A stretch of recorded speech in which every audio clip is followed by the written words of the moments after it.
a family.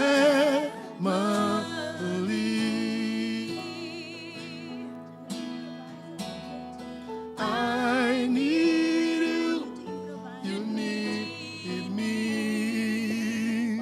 So let's love. So let's love. And let's soak a little sweeter. For we are a family. Yes, we are. We are family. Oh, a family. 'Cause I need you. You need me. Yeah. Let us soak a little deeper. And let's soak a little sweeter. For we are.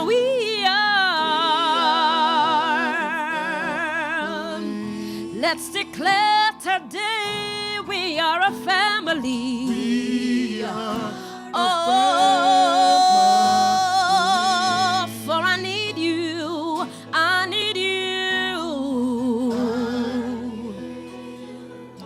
You need me. Come on, let us love deeper. And let us talk sweeter, for we are. Let us love a little deeper. Oh, love deeper. And talk a little sweeter. Yeah, we are a family.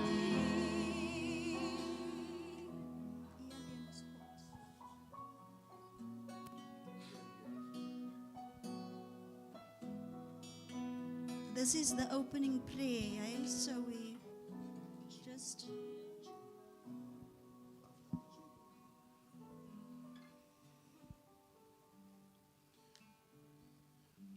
U alleen is God. Daar is niemand soos U, o Heer. Aan U behoort die eer. U alleen is God. U alleen is God. Daar is niemand soos U, o Heer. Aan U behoort die eer. U alleen is God. Met majesteit en heerlijkheid bekleed, bedekt met lig, die glorie rust op U. Die aarde in sy volheid behoort aan U. Die wolke is sy strijd waar hy loop op die vlerke van die wind. U alleen is God, daar is niemand soos U, o Heer. Aan U behoort die eer. U alleen is God. U alleen is God. Daar is niemand soos U, o Heer. Aan U behoort die eer. U alleen is God van die hemel, God van die aarde, God van die bergen, strome in alle God. U alleen is God van die hemel, God van die aarde, God van die bergen, strome in alle God. U alleen is God. Halleluja. U alleen is God. U alleen is God. U alleen is God. U alleen is God. U alleen is God. U alleen is God. U alleen is God.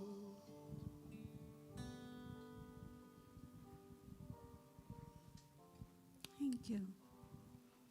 So, good morning again, everyone. My name is Elizabeth Horn Peterson, and I am the founding executive director of the South African Faith and Family Institute. And we are gathered here with one of the initiatives of SAFI that looks at, that really puts the focus on the humanity of African men who affirm dignity. And so we know, all of us know, that if you look in the media, if you look in, even in academic writings, and you study or you look at how the academia interprets and writes about African people first, about Africa, but also African people, and then African men in particular, it is usually violent, abusive, dysfunctional. You know, we are a people that need to be saved because we are a dark continent.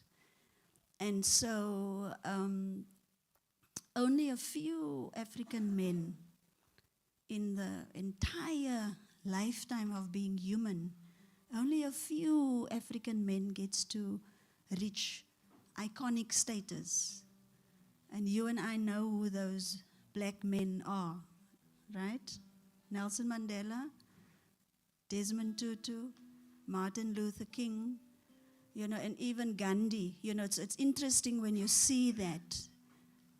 You know, you've never seen a white man being given or lifted up to that kind of iconic status. And so we speak about these truths because it is truths that has been distorted, you know, because we always ask, like, what does it mean when you only have Nelson Mandela, Desmond Tutu, and those? What is the message that the rest of us should get?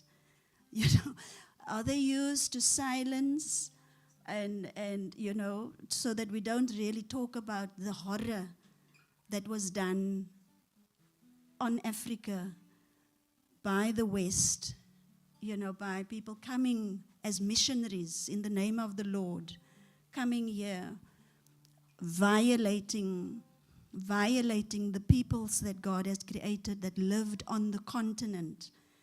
And so what Safi is saying is we need to interrupt this indictment against God. Because if God created me as a Xhosa person, if God created you as a Khoi, San, Bushman, Zulu, is dit nou regtig as die Here dan iets verkeerd met die Here dat hy dan bietjie, hy nie lekker in sy koppie, that he then eventually really actually decides that everybody that he created, all the diverse cultures and traditions, there's something evil, essentially evil about them. You know, and the point is, we know that colonialism was about that. White people from Europe came and basically say that they are carrying the burden. Hulle noem het, wat noem hulle dit? The white man's burden. The white man's burden is to save the black man and the black people. And so what that has done, of course, you know, however you perceive someone, that is how you will deal with them, right? So if you see them as less than human, you will deal with them like that. If you respect their humanity, you will deal with them like that. And I guess, in essence, what the work of Safi is about, yes, we work on the issue of intimate partner abuse, to interrupt that, to look at faith and culture as resources, and at the same time, one of the critical pieces of work that needs to be done, that needs to be toppled. Now this, you have got to understand, this, when I was young, when I was a child, it was very clear what my calling and my purpose is in life. And this is just what that is. It's an expression of that. And so I believe, just like the African proverb says, no one has to point God out to a child. A child knows God. A child knows God. I knew what my purpose is when I was a child. And each one of us did know from the beginning what our purpose and calling is. But then we were told what to believe about what we know. En ons is in turmoil. En ons struggle met onsself, right? So long short, the journey continues. People come to this continent in the name of the Lord, and they distort God. They distort God as well, because they actually give God a particular image and a particular message. And that message speaks to you and I, everyone that is not European, that we need to be fixed because there's something essentially wrong about us. And so the essence of Safi's work is to really center truth. Center God. We center God. Because for those of us in this room that are people of faith, we know what the scripture says about who we are, created in the image and the likeness of God. And so God is not confused that He creates me in His image and then suddenly, somebody else has to come and fix me and sort me out. And so what Safi's work is essentially about is really to listen and learn to us, African people, stop. And it is fine. It was the whole intention that we should not know our own history. It was the whole intention that we should, especially colored African people, was specifically targeted to disconnect with our African heritage and lineage and to be ashamed of who our parents, our grandparents, ons groot en groot oma, grootjies en goedes is. But you see, the thing about truth, the lie can go for many, many thousands of years around the world, but truth will still be there fixing the shoelaces. Ken jy daai image? Because truth is truth. Doesn't matter who's the carrier of truth. You will know the truth by the way it feels. And because God created us actually in such a way that each human being has the breath of God, which is the Spirit of God, inside of us. And so when people speak, or wherever we experience ourselves, you sense if something is truth.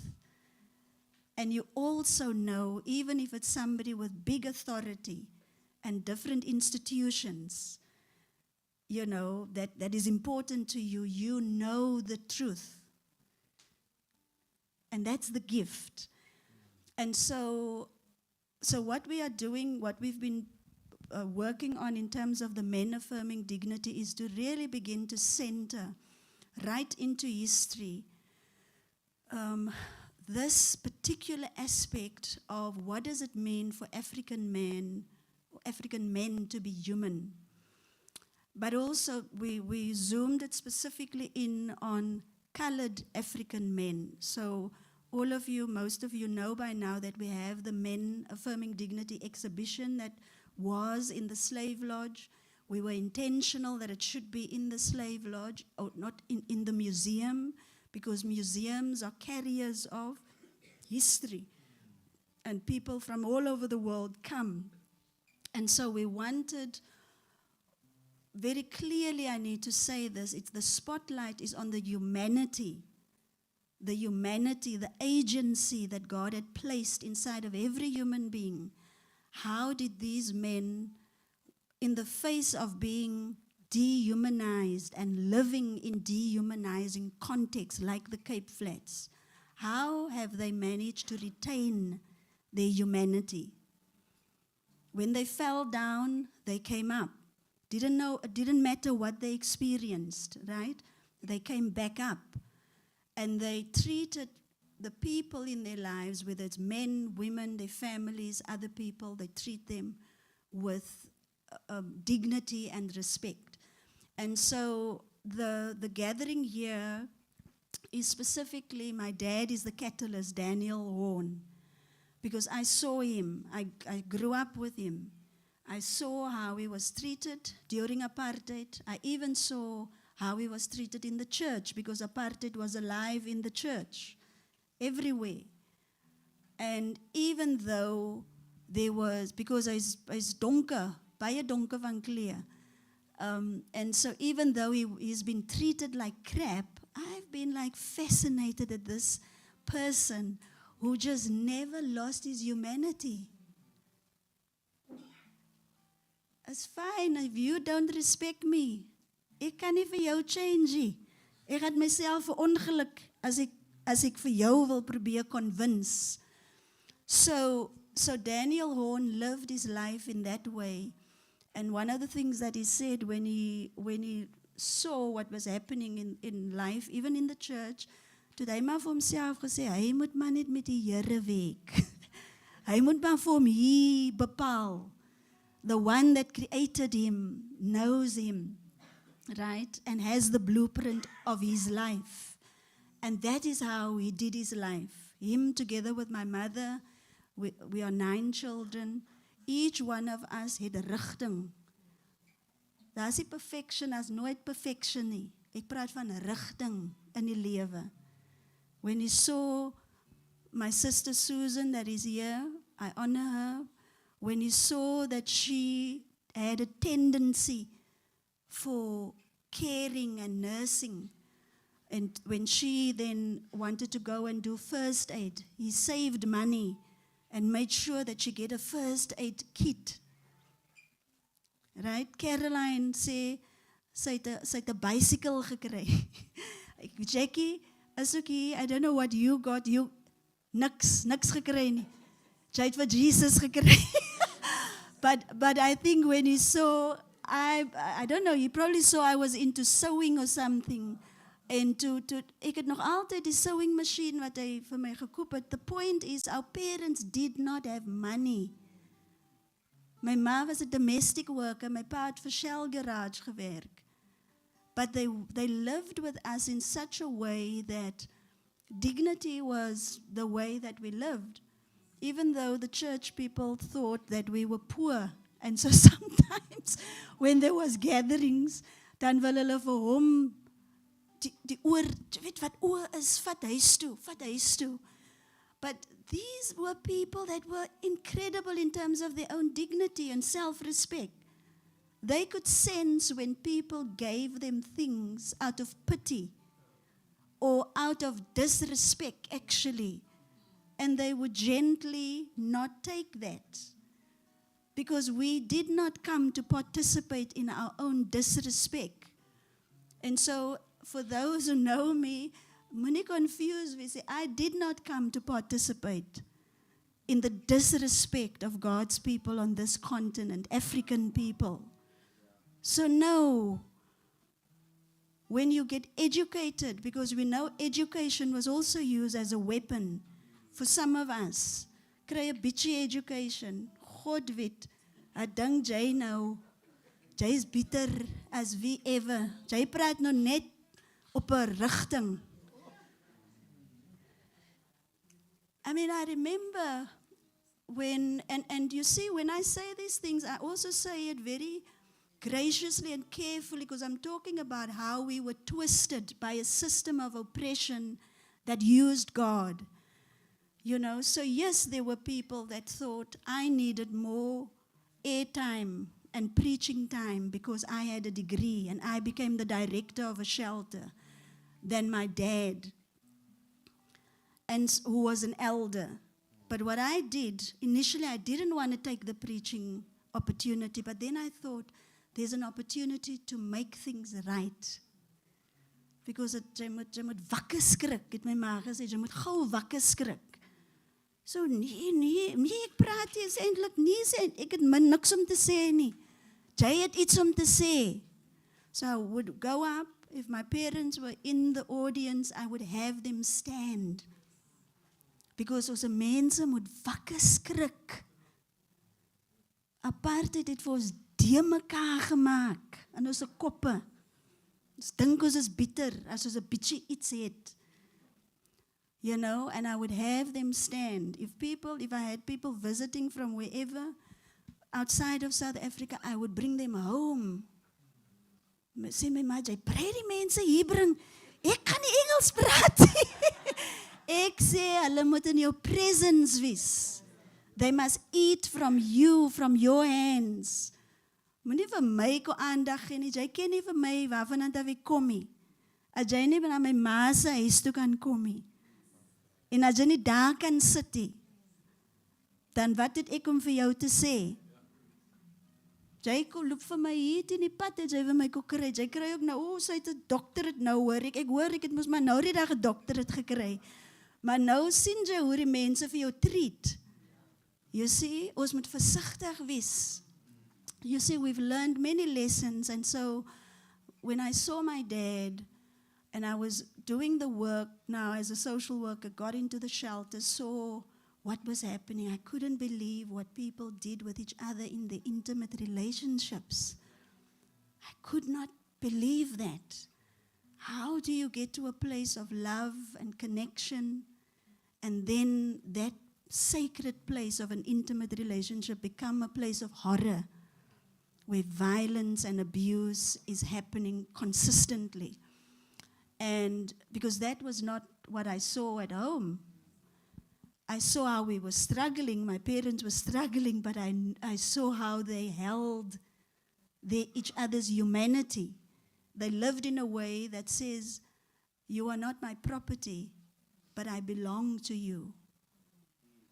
Jy weet, daar's 'n difference. En ek weet patriargie en baie van die goedes het vir julle gesê, diene is jou eiendom. Nee, my pa sê at some point, you must give back to God. Gee jou vrou en jou kinders terug vir die Here. Dis nie joune nie. Jy vat dit persoonlik. And that's why when something happens that devastates you, dan weet jy nie wat om te maak nie. Right? Give it back to God. So long short, Daniel Horn saw him, and I knew there must be many more African men like him. I just knew in my system. And I also knew that no, these men will not be in the newspaper because they don't live their lives wanting to be seen. This is natural. This is what it means for a man to be human, for an African man to be human. And when I saw that how the things were written and how women are also enrolled into only talking about patriarchy in our country, and then who are we talking about? Black men that is doing the horrific things. We don't get to talk about those life-affirming men that is everywhere. So the long and the short is that is what the MAD initiative is about.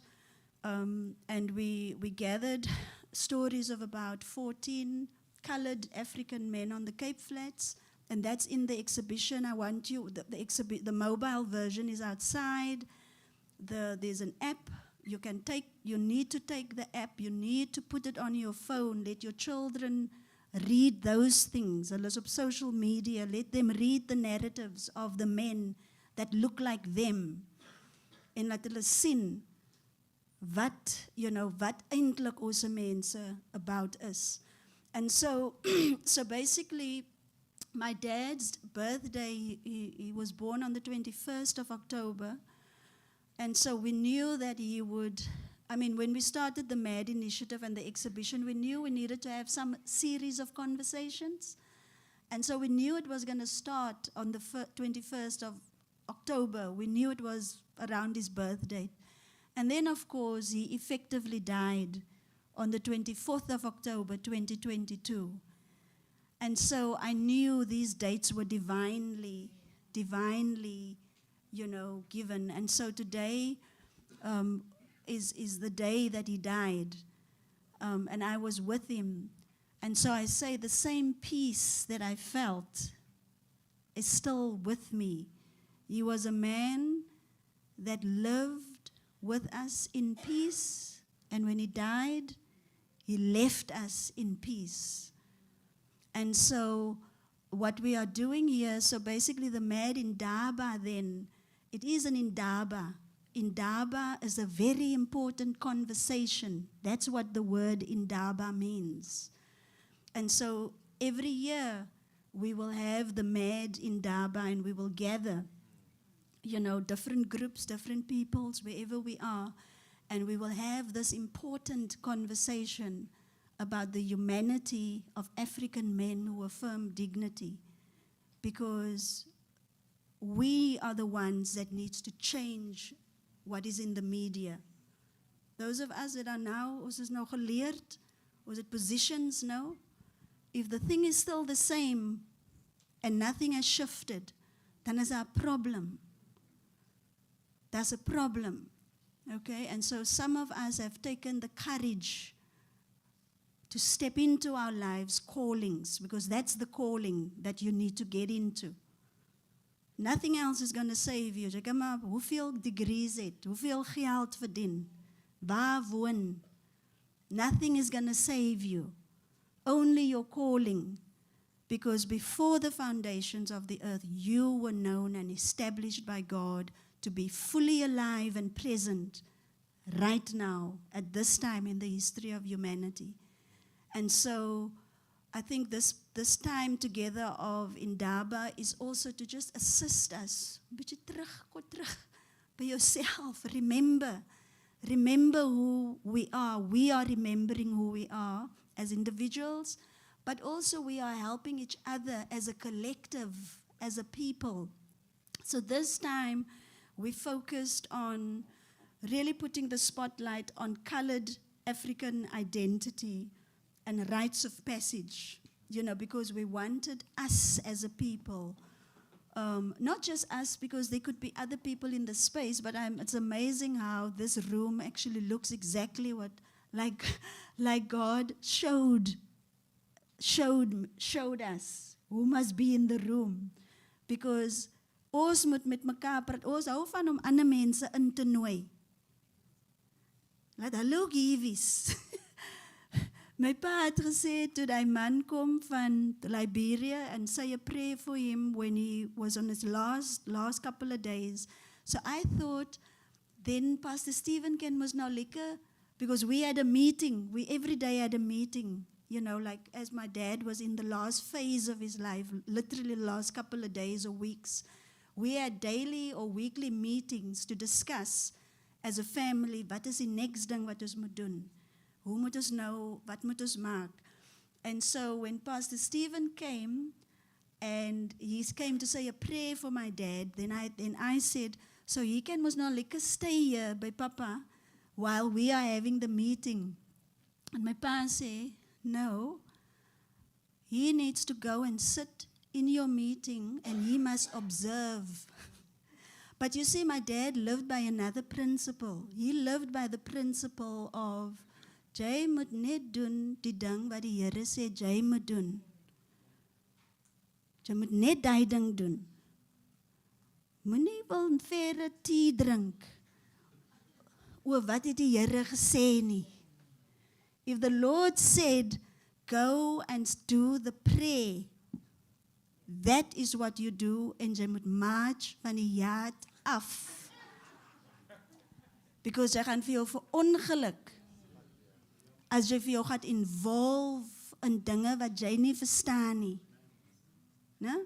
So, even right at the end of his life, when he was in a very vulnerable spiritual space, he would not have Pastor Stephen sit longer with him that he needed to sit.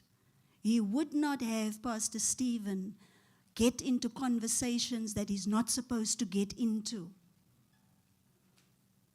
What I'm wanting to point to is this is the nature of what God has put in all of us. We need to practice that. God se stem. En ons moet gehoorsaam wees. And just you do you. Jou gedeelte. And that's it. Right? And so today then is the gathering, the end, it was around midday on the 24th of October 2022 that he passed. And so the encouragement really for us is that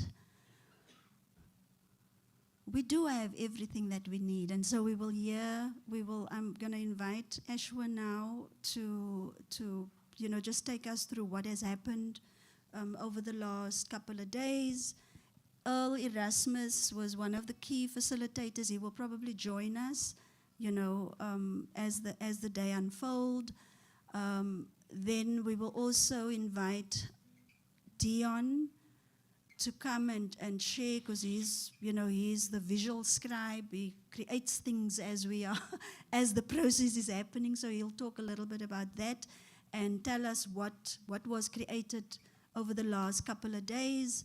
And then, of course, today we have with us Alive in Cups, which they'll share with us, and then also a very special guest, Jitsfunga. He will explain to us what, and we're really honored and really, I'm very, very glad you are here. So we will be blessed basically by him and by Alive in Cups in terms of, just bringing us all together. There'll be a little bit of more conversation as well.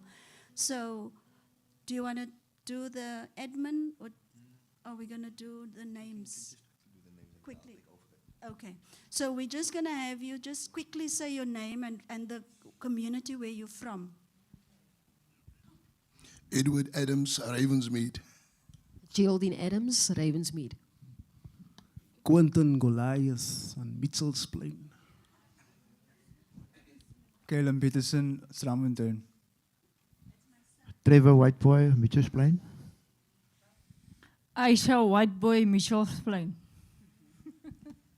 David Weber, Portland's in Mitchell's Plain. Margaret Weber, Portland's Mitchell's Plain. Vicky Geldebloem, Mitchell's Plain. Susan September, Sea Winds. Benjamin Johnson, Atlantis. Adrian Paris, Strandfontein. Okay. Who's there? For 1, 2, how's it? Sorry.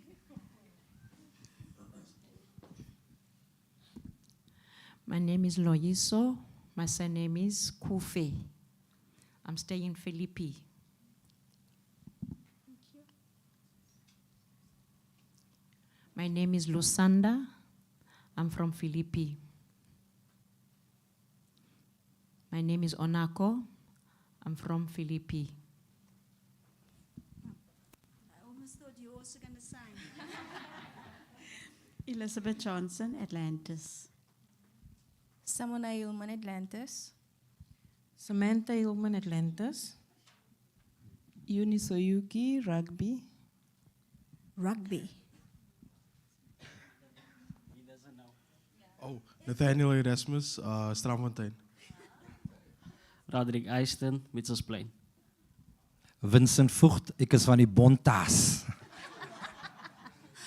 Jacqueline Horn from Bayview, Strandfontein. Yeah. Dion Hans, Alphendale. Claire Hans, Alphendale. Good morning. Lulu Kakela from Tableview. Trainer Randall, Atlantis. Sesnay Krieger, Atlantis. Nikita Reuters, Athlone. Mariska Botma, Woodstock. Anastasia November, Delft. I'm Abby. Janine Orense, Mitchell's Plain. Bradwell Plaatjes, actually from Mamre, but representing Atlantis. Israel from Strandfontein. Fungai from Kadoma.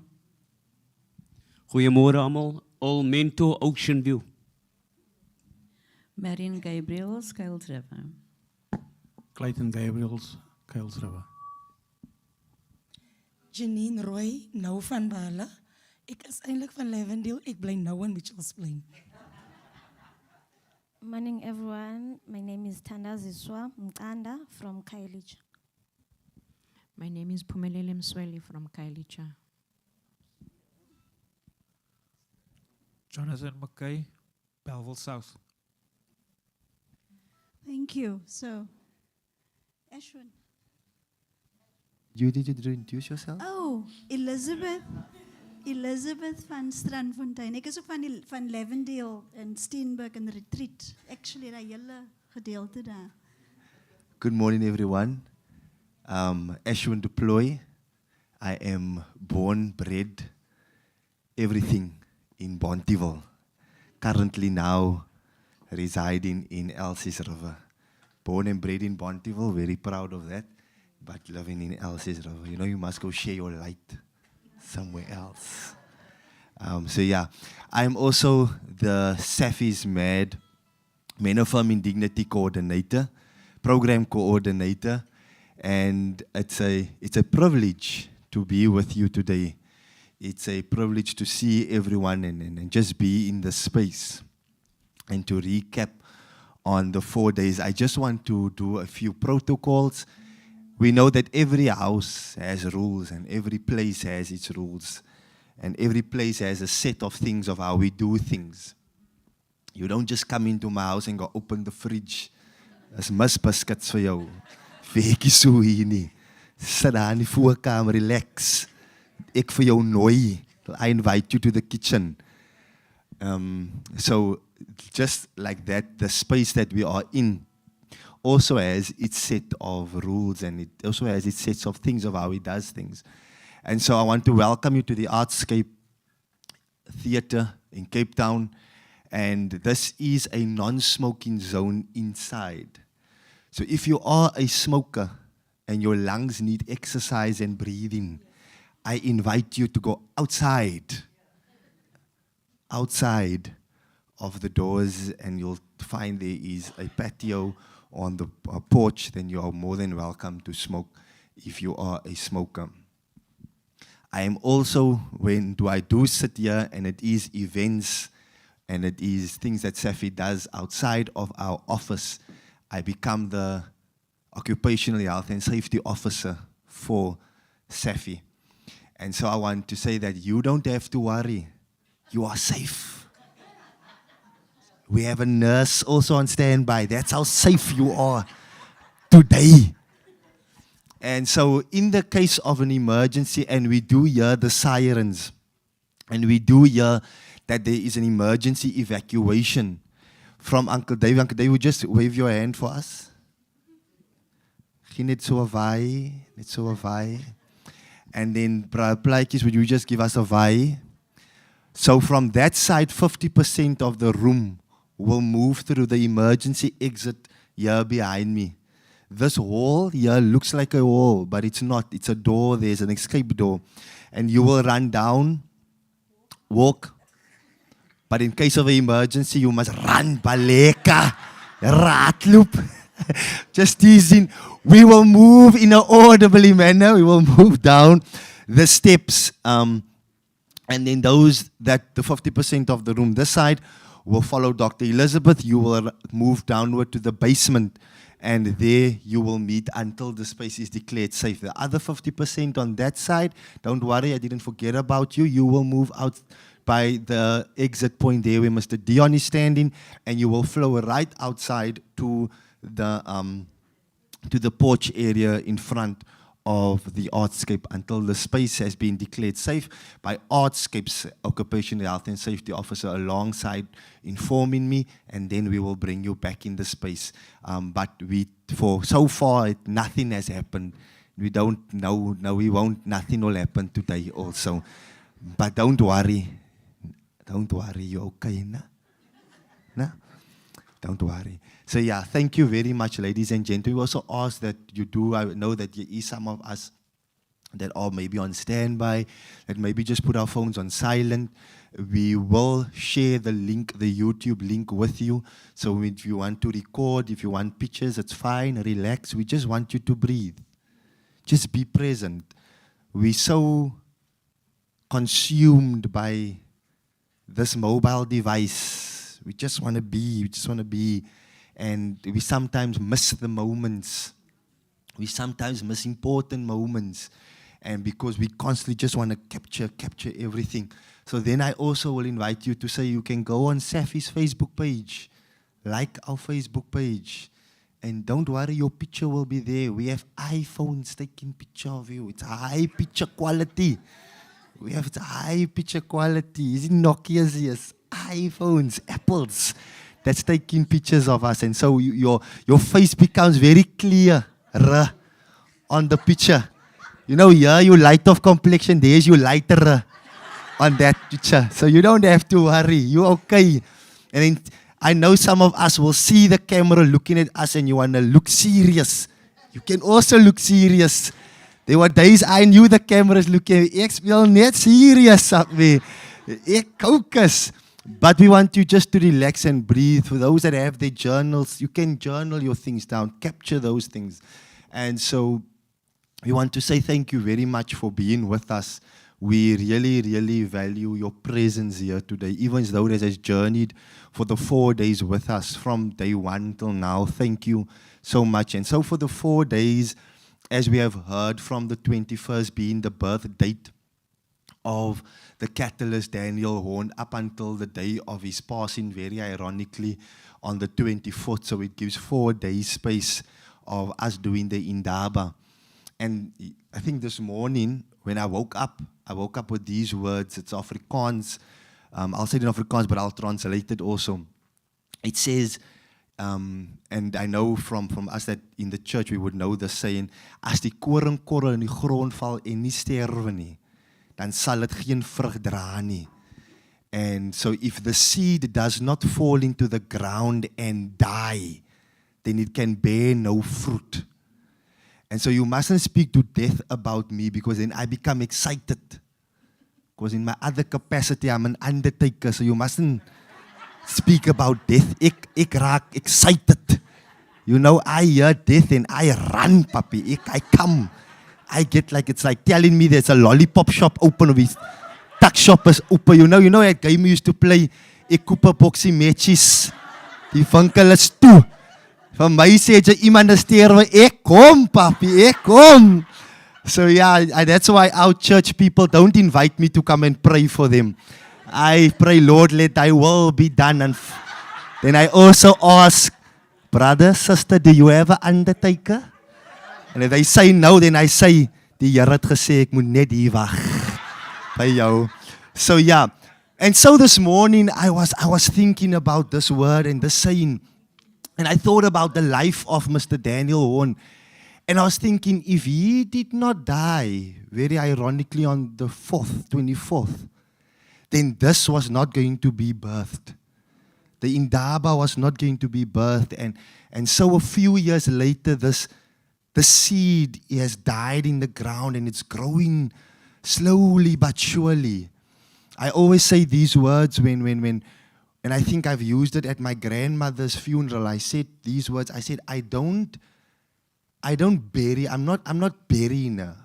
I'm planting her. I'm planting her in the ground, because from this family line here, something must birth out of her death. We can't run away and be angry. Something must birth here. And so, like I said, you know, we sang, we are family. You get that nerve-wracking family also around that grave. But then something must birth, and forgiveness must birth. And so through this rites of passage that we've been doing from day one, we have addressed certain things, going to the Grote Kerk where things were planted and things died and birth took place. Our forefathers died and certain injustices were birthed out of that. You know some of us that know how to garden, that has green fingers, sy moet die onkruid uithaal. Otherwise gaan dit die wille als vrek maak. It's gonna kill the wille als. You know, it's going to kill certain things. So sometimes the grass looks like grass. It's not grass, it's onkruid. And that you must take it out. And so for this 4 days, we've been taking certain onkruid. What is onkruid in English? Weeds. I was almost going to say unkrat. I'm telling you. So we extracted certain things. And so we've taken a few things away. And so on my way into town, I was thinking, and I went to go and do some research because I wanted to be very sure of my fact.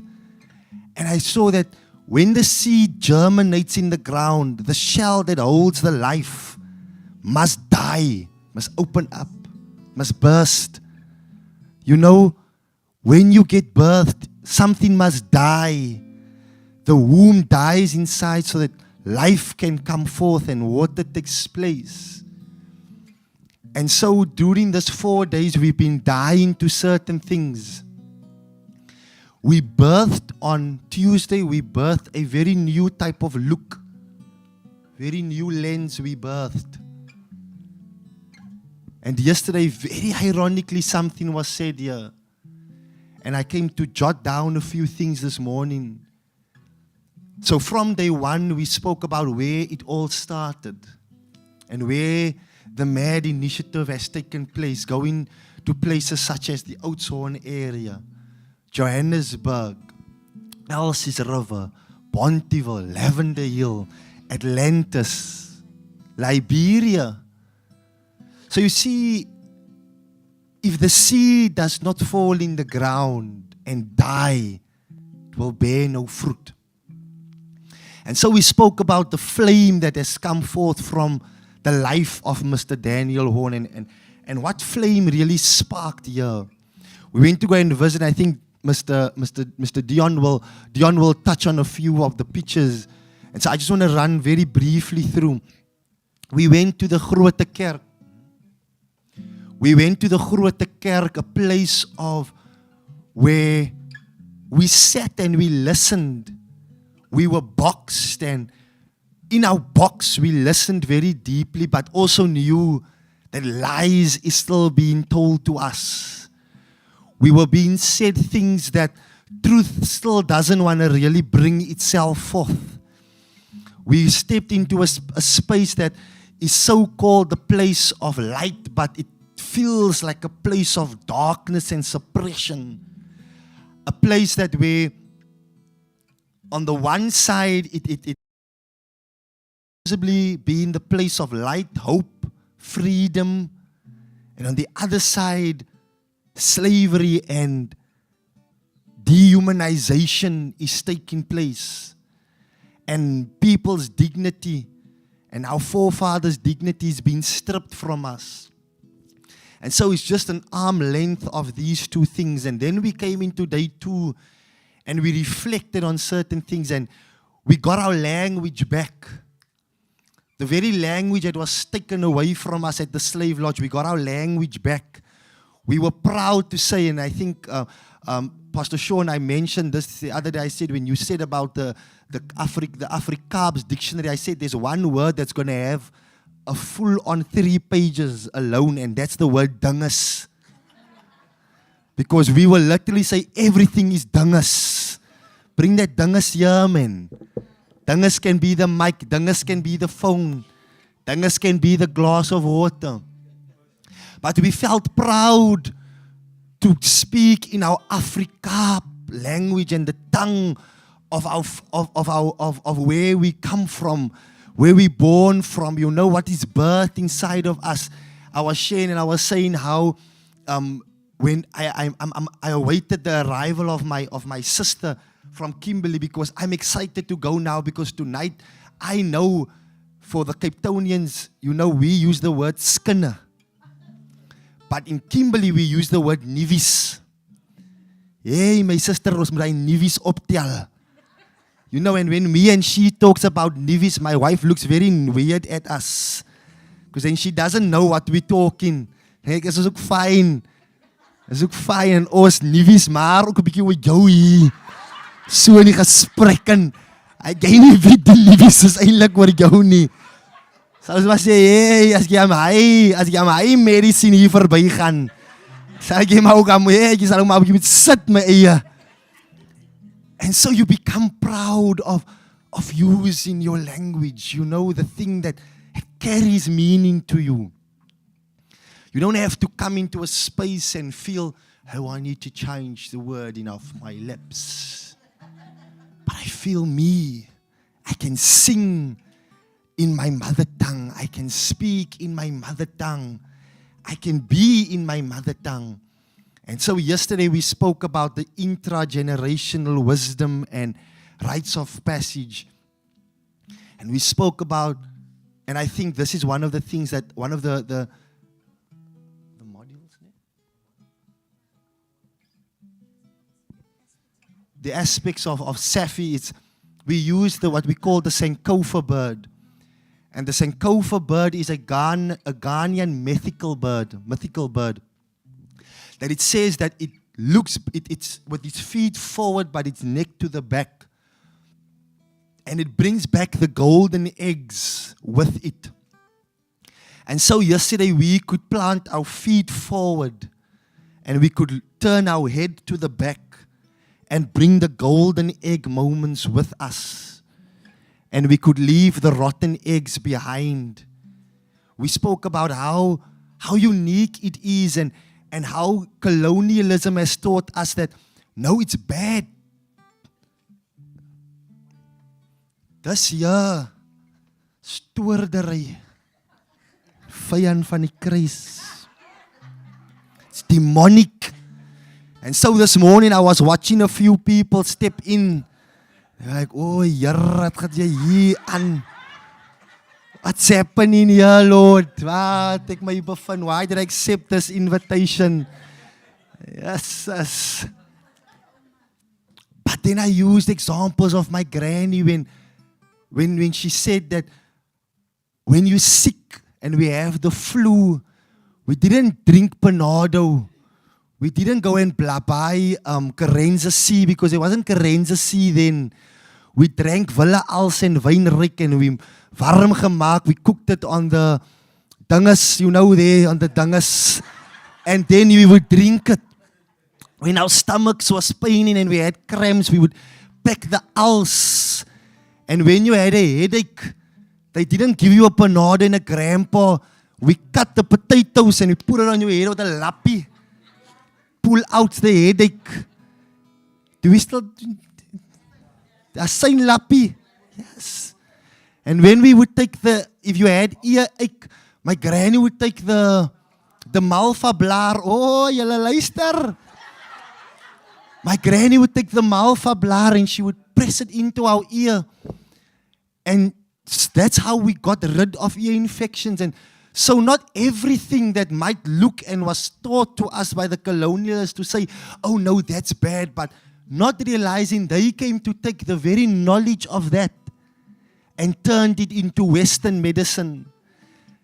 When you're pregnant and you feel nar, I would give my wife the suurvye. You saw it. When we go to the beach here to Blauberg, and the suurvye must grow there. So when she was pregnant with our daughter, tell me, ooh, ek voel naar, babe. Ek is nou hier. You saw, eat. What is this? What is this? Ek sê, hey, eat net, eat. And when she's done, then the nausea is gone. Because now she's looking and she's scratching for the Western medicine. But there's natural things that has been implanted and embedded into our DNA that We don't want it to die out. And so that there in the middle, it's part of our heritage. It's part of who we are. And so today, we come to the cultural side of us.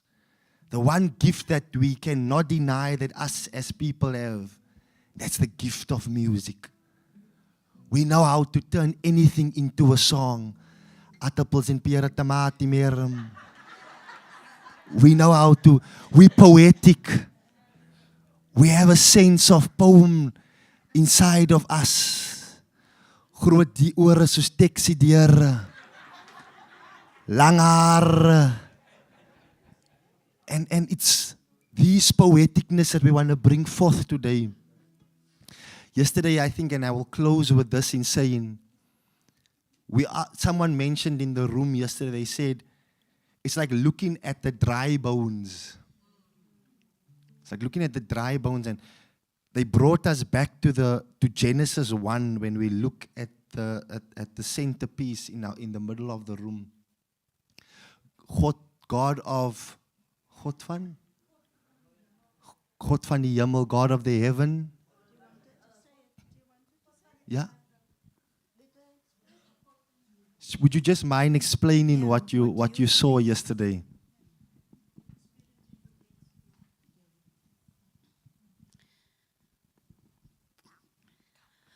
Gister toe kyk ek na die simbole op die grond.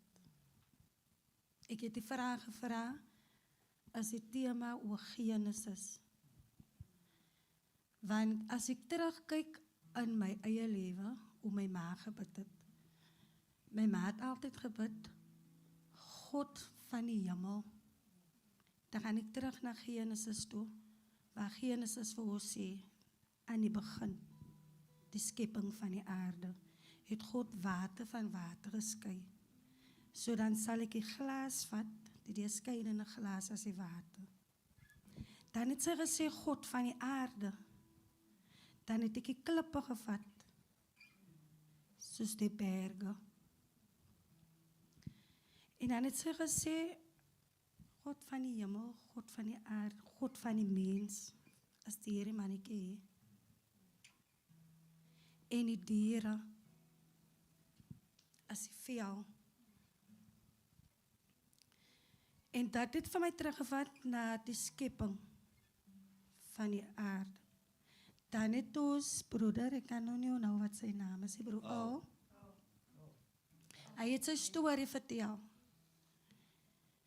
En hy het gesê, onderwyl, hy het gebuis op The Lion King. Vir julle wat hier gewees het, sal het miskien klink soos 'n joke. Maar hy het gesê, hy het gekyk in die water. En toe die leeu kyk in die water, het hy die wese van sy vader gesien.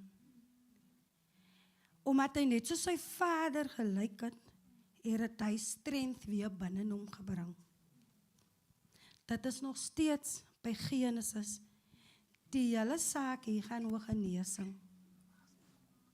Ek het teruggegaan na Esegiel toe, waar die Here vir Esegiel vat, na die platform toe wat al die dorre bene gelê het.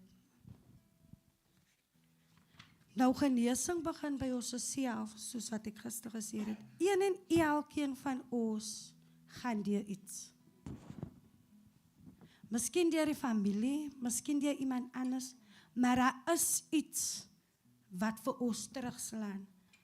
Probleme is 'n ding wat 'n mens soms laat voel, die Here het vir my verlaat. Ons kom tot op hy punt waar ons vra, Here, nou vir hoekom was ek gebore? Meerderheid van ons, as jy jou bekeer, dan is jou eerste liefde.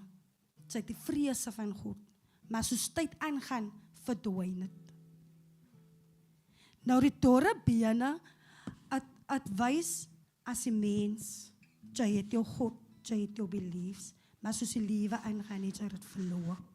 Jou gees is dood. So het ek gevat, dat die julle Safi, het die Here eintlik gebruik. Nie net vir hulle self nie. Maar die Heilige Gees het hier binne beweeg vir ons een en elkeen. Met watter titels ons ook al het. Die Here het hier ingekom, ryk of arm. Want die Here gebruik vir Dr. Elizabeth, Ezekiel. Glo u dat die bene weer lewendig kan raak. Het gaan nie oor troewerdery nie. Het gaan oor die Here wat vir ons terugvat. Waarvandaan af ons kom. Hoe groot en hoe sterk is ons geloof regtig in ons Maker. Thank you so much. Thank you. And so our heritage sites that we visited was the Grote Kerk. Then right next door we ended our day one at the Slave Lodge. Day 2 we started here, we ended it off at the castle, visited the Kamisa Museum, and then yesterday we were here a full day. And so this space, and that's why we're sitting in a circle, because it's called a sacred conversation. And so I want to say that when we leave here, we have a sacred responsibility on what are we going to do with what we heard for these few days, and even as we recap and take back, and those that have come into the circle, you're not a stranger. No, don't feel out. You're right where you belong. You know you are going to journey with us through this. And so I think I made this note, and I'll close off with this, is that if we're looking at the dry bone methodology and we're looking at the dry bones, then we all know the scripture. Oh. We all know the scripture in Ezekiel 37. And we know what happens. And so the Lord commands and the army rises, etc. But I want to say this to us in the room here, as brothers and sisters and as family, that there's certain elements in that dry bone valley that needs to come to life when we leave here. And these are the certain elements. It's the eye bone, the bone that holds the eye. It's this here. And so when you leave here, with what type of eyes are you looking? What's your lenses that you're looking through? How are you going to look at life? Earl mentioned something the other day. He said, how do you wash yourself? When you wash your face, the washing of the eyes, the washing of the ears, the washing of the head, the mouth, the nose. And so the nose bone, because remember, these bones came back together. They were scattered. So these bones came back together. And so what new scent are you going to have when you leave? Are you going to smell life very differently? Are you going to breathe in very differently the essence of life and realize that I cannot leave here and go back the way I was and just be me again, but there's a divine calling on my life and I have a sense of a deepness that I need to breathe in the new essence of life. The mind bone, this is the skull bone, the hole that holds the mind. What am I allowing to come into my thoughts? What am I allowing to sit and house here in my mind? So remember, we allow things to squat in our mind, and it doesn't belong there, and so it squats there. You can decide what you're going to allow in your mind. And so the feet bone, it's a very important bone, because this bone keeps the whole body, it carries the weight of the body. And so you have pilgrimaged, we have journeyed for 2 days. And so I ask, how are you going to walk out of here?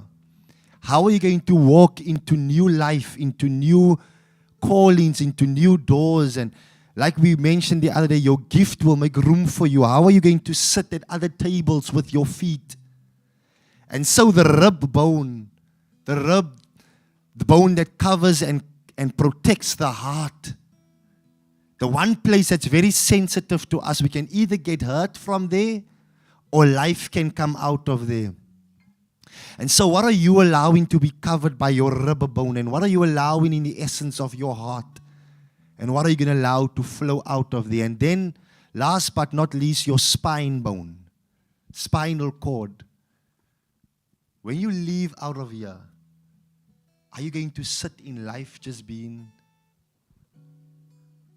or are you going to change your posture on how you're looking at life? And when you are invited to the table, are you just going to hide back, or are you going to get a backbone? Remember my oma used to say, Ashwin, jy moet 'n ruggraat kry, jy moet 'n man word. Wat beteken ma? So I understand now what she was saying. You must get a backbone, you must get courage. So that when others want to push you, you push yourself back up. And so that is what we want to sense for these 4 days and for the 3 days and in our closing today. Thank you. Thanks. Thanks, Ashwin. I'm going to ask Dion to now come and just explain to us the work that he does. Some of what we've also done. As you come, Dion, you and Claire, we also had some of the men's stories that is in the exhibition, you know, and you also, today you have Sean George, he was one of the speakers. We had him, we listened to his video, and we had Earl Mentor share with us yesterday. Who else did we have that spoke? Yeah, we had some of, Oh, Edward. Edward also spoke to us about his journey of just growing up on the Cape Flats and the role of music, how music assisted him, but he also spoke about being a parent of young men on the Cape Flats. You know, so this is the things that we are. Come in. Anyway, so I'm going to ask Dion to just talk to us about the work that they do and what actually brings them here, and then also just the images that they were creating as we went through the days.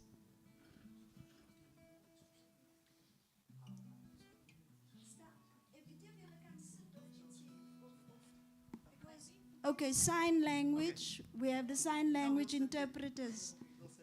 Is that cool? Well, all set here yesterday. Is that all right? Yes. Yes, it's fine. Okay. Yeah. Good morning. My name is Dion. And I'm Cleance. We're partners, life partners and business partners, and we've been married now. I just had to ask quickly, 18 years.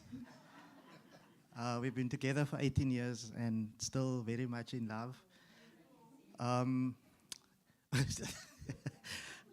Yeah, our story, I'll start in, there's a long backstory, but I'll start in 2022. In 2022, the beginning of 2022, I was diagnosed with severe anxiety and depression. In part, mainly because, as many of you that work today, after COVID, the workplace became very toxic. It's a very, very toxic place to be in. And like Dr. Elizabeth always say, as any wakker is, you know, it will pull you in.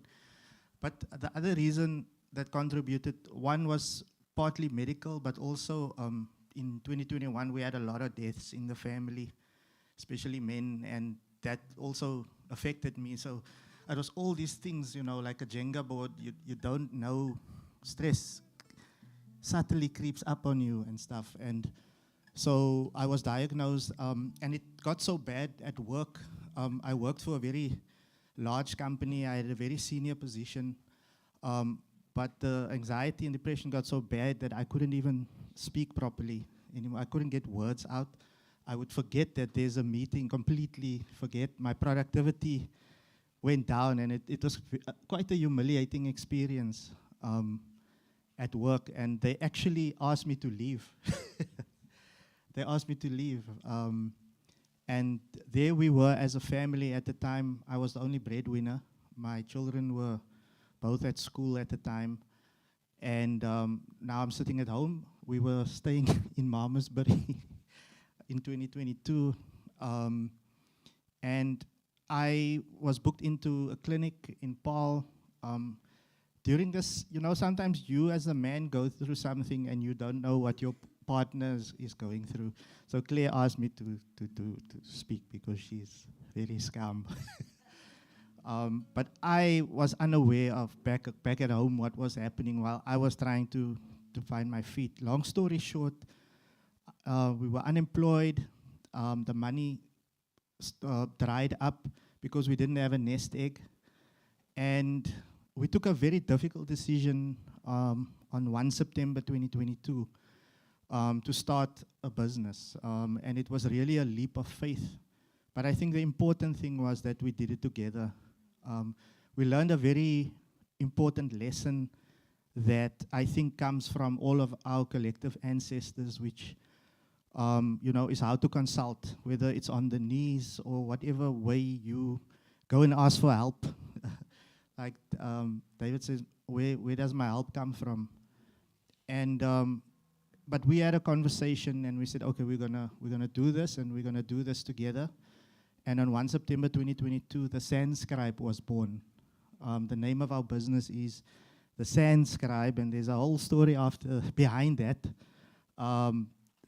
In part linked to the sand, but also an experience that I personally had in 2019, an encounter with very ancient sand council. And yeah, it hasn't been easy. We started with 0 nest egg, nothing, and just literally faith. But we learned, in science they call it the power of the unconscious, the subconscious mind. And these are gifts that our parents knew about. There was a time when people knew 2 days or 2 weeks before the time that someone's coming to visit you. I don't know if you remember your grandmother used to say, "Ooh, so and so kom. Ons beter 'n plek regmaak vir hulle en gaan shopping." And these are all things that all of us, we have. And the two of us decided, we need to find these roots, and we started to practice visualization. And every day, every week, the two of us will sit together and we will visualize together. This morning, whether we do it in the car with our eyes open at home, our children, my son asked the other day, "When are you going to visualize again? Julle raak afvallig." Because they always see, we make sure our children see what we do, and we try and lead by example. And I can tell you many, and we can tell you many, many, many stories of what can only be classified as miracles that has happened as a result. No one is coming to save you. Somebody said it here. No one is coming to save you, but you have all the power residing in you. Just need to learn how to open that up and tap into it. It is scary, and sometimes there's no, hoe sê hulle, as jy 'n padkaartie of there's no map. But sometimes, ek word nou amper soos 'n pastoor ook. Okay, so let me quickly, I'm going to just walk you through what you will see here on the floor. I'm going to start over there, and when we have a break, you're more than welcome to start the journey. So this is day 1, day 2, day 3, and we're busy with the last day. And just a little bit about, sorry, apologies. Oh, you want me to sit down? Okay. Okay, so what you will see, we use a lot of symbolism. So we take inspiration from cave rock art and sand cave art. And we are similar to, is it Sean? They're busy developing a language, Afrikaans. We're also busy, slowly but surely, developing a visual language that is inspired by sand rock art. So you'll see a lot of symbols here, and each symbol means something. For example, on day 1, you see like a serpent here. It's a horned serpent, not related to the horns. And it's not the devil or Satan or anything like that.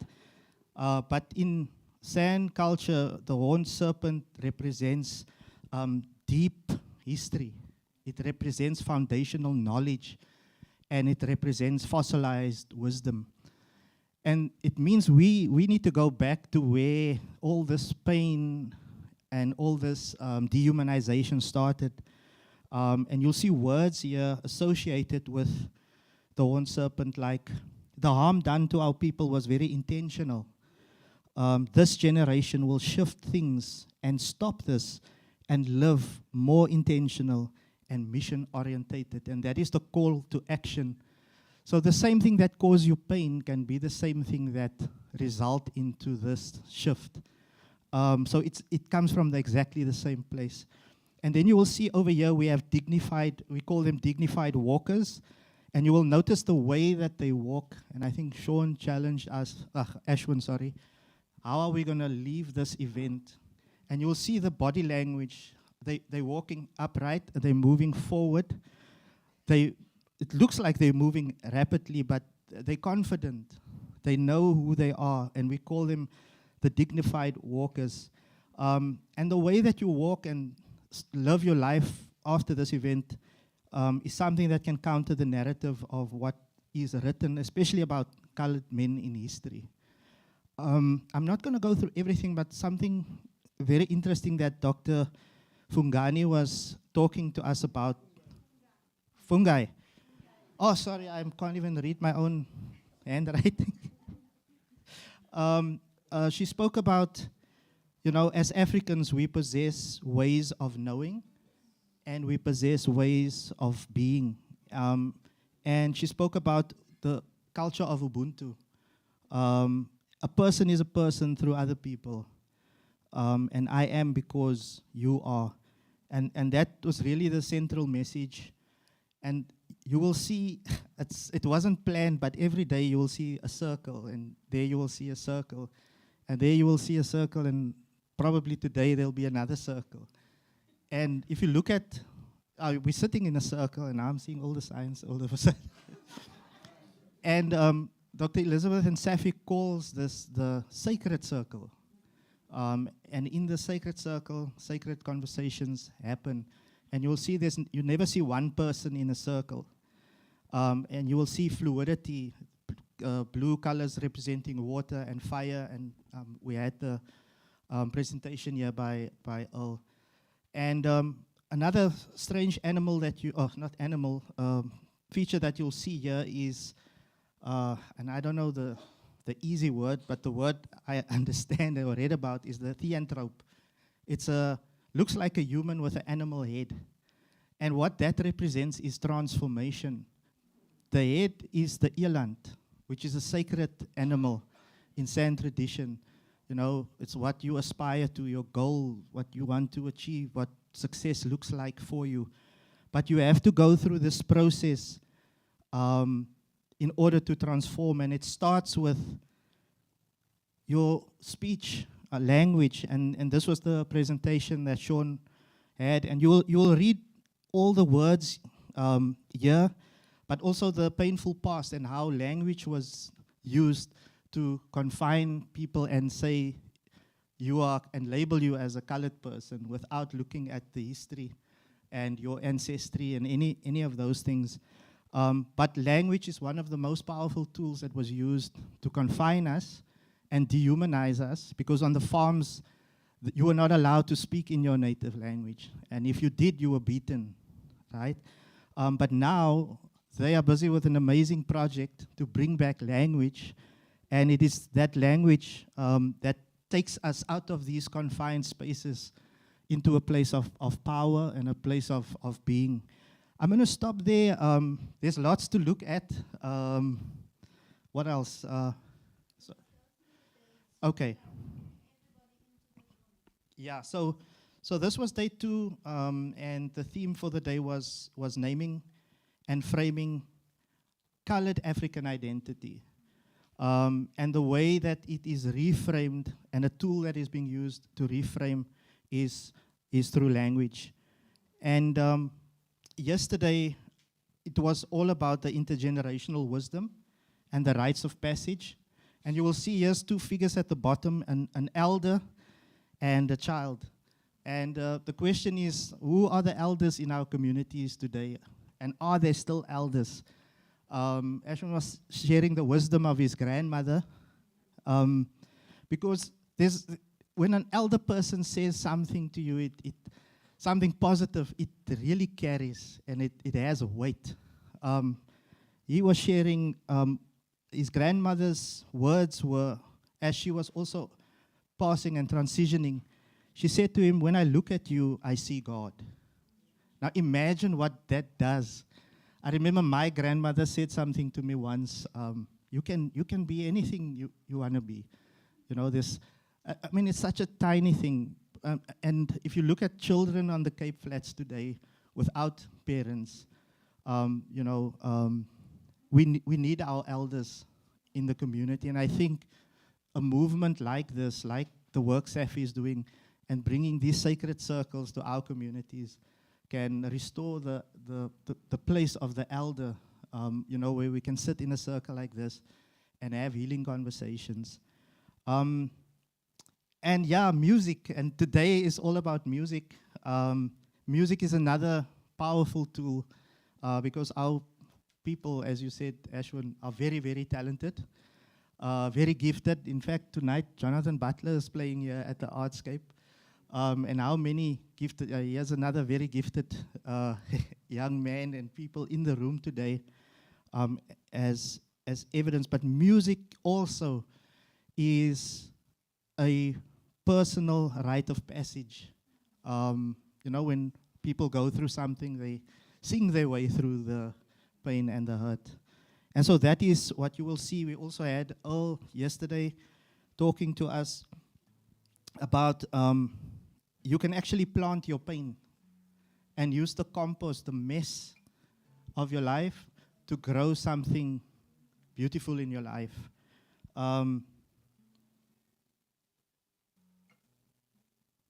Yeah, and that is where the fruitfulness comes. You will see that there's a hand, and out of the soil, new fruit can grow in your life. A lot of symbolism. We have the lion over here, and something very powerful that you said yesterday is, the scar in my life is my woundedness. But out of that, that is you mentioned that the foundation that made you is also the foundation that broke you. But after the breaking, healing came. And that was really, really powerful. There's a lot happening here, and I hope you have a chance to just have a look. This is not art. This is technology. This is a portal. It's a portal. Think about this today as the mirror, as the river that Earl spoke about, both Earls. I don't know, senior and who's junior. But look at this. Look, this is a river. And you're going to come look into the river today, and what are you going to see? This is not art. It is a portal to travel to another world, and where you can see yourself, where you can see your ancestor, and you realize you are me and I am you, right? And that's the invitation. Thank you.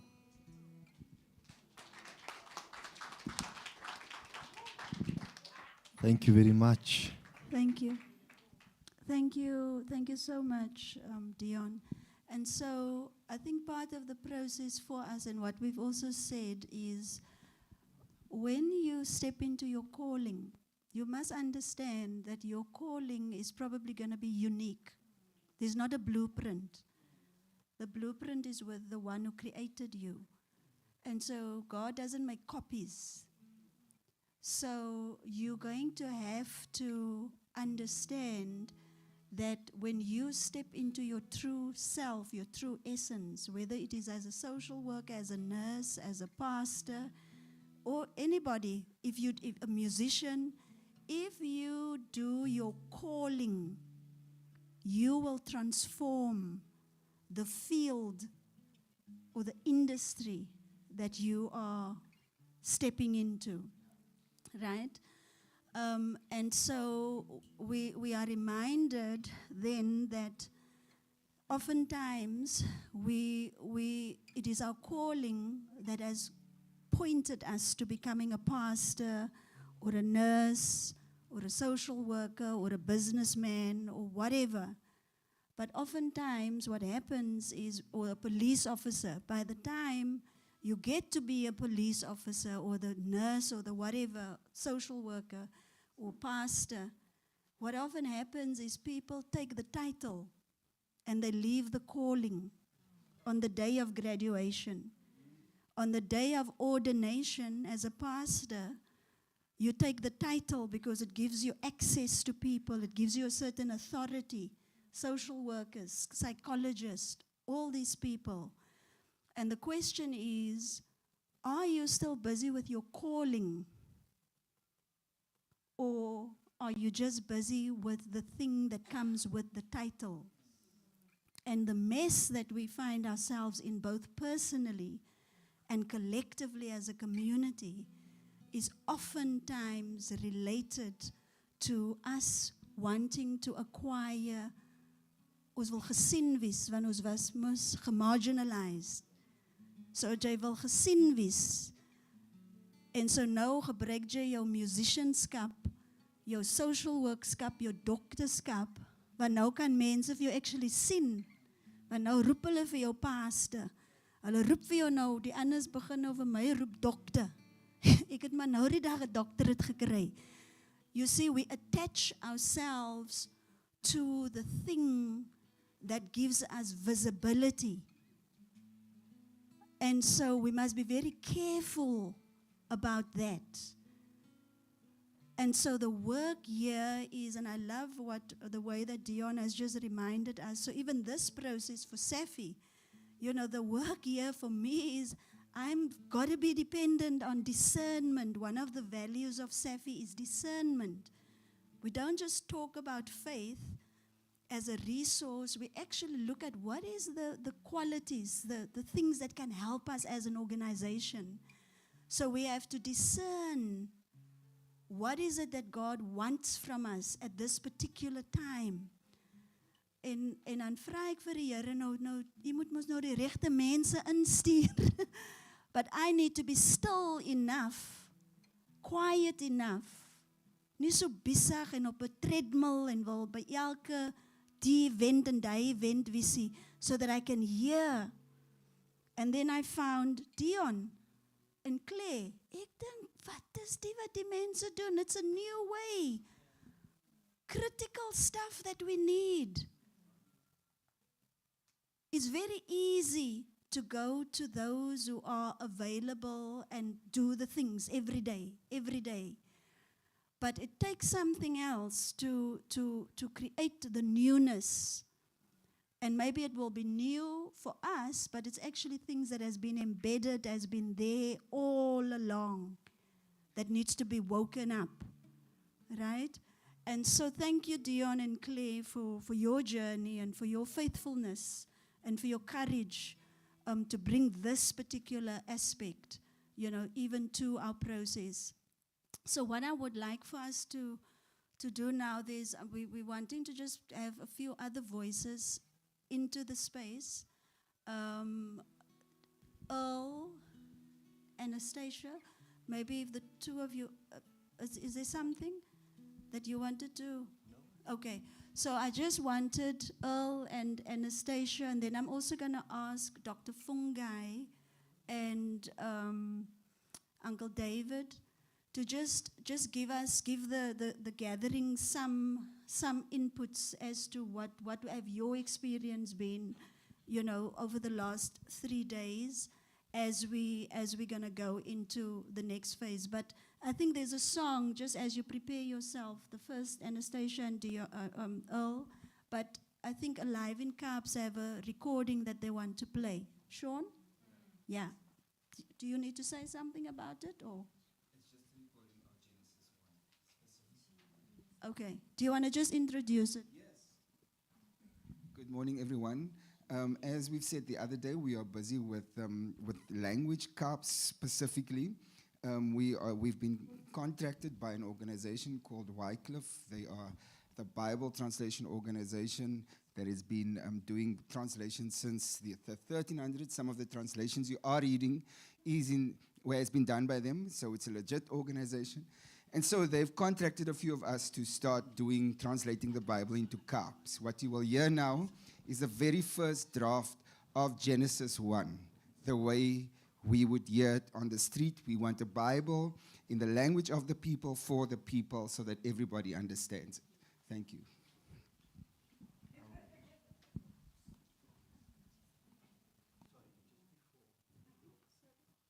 Sorry, just before they go, those that have the evaluation forms, would you just mind sending it around clear by Dr. Elizabeth, and I'll collect it from her. Thank you so much.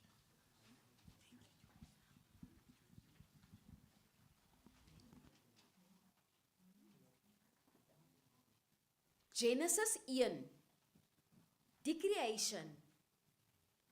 Reg aan die begin het God die hemel en die aarde gemaak. Nou die aarde was shapeless en het was leeg. Het was pikdonker oor die diep waters en die gees van God het gehang oor die waters. Toe sê God, laat daar lig wees. En daar was lig.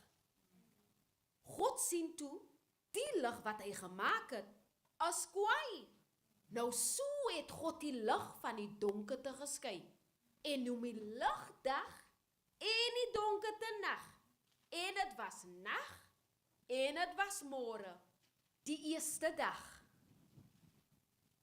En God sê, laat daar spys wees tussen die waters, om die water van die water te skei. Toe maak hy toe die spys, om die waters van bo en onder hy spys te skei. Toe is het so. Toe weet hy toe, wat kol hy spys? Hemel. En het was nag, en het was môre, die tweede dag.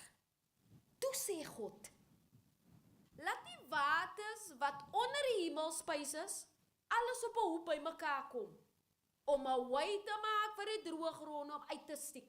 En het was so. Kykie, dan kol hy die droë grond, aarde en die waters kol hy die see. En God sien, hy dis kwaai. Toe sê God, laat die aarde groenigheid produce, plante met saad en vrugtebome, elkeen met sy eie type vrugte en saad. En het was so. Toe produce die land according to wat God gesê het. Toe sien hy, het was kwaai, en het was aan, en het was môre, die derde dag. En God sê, laat daar ligte wees in die hemelspys, om die dag van die nag te separate, en laat het signs wees vir die seasons, en dae, en jare. En laat die ligte in die hemelspys, so maar lekker groot lig maak op die aarde. En het was so. God maak toe 2 groot ligte, die stekere lig vir die dag, en die ander lig om die nag te roer.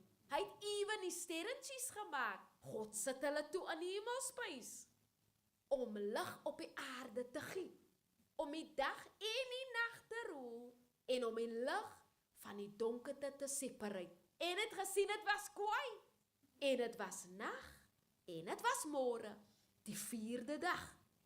En toe sê God, laat die water wimmel met lewendige diere, en laat die voëls vlieg in die lug. Toe maak God die massive sea creatures, en ook elke lewendige ding wat wimmel in die water, according hulle soort, en al die voëls wat vlieg, according hulle soort. Toe sien God, dit is kwaai. God bless hulle toe en sê, wees fruitful en multiply. Maak die see so maar vol, en laat die voëls increase op die aarde. En het was nag, en het was môre, die 5de dag. En toe sê God, laat die land lewendige diere produce, according to hulle soort, vee, diere wat kruip, en wilde diere according to hulle soort. En het was so. Toe produce die land according to wat God gesê het. En het was so.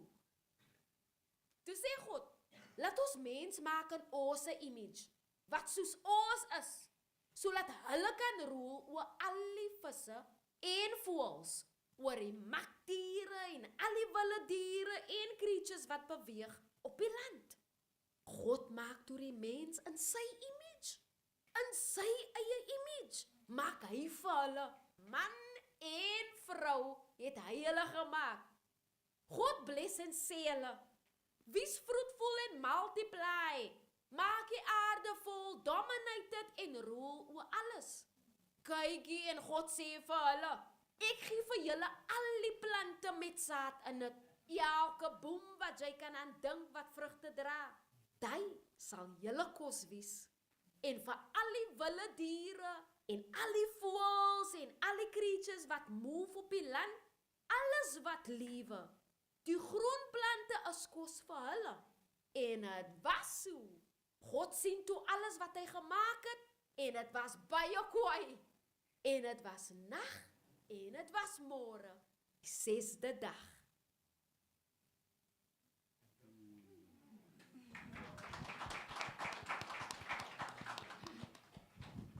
Wow, thank you so much. Baie, baie dankie.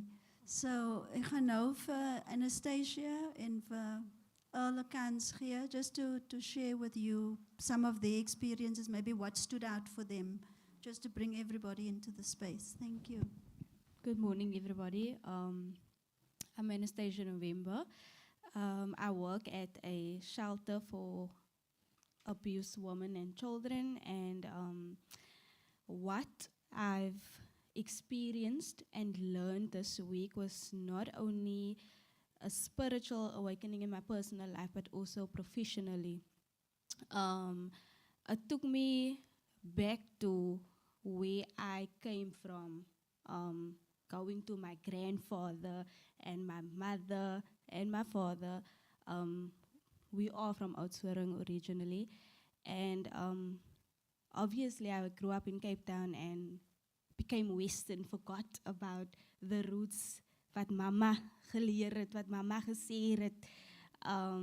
So this for me was the awakening for me again. I said yesterday, at school you learn about the history of our people, right? But at that time it didn't sink in, it was whatever, because a lot of people, especially my mother, when I told her, we need to go visit the castle again, and then she was like, nee, ek gaan niet kwaad raak. Sy het gesê, sy gaan niet kwaad raak. And I was like, no, but you need to look at it from a different perspective. And I looked at it differently. I heard it differently. And it's for me now, as she also said, it's your journey now.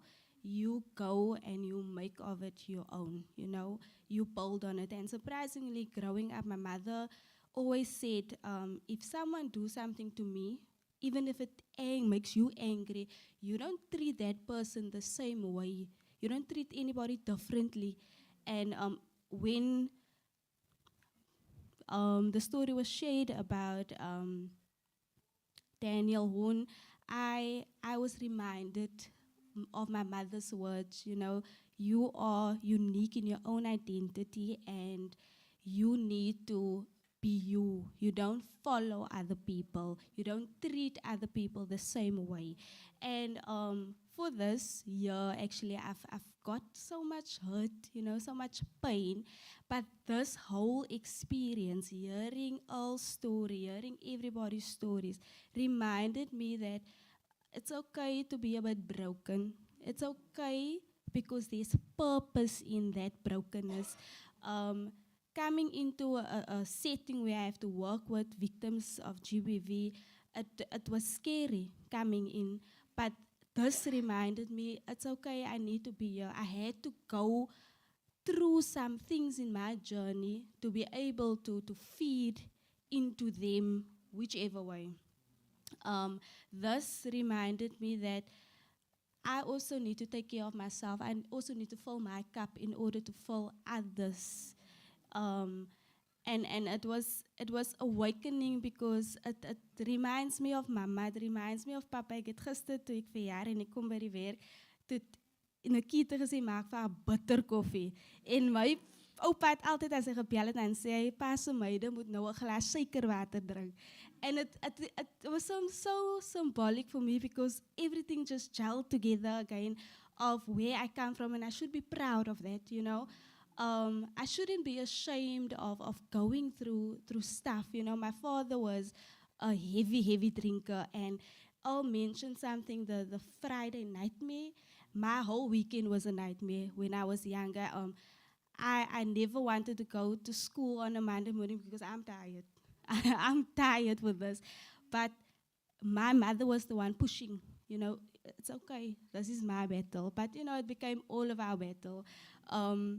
But it was stories like that reminded me, okay, this is actually okay for you to had experienced this, because now I can be a testimony to other people. I'm actually sitting here wondering why am I not crying, but this is growth, you know, and I'm proud of it, you know. My father doesn't drink anymore, and my brother he was always my father, but we were walking with the anger. We were walking with, you weren't there. You were weekends away, you know. You also mentioned about the other family. You mentioned the other family. My mother always, when as sy geskel het, dan het sy gesê, julle pa is by sy familie. Die familie is nou die smokkeljaard, nie? That's waar my pa is.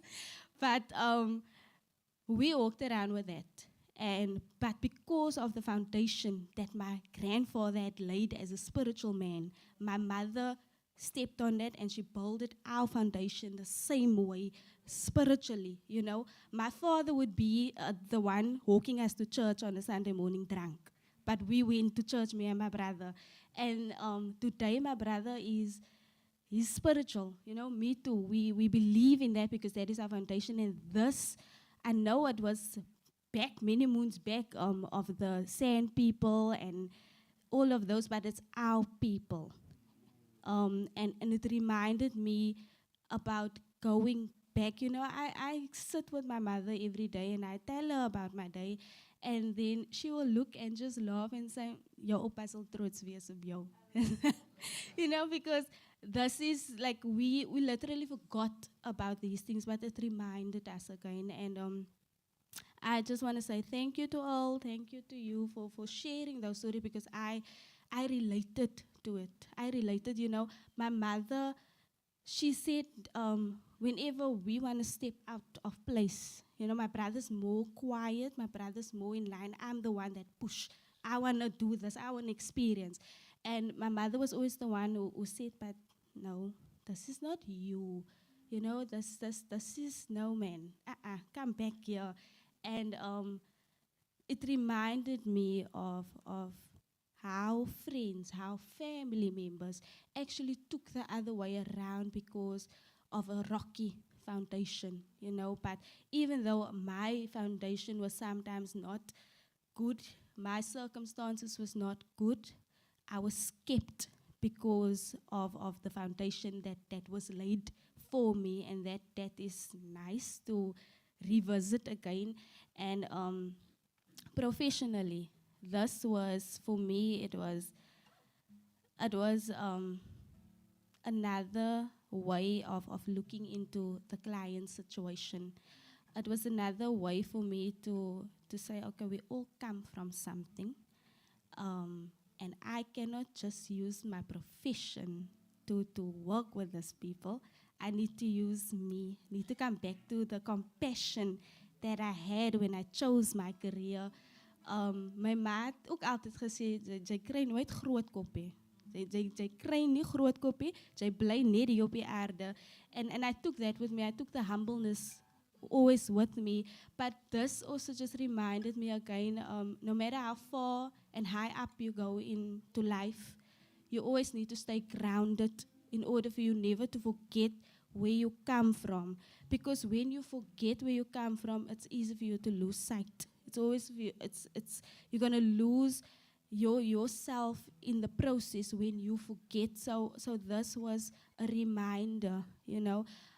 These middle center pieces, this was not something wow to me. That was not to come to me, because walking into Mama's house, the stuff was there. Even if it was displayed just there, this was there. So that is vreemd my yeah, so the whole week was just a reminder. It was a refresher of who I am, where I come from, my inheritance. The last year, I think we had something at work, a function of inheritance, and I was so confused. I was Indian, you know, and that is not who I was. That is not who I am. But this was a reminder that, you know what, you are where you are because of these people, and I need to be proud of that. No matter if I grew up forgetting, it doesn't matter. This is who I am, and I should be proud. And what I'm taking away from this is that I'm going to be this. You know, I'm going to go back and I'm going to go relive this so that this don't die out, so that my history don't die out. My children, I don't have children now, but in the future, they will know who their forefathers is. They will know their inheritance. They will know the truth. And I will keep revisiting these sites. I will keep revisiting these messages so that they can know. I'm going to be informed. I'm going to inform myself. I'm going to teach myself. And I'm going to teach them so that they can stay informed. Thank you.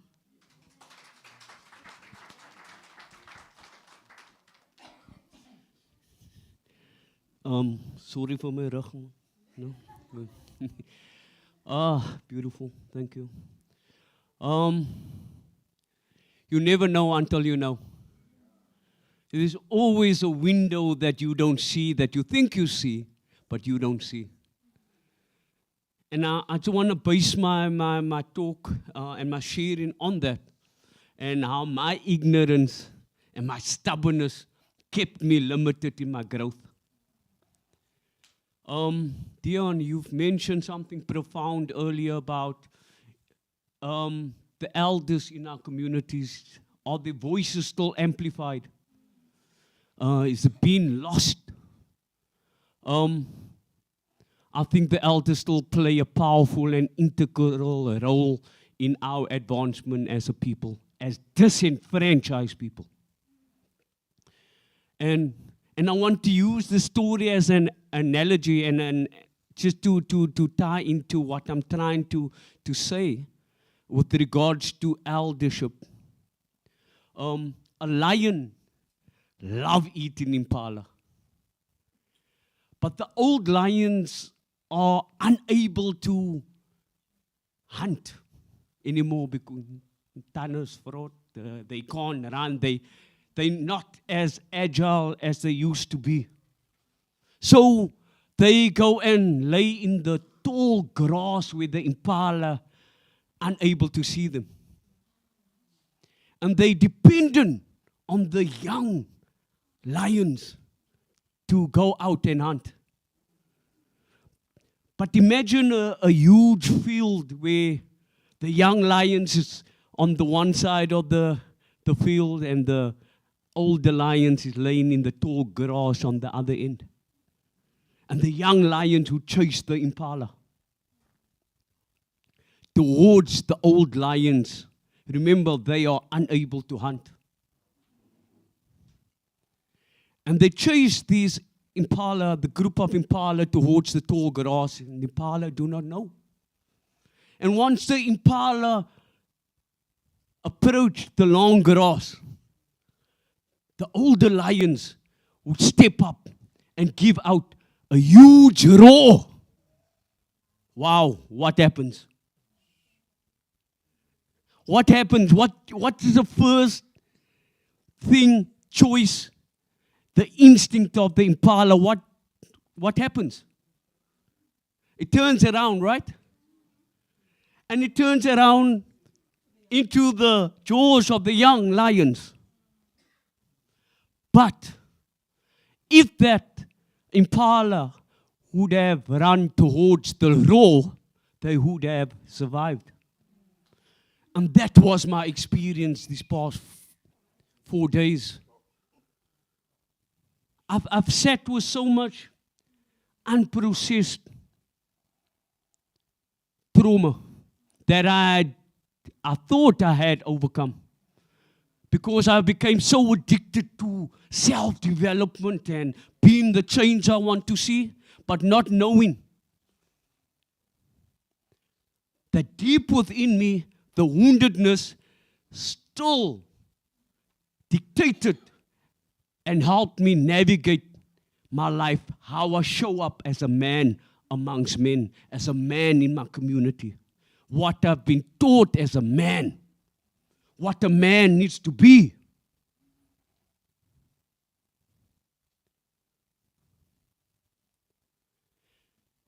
The raw, the fear of the unknown, stepping over the threshold and having the opportunity to see a new world. An opportunity to see a world that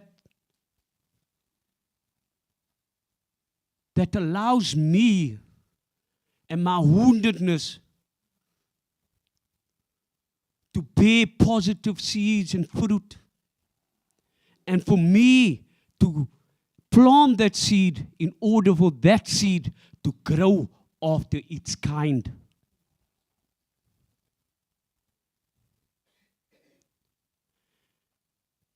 And a frog live and die without exploring a bigger world on the other side of the pond.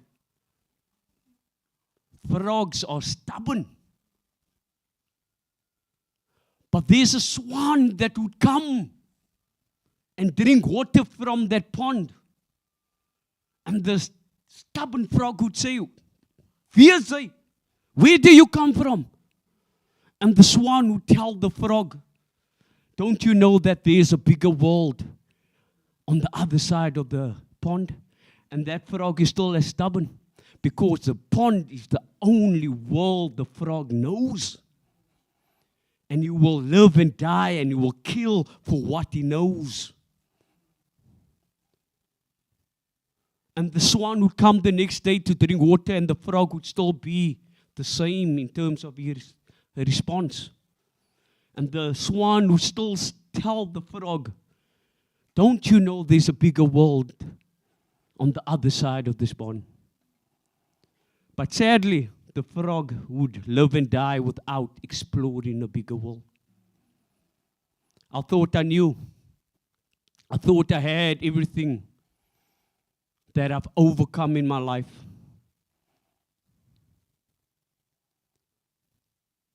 Last week, my brother was found not guilty, he and his son, not guilty in a murder case that have lasted for 2 years.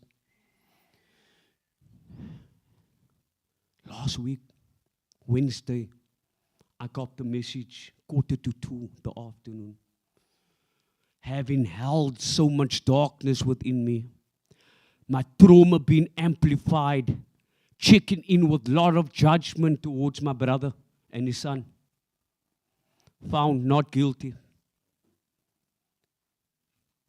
A 2-year drama. And you know what happens in our community when, amazingly enough, and this is where I found my role in my pain, that God have a reason and is by design. Amen. The deceased baby mama lived 3 houses away from my parents' home. Now you know the drama, the everyday drama, the perpetuation of trauma, of having to show up for emergencies, the physical abuse, the death threats. Me in between, having come so far in my healing, I thought I had. And yesterday I spoke about, it took me a while to understand my parents' narrative, to forgive them, to really forgive them, to really, really understand what it is that made them who they are. So I will leave it at that, and that was my transformation this week. Thank you. I found power. I found a way to show up authentically more, powerfully, and to share my story in order to inspire. So thank you. Wow, thank you so much. Thank you all. Do you want to just say something about your 2 books? Yeah, so I've made it my lifelong mission to amplify the work and legacy of disenfranchised people in our community. To amplify the resilience of our people. As I mentioned in my story yesterday, my father been forcefully removed from Simonstown. He still sits with that. And every story he utters is based on his beautiful childhood. And he sits there in that memory. And that's the only way that helps him remember what it was to be human. So I've written 2 books just to thank God for the opportunity to do so. Is to unlearn, unprocessed, untouched trauma in our lives within our high conflict communities, and how we can transform hate into love, and how that journey in between looks like. Simply based on what I've shared here today. There's gold in us. We are worthy. We are worth more than we give ourselves credit for. So this is my book, and I use this in terms of having to empower young adults, young hunters, to run towards the roar. Thank you. Thank you. Run towards the roar. Thank you. So can I ask Dr. Fungai, we will be going into lunch soon, but I just want Fungai and Uncle David to just briefly share your experiences and insights, and then after that, I want to ask Alive in Cups to maybe just, do at least 1 or 2 songs before we go to lunch, and then we'll come back. Okay. Please, can you go and sit at is it okay, Uncle? Okay.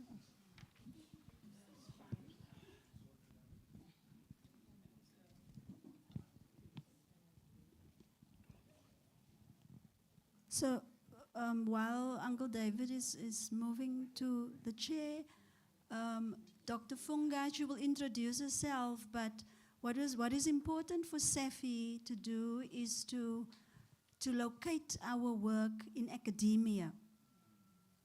As part of what, something similar to what Earl is saying. Nou, ons stories is net stories.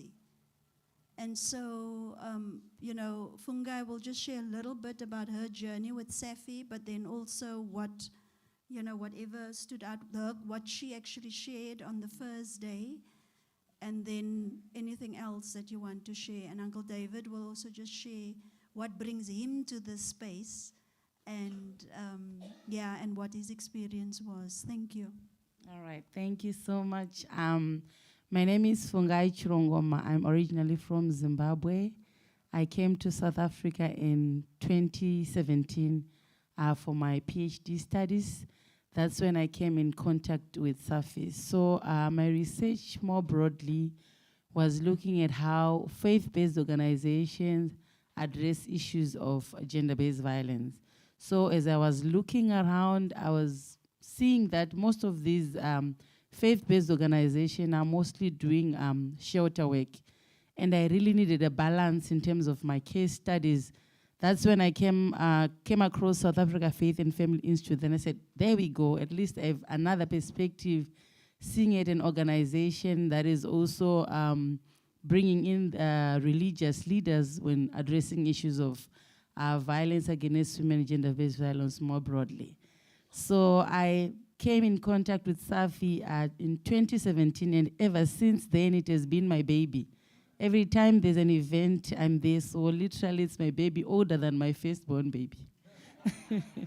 Okay, so I'm currently a postdoc fellow at Stellenbosch University, and I completed my PhD in 2021, and so far I've published 2 papers based on the work that Safi is doing.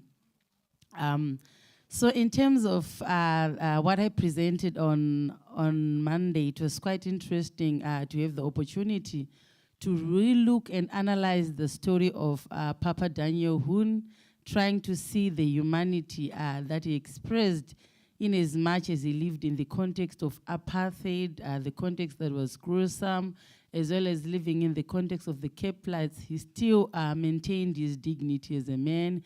He maintained his dignity in the everyday society, even during apartheid. He also maintained his humanity and his dignity in the home, the way he related with the wife, the way he related with the children. And we also saw the dignity in the way that he also related with the community, caring for the need.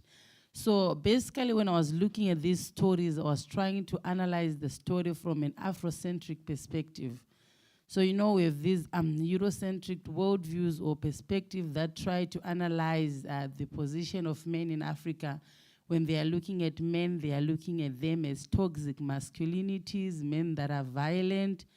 But with this Afrocentricity and Ubuntu, we then center and look at African men as men who also live with women in dignity, men who live with children and the community in dignity. So these are some of the analyses that I picked from Papa Daniel's own story. And it's an ongoing process as I keep on reading the stories, as I keep on re-looking at his story, I'll keep on picking out how he affirmed dignity and how he expressed his everyday humanity, or in a way, how he exercised his agency.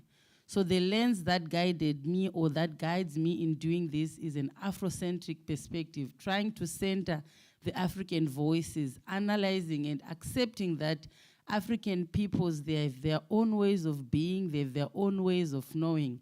So actually in scholarship, some African scholars are actually analyzing now and saying, when we look at it, Africa was developing at their own pace. It was colonialism and apartheid that hijacked this process of development.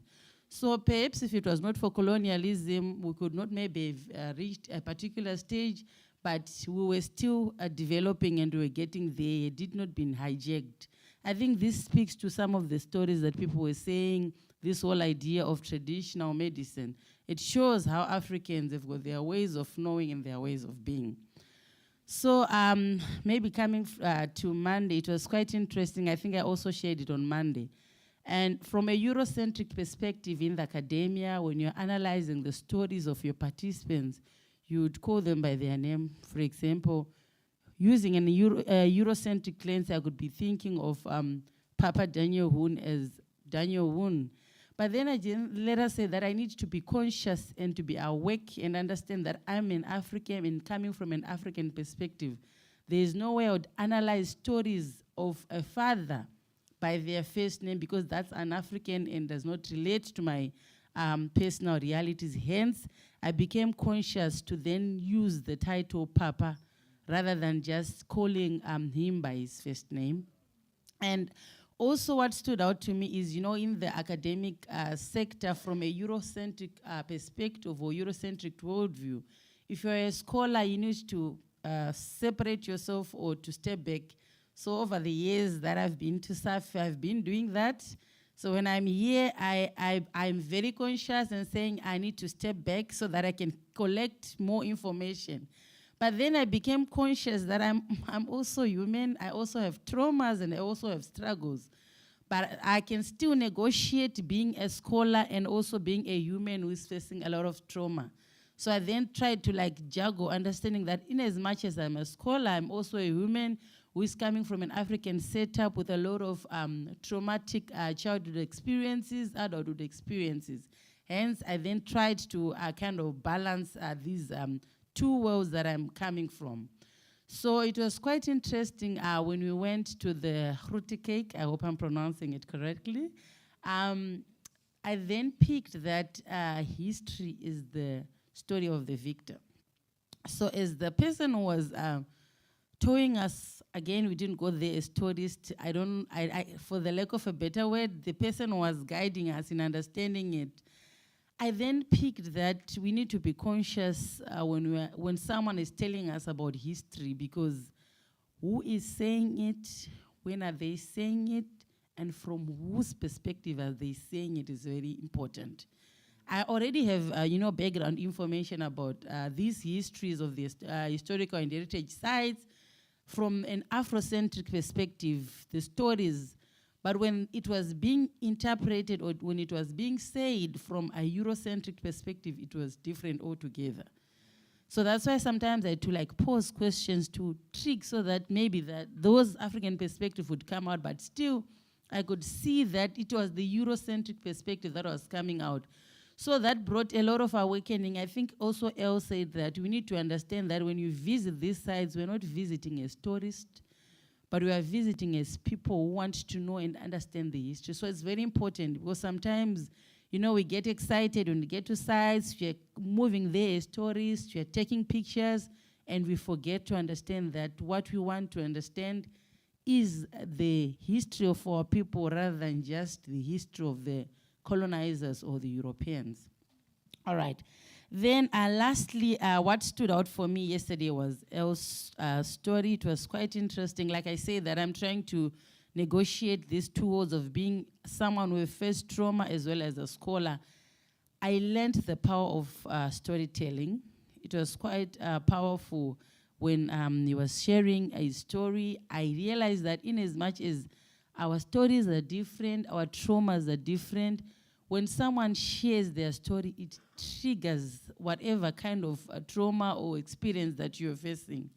When he was sharing, as he was sharing about childhood trauma, but I realized that it just triggered my traumas that I'm also currently facing as an adult. So I then realized how stories are quite powerful when they are being told. Maybe also to go back to the sites on Monday when I got into one of the rooms at the Ezekiel Museum. Like you were saying, this whole idea of discernment. I walked through, and it was not my first time, I'd walked through the other rooms of the museum, but there was a particular room that when I stepped into the room, I could sense a lot of trauma and pain.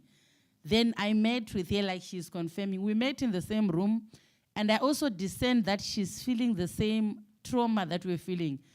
Then we decided not to speak to each other. Then we spoke after the experience, then we shared the same thing. So we need to be awake as we visit this site, because there are moments where you could actually sense the trauma that was within that particular place. Thank you. Thank you so much, Fungai. Uncle David. Thank you, Dr. Fungai. Good morning, everybody.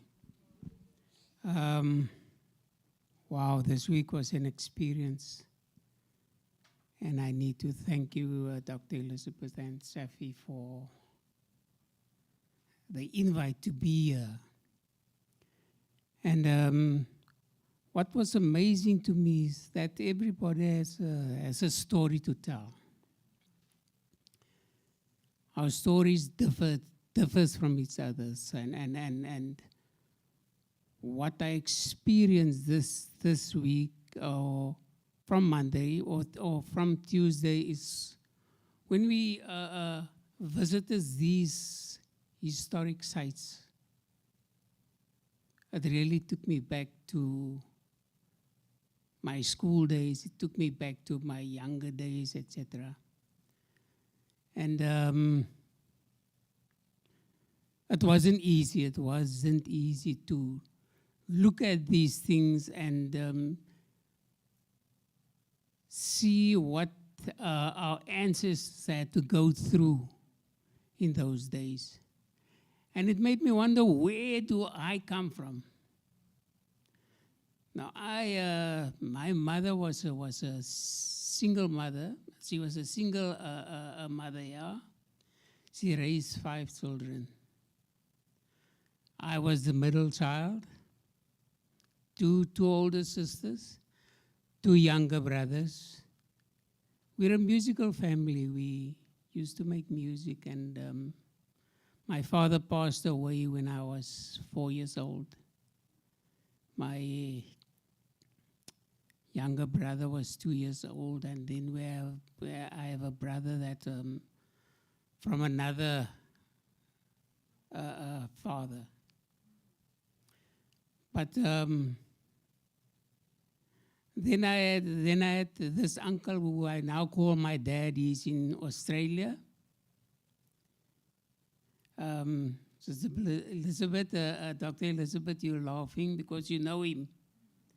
A great man of God, and he was also a good, he sang well, and he's a good preacher and all these things, but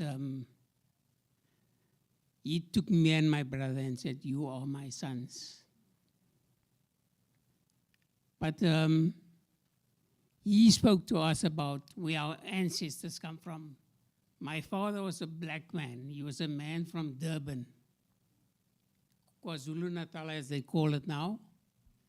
And my grandmother, or my grandfather at least, and my grandmother was from West India. Nou woon ek wat se nasies ek kan nou. Because where do we come from? But it seems to me that everything happened when these colonizers came and just gave names to everybody. And it was strange to me the other day when it was explained to us.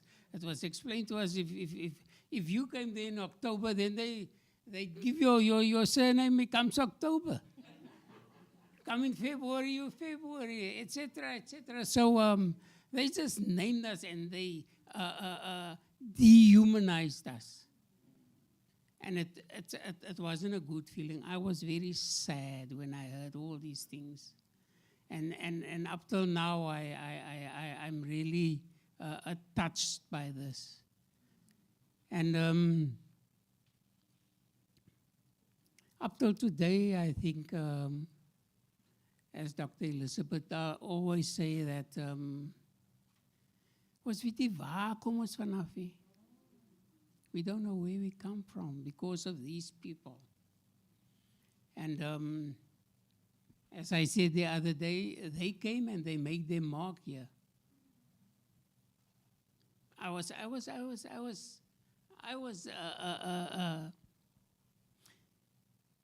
amazed when this guy showed us those buildings. I think I mentioned it the other day.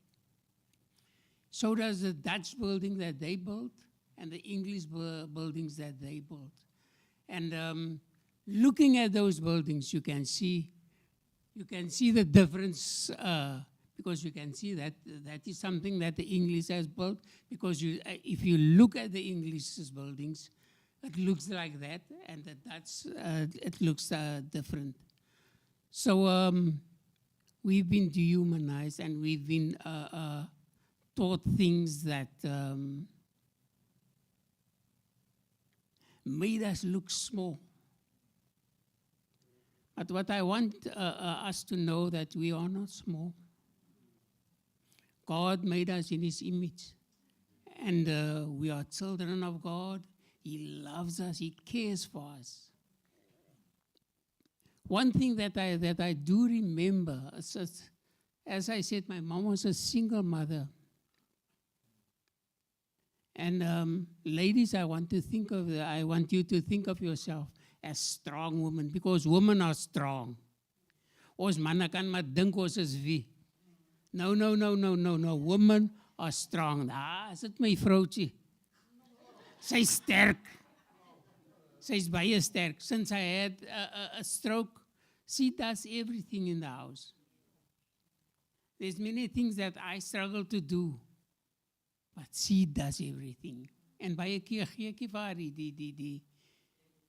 die credit vir wat sy alles doen nie. And we were talking this morning about these things. And it is so true, women are very strong.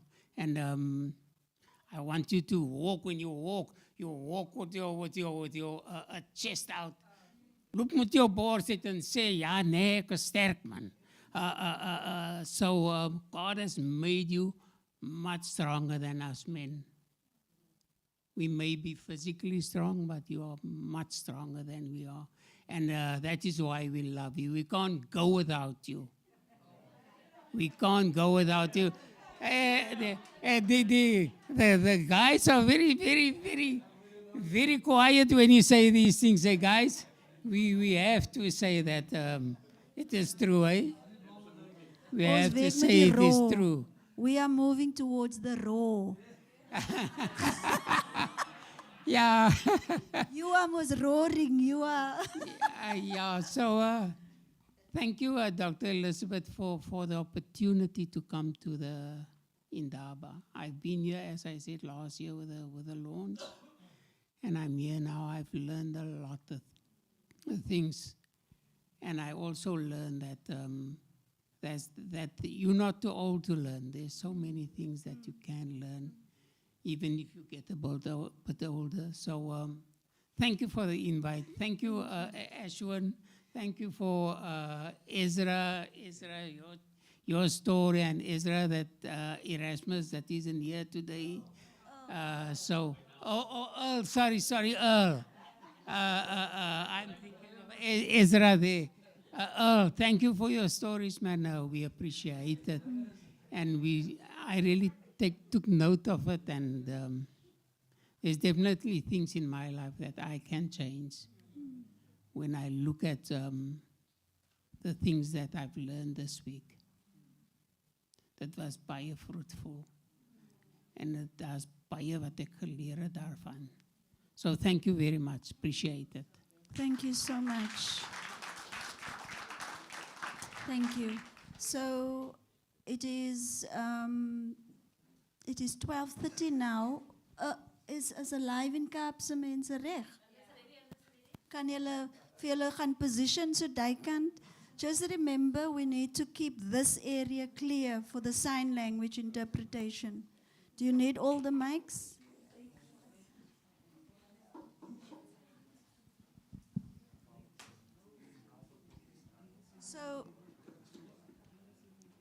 So you're gonna just, Sean, gaan julle twee nou doen en later weer, nee?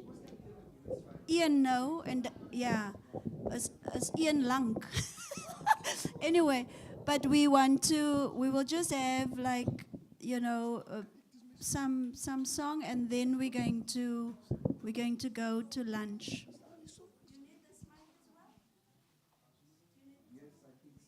Glory. Be good.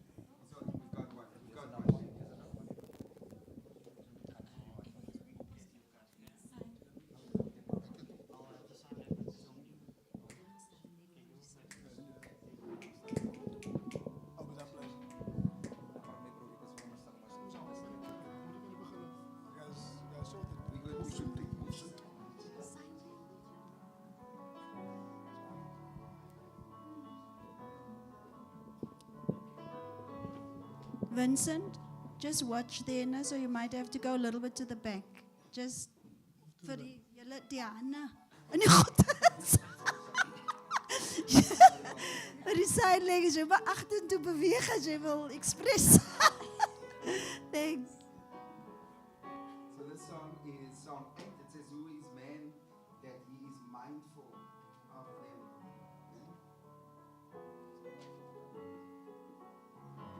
Wie is die mens dat die aan hulle ook dink?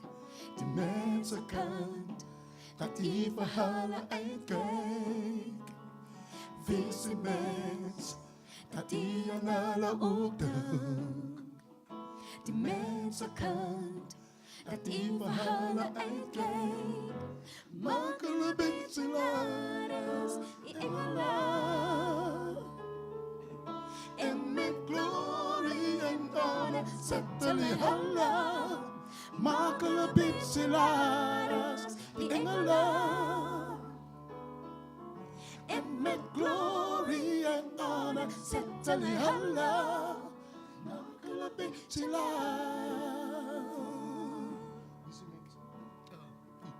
Wie is die mens dat die aan hulle ook dink? Die mensenkant dat die vir hulle uitkyk. Wie is die mens dat die aan hulle ook dink? Die mensenkant dat die vir hulle uitkyk. Die maak hulle bietjie laras, die engele. En met glory en honor settle Allah. Die maak hulle bietjie laras, die engele.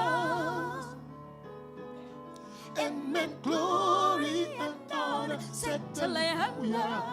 O Here, ons God, yes so. Hoe heavyweight is die naam in die hele aarde. O Here, ons God, yes so. Hoe heavyweight is die naam in die hele aarde. O Here, ons God, yes so. Hoe heavyweight is die naam in die hele aarde. O Here, ons God, yes so. Hoe heavyweight is die naam in die hele aarde. Maak hulle bietjie laat. Maak hulle bietjie laat. Maak hulle bietjie laat. Maak hulle bietjie laat. Visie mens dat die aan hulle ook dink.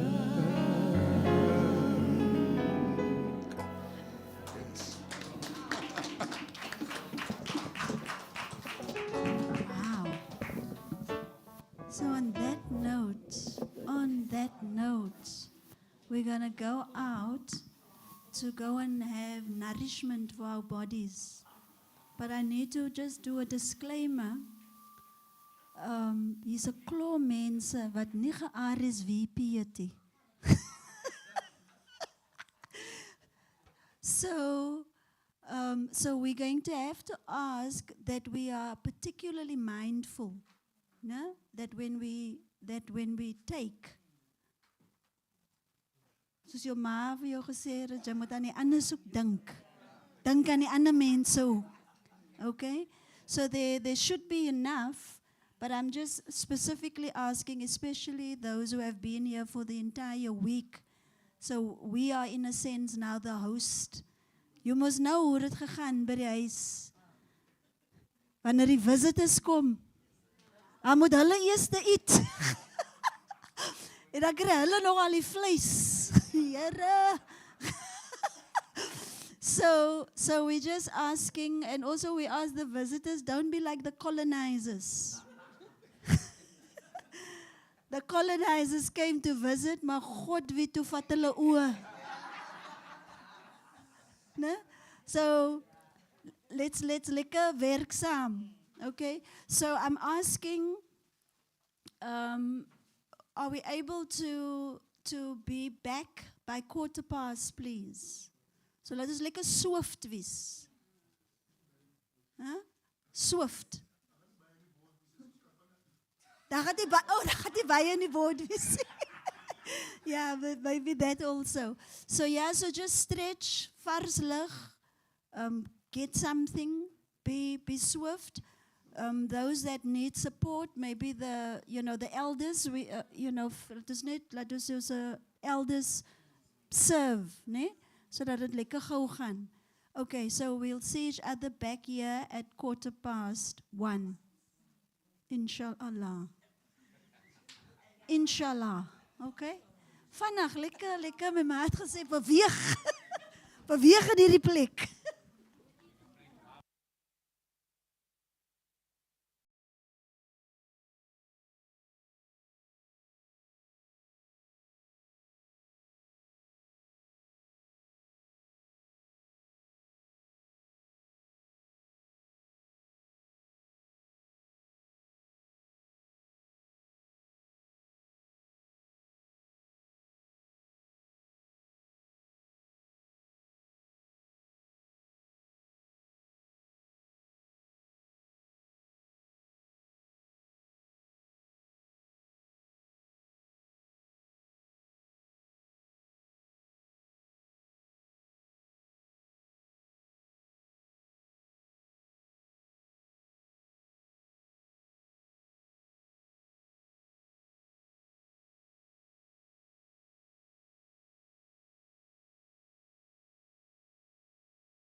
Hello.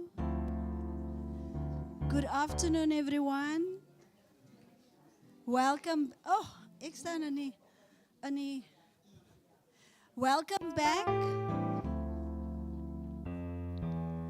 Ashwin, you're probably going to do just a little bit of the aircon ding, né? As dit 'n warm raak was, you need to just indicate. Nou, ek het my fan, maar ek weet nog nie van u julle af nie. so just to from time to time switch on the aircon so we can be as comfortable as possible. Waar's Edward?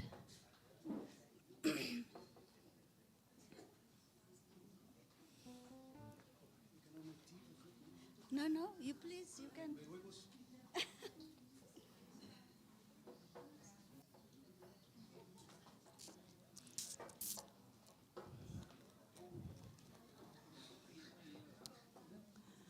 So we welcome back Earl Erasmus, who is the one that has been grounding us a lot and will continue a little bit just in terms of helping to make his contribution a little bit later. So what we just want to do now is Edward is going to just gather us again with our anthem.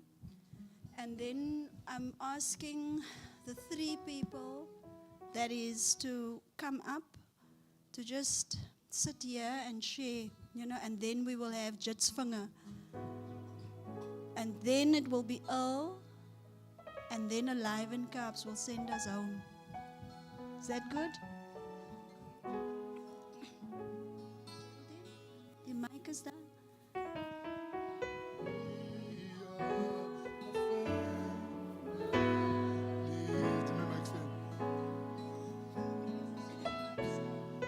I need you, you need me. So let's love deeper, talk sweeter. We are a family.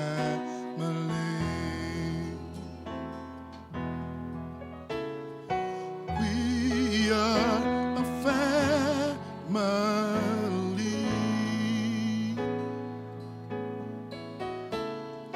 I need you, you need me. So let's love deeper, love sweeter.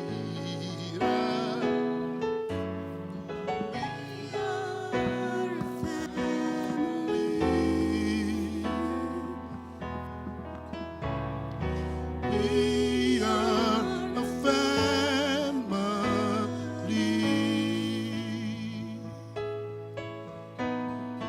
I need you, you need me. So let's love deeper, talk sweeter. We are a family. We are a family. We are a family.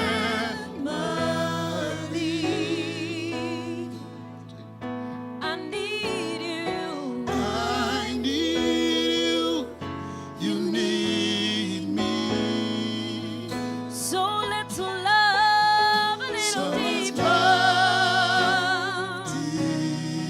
And let us talk sweeter. 'Cause we are, yes, we are a family. We are a family.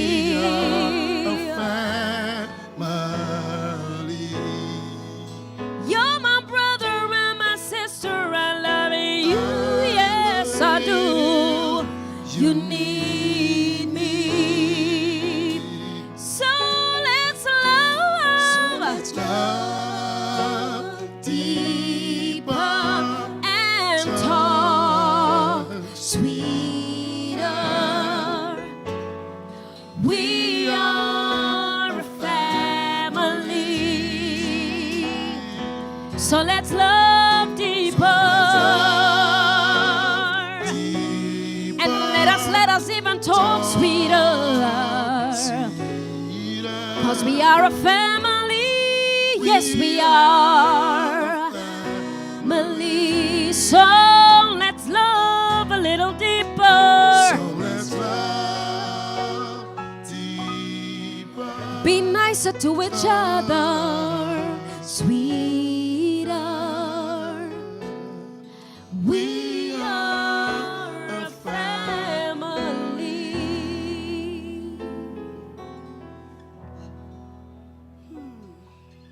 Breathe that in. Thank you. So I would like to ask, is it Lusanda? Lusanda will come and share. And who was the other person besides Susan that I asked?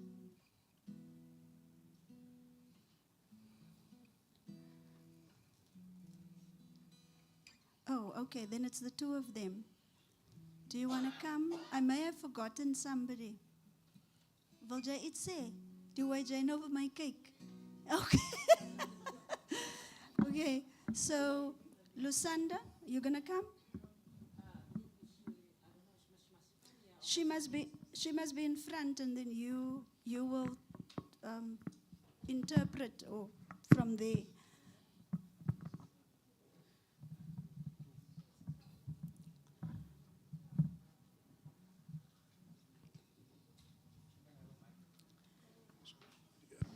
So Lusanda, no, luister gou dierbares.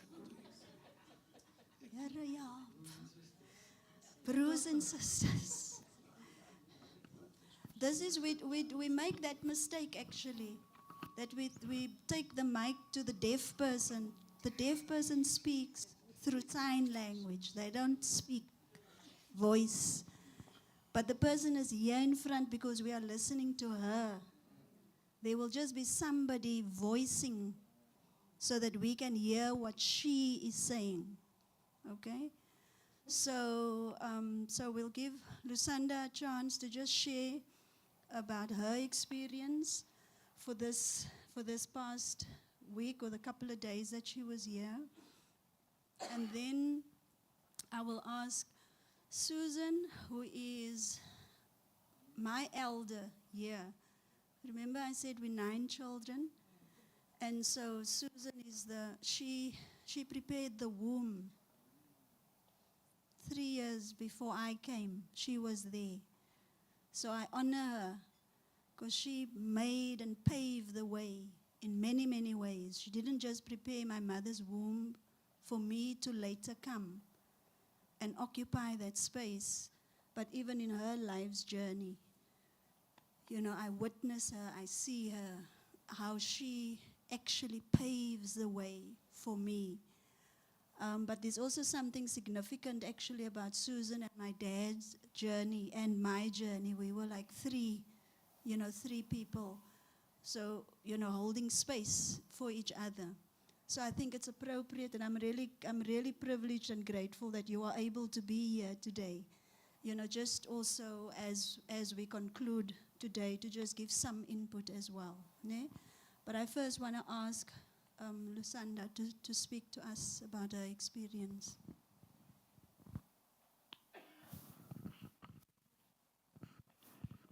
Greetings, good afternoon, everyone. Again, that's my sign name. I'm here just to tell you about yesterday.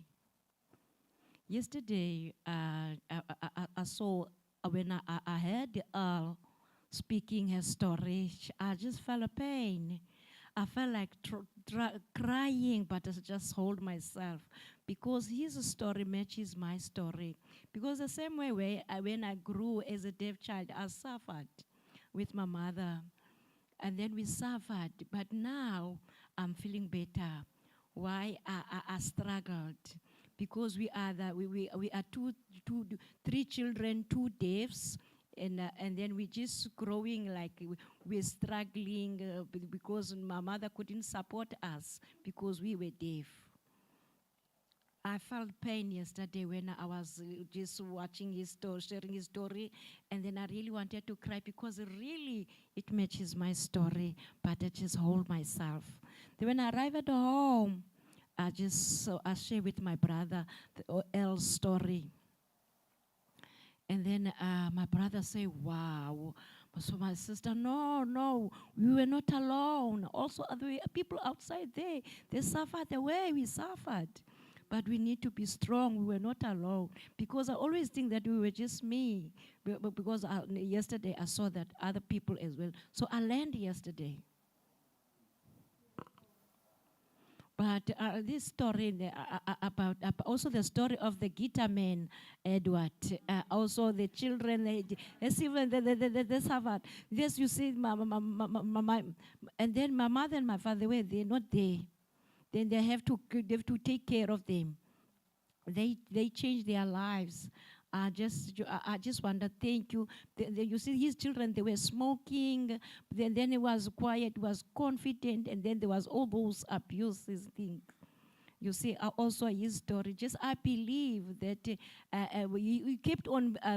He never changed he knew their behavior. They will change, and then he kept on holding and believing. Then he had that comfort inside of him. But now, you see, we are deaf. We are in the deaf world. We are suffering. You see, the sign language is the 12th official language. But yes, we are happy, but our ways are still closed. You are sharing stories of the apartheid. But our life, we are just being, we are suffer. You see, we are still suffering. Is we deaf, we are not free like you hearing people. Your life is more easier than us. Ours is a struggling ways of communication. Wherever we try, we can't solve problems. You see, we are fighting every day. I just hope maybe in future, then things will change, and then things will improve, and then we will be free like you are free. So we are deaf, and then our life is hard. I want to say thank you, Elizabeth. Your stories, the idea you just started, Safi. It is nice. It's very nice. You see, we family. We are really family. We are together. I'm happy. I'm so confident. I want to say thank you, Elizabeth, a lot. It was my first time, last time when we were, Pumelele, she invited us last time, it was an event here. And then I was confused. And then I said, okay, let me come to see what is really happening here. And then I see the stories now. I became interested again. I came here when I was invited. I'm happy more. I want to come more to attend your events. Thank you. Thank you. Thank you. Thank you so much. So, Susan? Afternoon, everyone. So, the journey for me really started from how I've experienced my parents. I think Elizabeth touched a bit on my parents. So, for me, it was life is manageable. And then as I finished school, at 13, I began to just jot down what is some of the things I want to do. By 1985, I should be in matric. 1988, I should have my 21st. And then at age 23, I want to get married, because that's how I see my parents. Just, they live life together. Fast forward, the journey that and it's actually interesting that you mentioned that now, Elizabeth, because I wanted to go back to our threesome, myself, you, and Papa. My mom was there, but I think she was more of being at home, wanting to keep the home fire going and keep us on time, have us going and do what we need to do. Of course, my dad was a leader in the church, and so Elizabeth and I would journey with him, doing all sorts of church activities. I think my dad became a church planter, actually, because he was telling the pastor that he didn't come to sit in a bench. He came to do the work of the Lord, and that took him out of the church. So he would be church planting. And so that was our journey, nights of praise and different activities. So we were that threesome for most of our lives, actually, until that last weekend that my dad, because the Friday was his birthday, we gathered around him for the 21st of October. That was his last birthday with us. I left Elizabeth there. I couldn't face, because now as a nurse, I saw how my dad's life was coming to an end. It wasn't an easy thing for me to witness, so we went there. I went there the Thursday, and then I was going back there the Friday because of his birthday. We stayed there till late, but I knew I was leaving. I was not going to stay. And then Jackie and Elizabeth and the rest of the family that was there Lisbeth had a 3-night vigil with my dad, so she stayed the Friday night. She called me and tell me what was happening. I said, no, I'm not going to come back. She called me Saturday night, telling me what was happening. I said, no, I'm not coming back. Because in my mind, I was journeying with my dad to see him coming to that end of his life. I was making sure we get a carer for him. So the carer was, for me, in essence, taking my place because he was diligently there with my dad. I kid you not, apparently he left Cape Town because he was looking for a job. When I called him and I asked him, where are you? He told me he's in Durban. He went to look for a job. I said to him, are you looking for a job? Are you walking into a job? He said, no, he's looking for a job. I say, and if I offer you an opportunity, will you come back? He rushed back to Cape Town. He walked in on us the Sunday, and it's like he wanted to stay with my dad, taking care of my dad the way I was enrolling him into this care plan that I needed to draw up for my dad. Fast forward to that. He asked me if he can be the day off on Monday, the 24th. I said to him, you know what? You came here that day and you stayed. If I didn't send you home to your family, it looked like you were going to be on duty 24/7, which is not normal for nursing. You do a 12-hour shift maybe, but never a 24-hour. But that's how committed he was and wanted to make sure that he maybe pleases us as a family and what I was wanting as a nurse now. And so when he asked me 2 weeks prior if he could be off on the 24th, I said to him, of course you can be off. We will work something out. And then between Elizabeth and Jackie, it was now a whole toetrekkery. Because it's at Jackie's house, and Elizabeth is there, and Jackie wanted to make sure that things is sorted at home, and Elizabeth is now there because she's working from home at that time. Now, Elizabeth wants to leave and take Jackie's children to school. Jackie said, no, this is my kids. I'll take them to school because you stay there. So you took them? So it was all of that toetrekkery between the two of them. But what I want to say, just in short, my threesome journey with Elizabeth, myself, and my dad came to an end for me on the 21st of October because I just went there for his birthday. And then I went back the Monday when he passed on. So this time of Safi's work is so significant. And thank you for being obedient in that way to that call and that instruction of the Holy Spirit to you, Elizabeth, for doing that.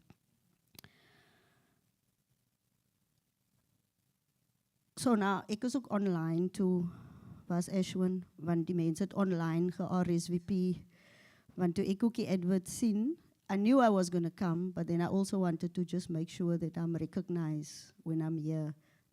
I've RSVP'd. And then I committed myself due to my work also that I took time out on Tuesday, and then I was going to be here today. But this work and to be present here is so critical for me also in the healing of my journey, where I have become and where I am now. So I'm grateful to be here, deeply grateful. It's not just automatic for me to be here. It's not automatic. I'm grateful to be here.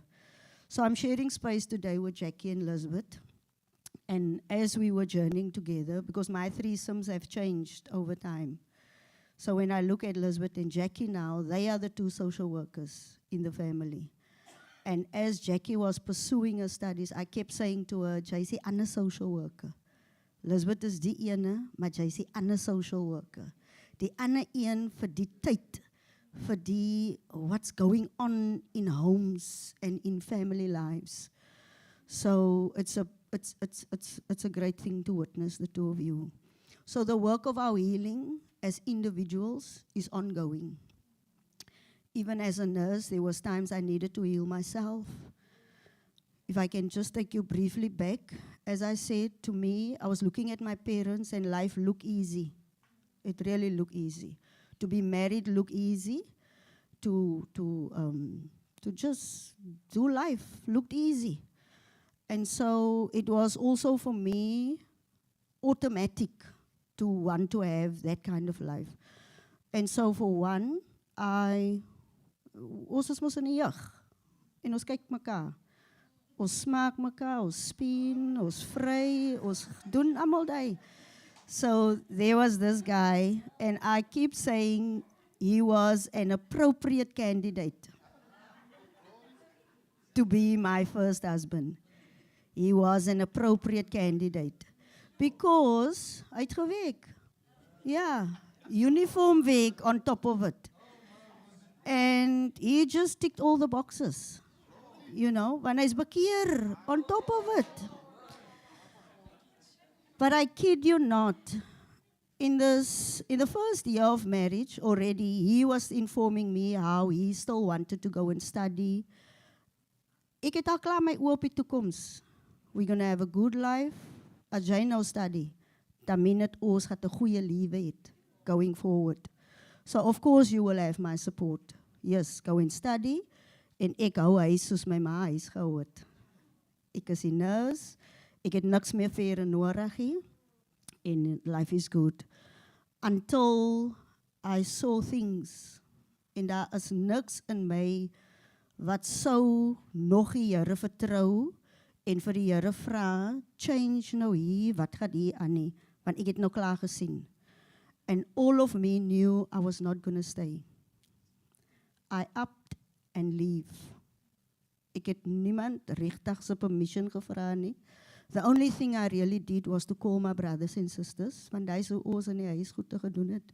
My dad would sit us down, we will have family altar, rondom die kooi, ons bid daar saam, en van daar af sê ons goeie vir almal en kooi toe. To have had that experience, ek sê myself, ek gaan huis toe.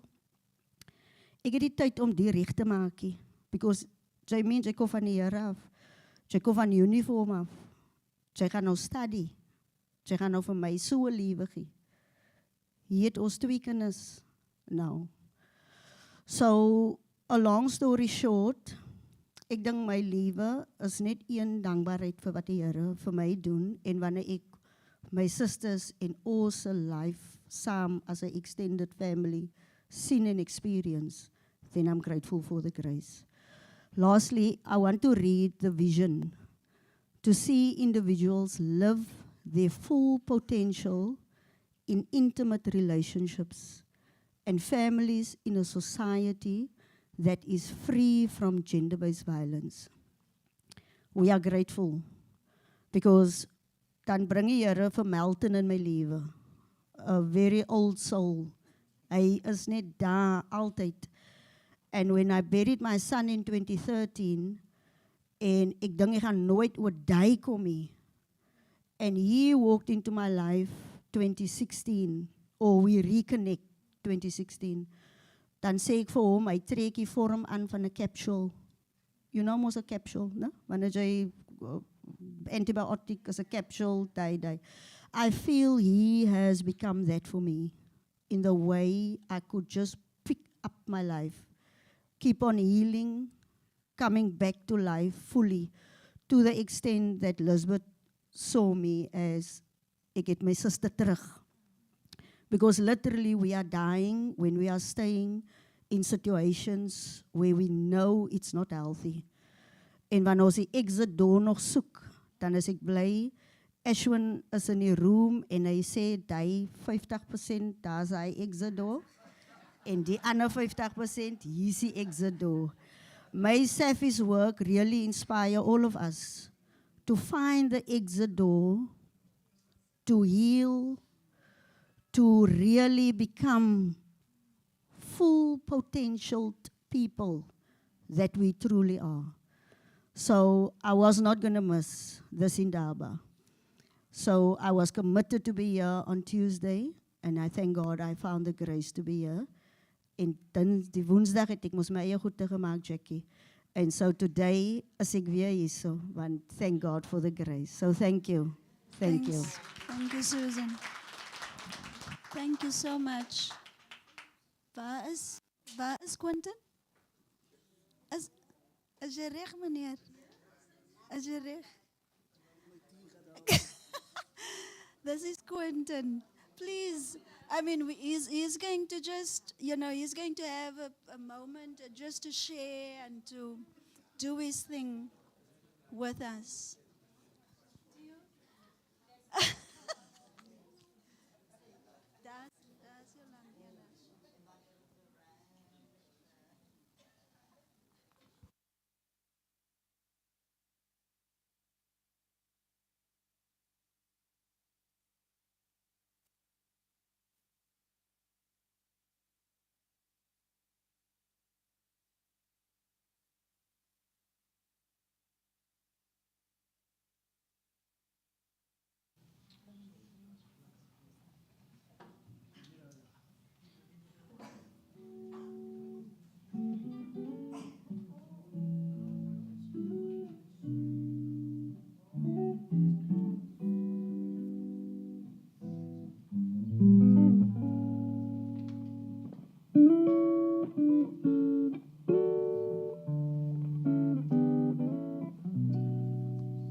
Die ou my aan 'n dop, jong, wat kyk.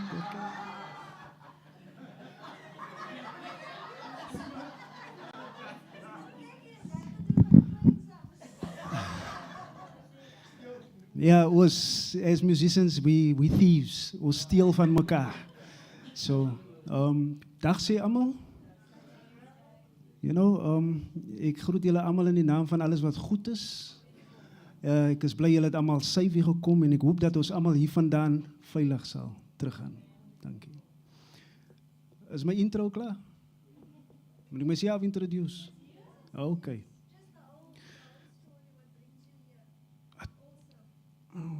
That's a long pad. I mean, how I came here, For those who don't understand Afrikaans, my mother and father calls me Langman. Anyone wants to translate? Langman? Long John? No, not Long John. My father's name is John Goliath, and my mother's name is Susan Grootboom. And they are both...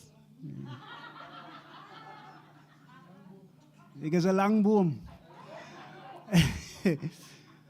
But they are both from Knysna. So I am first generation Cape Townian, and so therefore I have this thing about identity, of course, because they come from a place where they've got lots of stories. Have you heard about? I mean, there are many books about Knysna, die Grote Bos.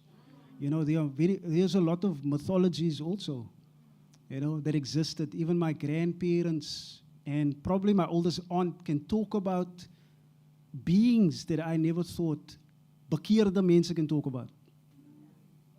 Because let's be honest, when you are bekeerd, you don't talk about mermaids. You don't talk about snakes with diamonds on their heads.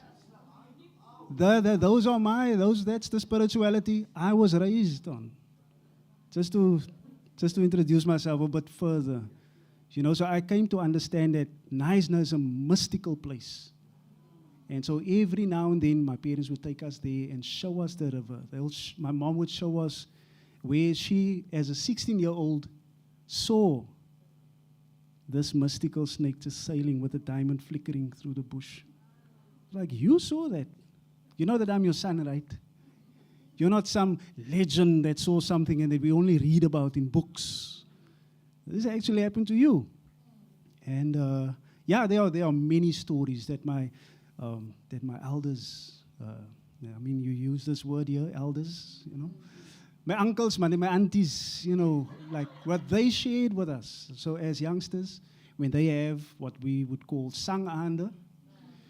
After the hymns, and now they must like a high off the singing and goodness, natural high. They would start talking, telling stories of him. And that's what I absorbed. So I live there still to this day. In other words, I also come up with my own stories. I also saw something that I can't explain. It's a phenomenon, I should share this with someone, So I paid attention to our folklore a bit more, to find meaning in these stories. In fact, we've got Mr. McKay here. Just give him a round of applause, please. I'm going to put him on the spot, Gogo, because I want to share a story with you all. And why I'm putting him on the spot is because I want him to follow the way I tell the story, to add the correct atmosphere. Because this story is going to go from somber till worried, till action, and then another somber. And then some unresolved dinges. Where's dinges? So we're going to end with a dinges. Okay. So this is a story called Die Reënmaker. And it's an ancient story. It's actually a story that I dedicate to my grandparents because this is what happened to them. Gee my somber asseblief, bro.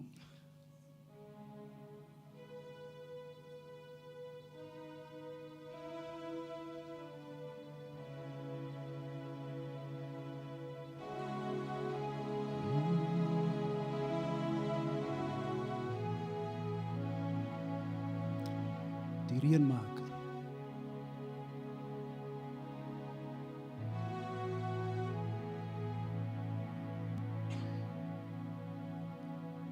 Een oggend vroeg het die medisyneman se vrou by hom geneel. Sy het by hom gekla, gekerm en geknoei. Sy het vir hom gevra: "Hoorie, gaan tog na die Giga, sodat hy vir ons kan slag 'n waterbul, sodat ons daai soet reën kan opgaar en ons gate weer vul. Daai reën maak mos die bol en die knol lekker vol, groen, vet en ryp. Want heeltyd drink ons hierdie bitterheid." Die medisyneman stem toe in, maar om sy broer saam te vat, want die het mos lanklaas gejag. Hy is glad skaam. Hulle kom by die Giga en hy is net so: "Bossies is bros, springbokkies is bleek, breek vir ons hierdie boosheid en bring vir ons reën. Die grond is kokend warm en hard, en my kniekop is skroei, van agter die volstruis lê en kruip, en my taak bemoei." Giga skud sy kop versier en sê: Ek is kwaad vir hierdie mense hier. Hulle sien die donker wolke vorm, dan maak hulle die vuur. Vir vrede en veiding bring ek die reendier.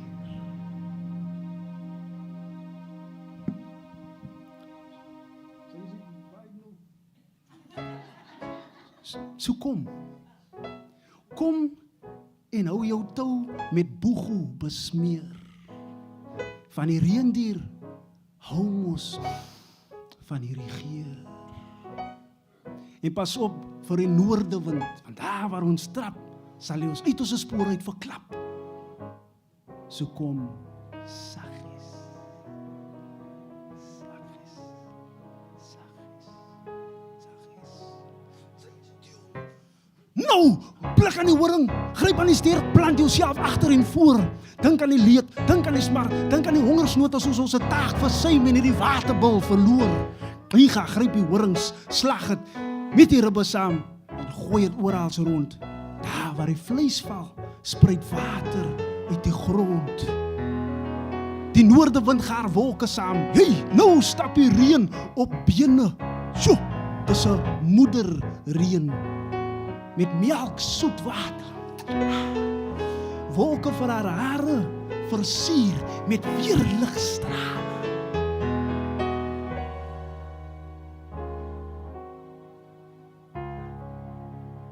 Liga is nie meer magtig.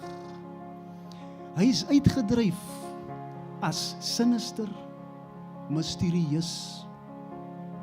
Nie meer die volk se geneesheer. Inteendeel, man en vrou word nou bekeer.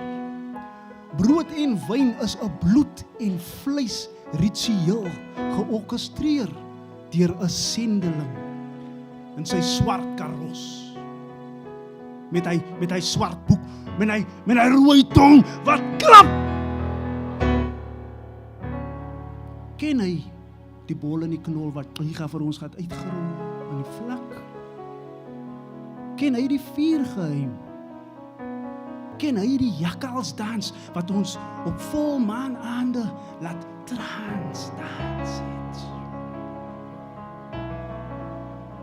Ken hy tsoekwap? Ons tromme is nou stukken geslaan om 'n nuwe weg na sy kerk te baan. 'n Monsterieuse gebou tot eer van sy God uit ons hande gevorm. Ons is nou geklassifiseer as arm, stom, dom, sondaars.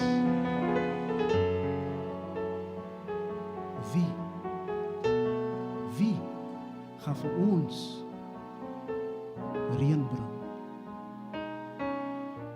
Baie dankie. Mr. McKay.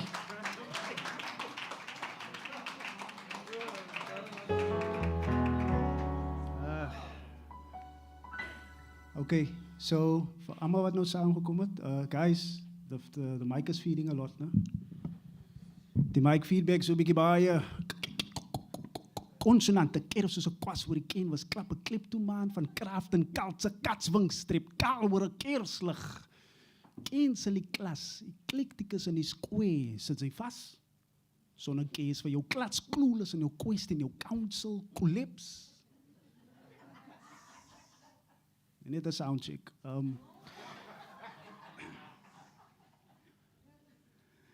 I will net weer eens say thank you to Elizabeth, Dr. Elizabeth Warren, for inviting me and having this fantastic event, this 4-day event. Yeah, rite of passage. I've never gone through a rite of passage. In fact, I do believe I have, if I put my story together. You know, when I was in high school, say around 13, my eldest brother, who I lost in the year 99, the first paycheck that he ever got, my father was a carpenter, so he did built-in cupboards for people, right? So we would take us with for pocket money if we just, you know, sweep wherever he's drilling and moving cupboards around, and that's how I would get my pocket money. But my eldest brother, he was now 17, so he could earn decent, not pocket money, but something close to a salary, you know. I was in high school, and he bought me my first pair of grassies, my bro. You see, this was a thing, and I don't know about you, you're much older.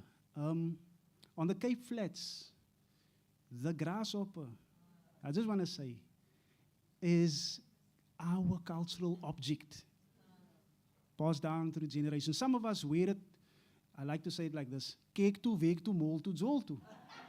One pair of shoes, you can wear for all these occasions, and still, wait, and still feel dignified.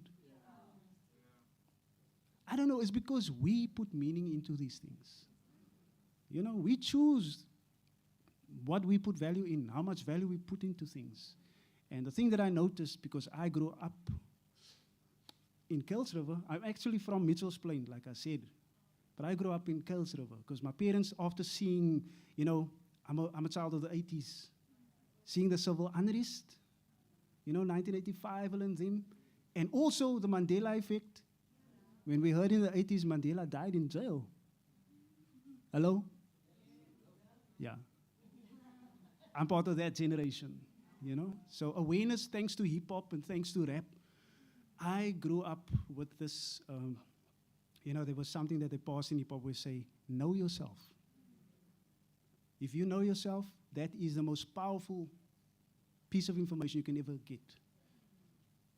If you want to know God, know yourself. So I'll just leave the preaching to that. But the thing is, when I got my first pair of glasses, I felt like I'm supposed to know what's going on. Because I'm not a child anymore. I'm not a lighty now, man. I'm 13, I've got my first pair of glasses. You know? Because the guys on the streets, they conducted themselves with that kind of distinguished, like, gentleman vibe. You know? In Elsies. And that's where I stood. When my cousin was telling the story, he's like, so, horses buried dab my bro.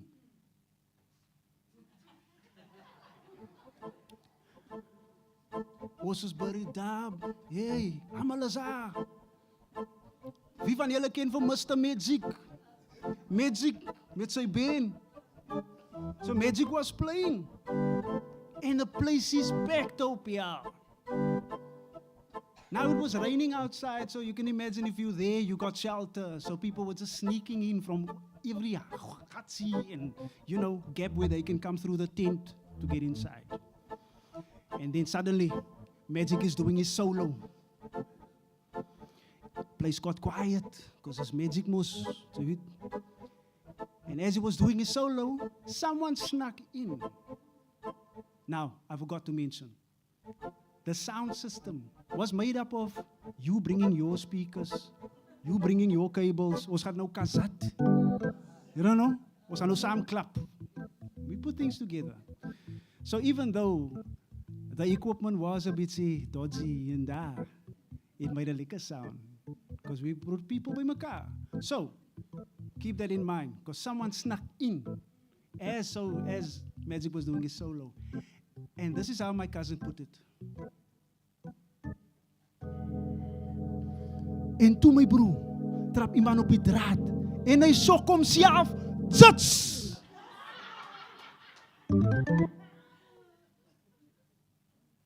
I was 12 years old, growing up in Kuils River, and I heard this word for the first time. Zits. And that word went and snuck itself in the subconscious here agter my agterkop, where I kept it. So, on high school, I got introduced to this group calling themselves the Ragamuffins. On Sarepta High, and this was Attie and Bubbles in Fonnie. Every break, when it's pause at school, people would gather, some people, not all of them, in the Gangetsi. And Attie and Bubbles and Fonnie would do their thing. They would be performing what they love. And there was music or lyrics from POC. Savit? Daai ene wat sê, my broertjie kry 'n skoot, dwars deur sy kop, want daar was 'n gangfight op ons blok. And so it goes on. I was paying attention, and I was like, hey, can I join? Say, yeah, cause a beatbox. Say, yeah. And I went like,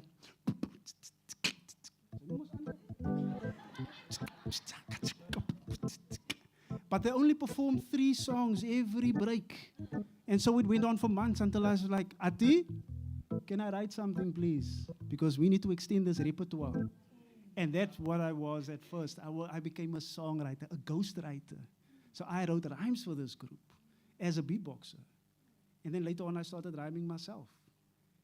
The years passed, new groups were formed, and my name kept changing from Gotcha to Apocalypse, until I decided to call myself Jits, because I was now rapping in my mother tongue.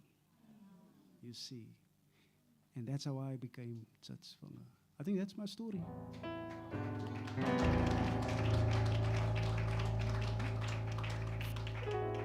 Now, I don't have a script. I don't have a framework of what I was going to do today. So if you have any questions, you can just raise your hand and I'll try to answer you. No. What about the song, Lord? Kom ek speel 'n song. Why the finger? It's a metaphorical thing. When I rhyme, I believe that I do point you to something that I want you to pay attention to. So, yeah. And I'm always the tallest guy in the group, man. So, I'm the Zitsvinger, you see. It's not that deep. You know, as the lighties must say, it's not that deep. Don't tell them that, no? They're going to think you for traag, like, wanna be a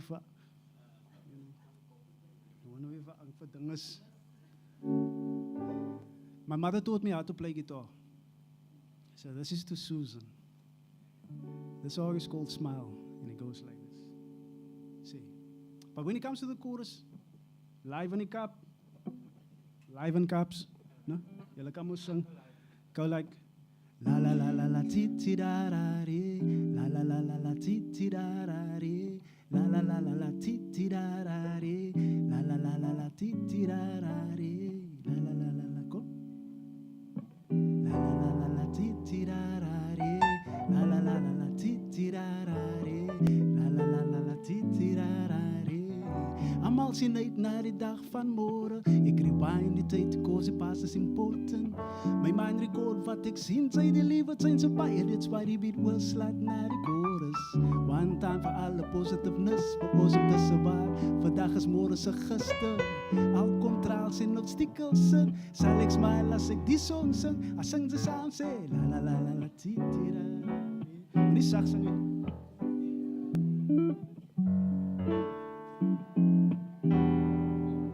You can all sing along. Come on. La la la la la ti ti da da. La la la la la ti ti da da. La la la la la ti. Pragtig. Kan ik maar nou met die song begin? Ah, sê.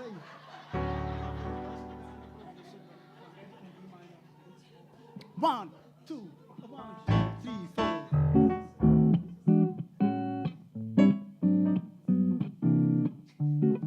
Ik wil even om die elkaar gemaakt. Sê. As julle reg. 2, 3, 4. Almal sien uit na die dag van môre. Ek rewind die tyd, cause it passes important. My mind record wat ek sien, sy die liefde zijn so baie, that's why die beat was slaat na die chorus. One time vir alle positiveness, vir ons om te survive. Vandag is môre se gister.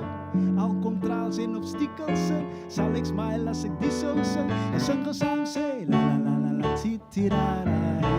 La la la la la ti ti da da. Harder man, louder. Come on. La la la la la ti ti da da. La la la la la ti ti da da.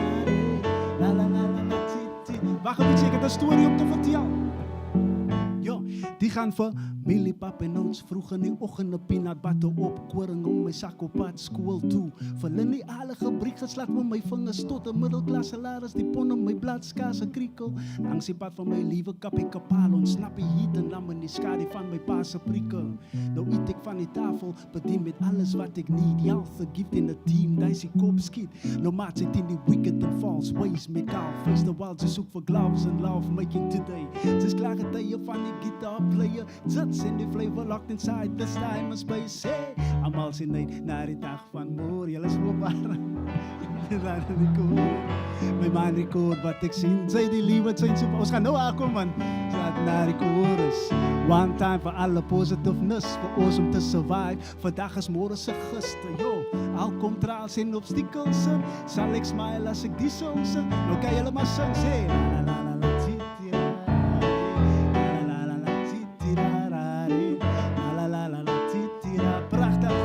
La la la la ti ti da. One more time, say la la la la ti ti da. La la la la ti ti da. La la la la ti ti da. Luister. Die gaan voor rampokkers op die vlakte met paspoorts. Wat kom met Karimo zakken, Navaras en grasshoppers. Voor bebox zingen die gangen met POC en ragapaties. En staan het Siva, Atti en Liko Bees. Veer van vandaag af, soos mushroom haircuts, alibak af. Nowadays is fade and spike is stijl. Hip-hop is aha, die Gandhi amongst die chaos. Een bladwijzer van de paasdag, tijd en datum, dies voor haas wakker lies. Volks wat youths weet gemaakt. Soos tranengas op riot soldiers toegesleed en Caspers blindfolded. Soos die seizoen verander, stomp bietjie stage, wil ek het op alles feit tot skoenlappe.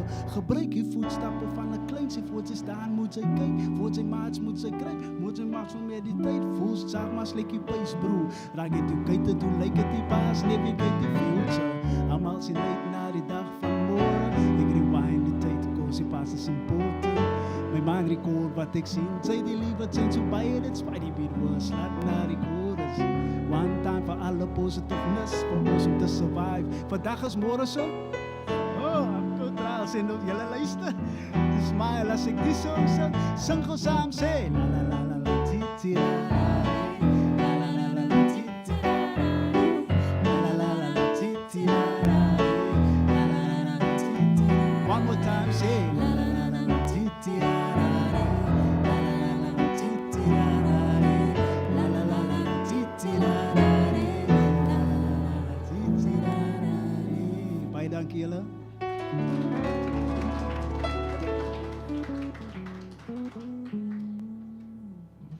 Yeah, so ek kan nie regtig kwai sing nie. Nor can I play like Jonathan Butler, you understand? But thank you for joining. It makes me feel like I can do something. You know? Yeah. Yeah, thank you. What was so, something interesting happened. In 2007, a guy by the name of Jethro Lowe, who was still is part of a group called Koi Connection, asked me to go with him to represent Cape Town on the Migration Music Festival in Taiwan. And I just picked up the guitar as my accompaniment while I rap. So he said, nah, jy doen jou ding en ek doen my ding. I said, yeah, but how's that a rehearsal? I mean, hoe sit ons die ding saam? He said, no, just gaan die little spirit take you, man. Jy weet, mense like so, they like throwing you in the deep end. And I'm not a English rapper. I'm an Afrikaans rapper. In fact, the word Afrikaans, I made it up.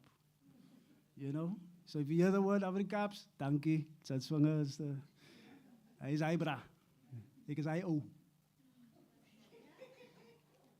I came there, I noticed, wag. By the time I leave Taiwan, I need them I need something to stay behind, something about the way we express ourselves. So I thought, okay, what about a call and response with him? And it goes like this. When I say, Daisy move, you say, maak het aan. People are looking at each other. I could see in the stands, because it's an amphitheater, it's like you had people from all sides of the world actually there. It's not just Taiwanese people. And it was in the evening. It was pretty dark in Dan Park, in the current capital of Taiwan. It's called Taipei. That's where I was. So I went, sien julle kans waar hy vernacular, spectacular. Daisy move! Yeah, they were much better than this. This is so pappy. Die batteries is pap. Julle moet 'n bietjie gaan charge. Slangers amplify the jack tracks, but they like Daisy move. Yo, ek drop die taal swaar kilos en naal not op piskaal Daisy move. Maak 'n plan as te kan, dis dalk jou laaste kans. Daisy move. Hande op, asof ek jou gevang het, nou sê die manne, wat as hy desperate laaste weg gaan loop, kans nog gemos. Mike, seker, die seker my sound, die een bra sit sommer sy shades op, is nacht, it's dark, hy bra put his shades on, and he's like this, yo, and I was carrying on, it was like, yo, sien julle kans waar hy vernacular, spectacular, Daisy move, yo, slangers, amplify the jack tracks, wat sy like, Daisy move, yo, ek drop die taal zwaar, kilos en naal, not op die skaal, Daisy move, maak 'n plan as jy kan, dis dalk jou laaste kans. Daisy move! Yo, I came back. I was like, if I can do that, and baie dankie by the way, thank you so much. When I came back from Taiwan, I was like, these people can live off their culture. I saw no poverty, I saw no alcohol abuse. You know, the things that they were into wasn't weaponized against them. They could live. I couldn't understand anything that was on the billboards. It was in their language. Here's the thing that struck me. The meals are affordable, and not just that. I saw a bra, this big, sharing his meal with a bra. Seker maar my side. They ate together. So their system was around sustainability. And I never heard of the word sustainability applied to culture. And it made me look at our culture and asking the question, what's wrong with our culture? What is our culture then? Became the other question. Because then I can hear the ladies at school saying, ons het hier 'n culture nie, meneer. Yeah, but then, what about your heritage? You know, because we've got 7 layers of heritage. 7. I'm not going to share that with you. You groot mense, you can go research. Because, I mean, you come from parents, who come from parents, who come from parents, who come from parents. And so it goes on. So if you really sit down and think about it, you actually embody a whole wealth of knowledge, place. You know, we reached this thing about poverty. I mean, in the earlier indigenous cultures, there was no word for jail. Tronk wasn't a word. Poverty was not a word. These are concepts we espoused. Now it's our reality. So it's about what we put in here. What do we consume that we bring out into the world? Right? That's just my understanding. Right? So you can pray all you want, but my thing is, what about action? You know, I mean, isn't action a form of prayer? Right. So I'll leave you there. I want to see what you do. You can tell me you go to this church or whatever. I'm like, okay, but what doen they? You know? That's my church. The place of doing. You know, anyway. Yeah, my religion is music. I mean, if we agree with each other, don't we say we strike a chord? We have an accord. Eh? And you as an instrument, you were made by the Most High. So you are an instrument. You need to keep yourself in tune every day. And lastly, practice doesn't make perfect. Practice makes more practice. Because imagine you had people around walking around thinking they're perfect. Does it mean they're going to grow more? No. Or they're going to practice more. So practice makes practice. Practice the habits, man, gesonde habits. We need to watch what we say because those things thoughts become things, right? What we think becomes. I want to know who can follow their thoughts because that's a hard thing. Before I know it, I'm thinking about things that I didn't even thought I was going to think about. I klink a bit. All right. So yeah.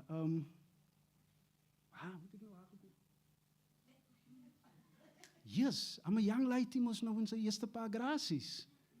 Oh, and so I started paying attention to the Pharisees. You did cover relationships with men and women in your program, Elizabeth, right? Yes, and I just want to say something about that. In fact, I've got a few chapters about that. How many of you have the Fadila Williams recipe book at home? The Malay cookbook. Is julle van die Kaap? The Malay cookbook, my bro. I'll tell you why. Because the way I got attracted to the opposite sex was through, because I had to say something. I mean, out of pure curiosity, and the way I felt attracted to the opposite sex, for me, led me to the cookbook. I wanted to describe the opposite sex, but not in a derogatory way. In a lekker way. Something that I'm familiar with, that everyone's familiar with. Like malva pudding, like, you know, sulke goedsies, man. So that's where I got my dictionary from when I want to charm a lady. So thanks to Fadila Williams and a Malay cookbook, because my mom had 2. So you can imagine my vocabulary was quite extensive. It was gevaarlijk. Ken jy chord progression? So it's most E minor and F. Okay. I thought he's quiet, but so I wrote a song called Toffee. It goes like this.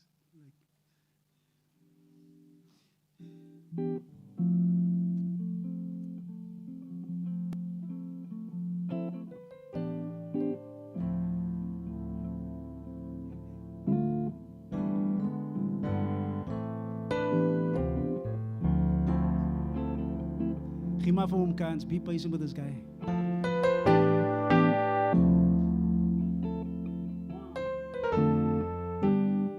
Sy is my belangrikste meal vir die dag. My comfort, my sweet en my love. En dis vir jou wil ek die deelies hê. Met jou gaan ek die speelies hê. Sy is my name lekker. Kom eens aan my toffee, appel, was my nektar. My chocolade, soppela. Vir jou wil ek die deelies hê. Met jou gaan ek die speelies. Sy trek my nare soos karamel vir die cerebellum. Soet en taai in die hoek sit ek vas, wet op jou. Ek bloe aan 'n sampeltjie van 'n waffel, toe bakkel my knie koppel vir 'n paar minute staan ek stil. Ek is selfbewus, sy sien dit en lag as prins. Maak gou besluite, ek is op die uitkyk vir 'n gesels oor niks. Wie's gewaarsku van my soetant vir die feisty type? Sy roer my kake, ek is in diep water vir 'n slice delights. Jou lach is nes na gereg, jou pracht slaat die asem weg. Jou chefs kangaga vir tafel dek. Jou beste treat op repeat, hoe lyk het soos die kosuit. Lady lippels, lekkie digits, ek sê krimatij. Jou muffin is staf en ek moet het wys. Want dan kan ek weer verdwaal in jou charms en soetigheid. Sy laat die mense kyk. Die stof staan om die plat of vir die toffieblok wat ek net wil byk. Sy is my belangrikste meal vir die dag. My comfort, my sweet en my love. En dis vir jou wil ek die deelies hê. Met jou gaan ek die speelies hê. Sy is my name lekker. Kom eens aan my toffee, appel, was my nektar. My chocolade, soppela. Vir jou wil ek die deelies hê. Met jou gaan ek die speelies. Hoe klink hy? Julle vingers moes saam in die beat. Kom op. Asja. Asja. Hier kom die dessert. Sy's op toneel met na eie stans, sonder prep. Ek voel soos 'n amateur in my eie rolprek. Maar nou sê ek of te kaf, moeloos op en af. Vol vertroue, ek improvise, die klonk besef. Sy's brein suiker, die volle resep. 100% gods is mooi sonder pretend. Sy gee my kap kyk, ek hou die cinnamon. Die koesistes vol klap het sy, hier klim ek in. Tussen die Swiss rolls en Turkish delights. Tamales, die stone twisters, what the fuds. Cool af, lekker woelag, ek soen haar boebe. Een soene, haar decadence kop soos Amarula. Ek is psycho vir trifles en custard soensies. Met die icing op die side, ek is mal vir haar pudding, kyk eens haar. Hundreds and thousands, sit die sprinkles op my lippe zo. Ek blaas 'n babbel uit haar Wilson blok. Ek dink donuts, geen nog van uit hier. While ek my whipped cream squeeze in jou chocolate kleur. Oh ja, ek drink donuts, geen nog van uit hier. While ek my whipped cream squeeze in jou chocolate. Sy is my belangrikste meal vir die dag. My comfort, my sweet en my love. En dis vir jou wil ek die deelies hê. Met jou gaan ek die speelie. Oh, sy is my name lekker. Kom eens aan my toffee, appel, was my nektar. My chocolade, soppela. Vir jou wil ek die deelie. Ek is 'n Kimba. Met jou gaan ek die speelie. Baie dankie, oh!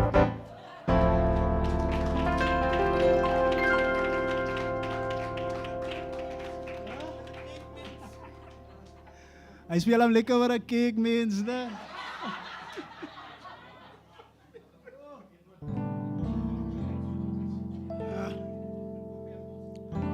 So, yeah, I mean, hey, I lost whipped cream squeeze.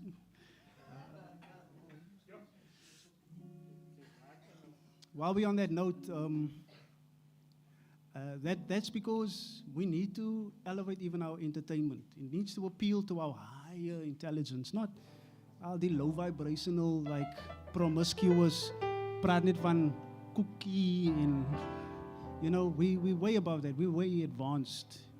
And that's why I write songs for people who are that way inclined. Dus ek kon sê nie my music sal kry op radio en goed soos daai nie, because I don't fit that criteria. But as long as I know people can enjoy stuff like this, I know there's an audience for me. You know, so yeah, look me up. Because on social media, I'm on Instagram, Zutsvanger, if you got a show you want me to perform at, or get my details from Dr. Warren. I'll be happy to share more, you know. Speaking of sharing more,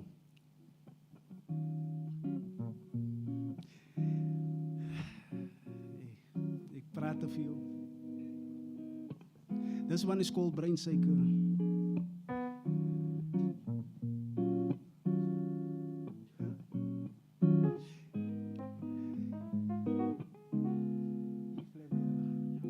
Sê, koorts, waar sal ek begin? Settle into, laat ek jou bedaan met lekker blues koorts op die gitaar met 'n spit. Thoughts op my pentatonic skaal wat geloof word. Gooi jou skouers opgemaak, sy's aan oulik, wonderlik moves, soos sy voel by die onderlip.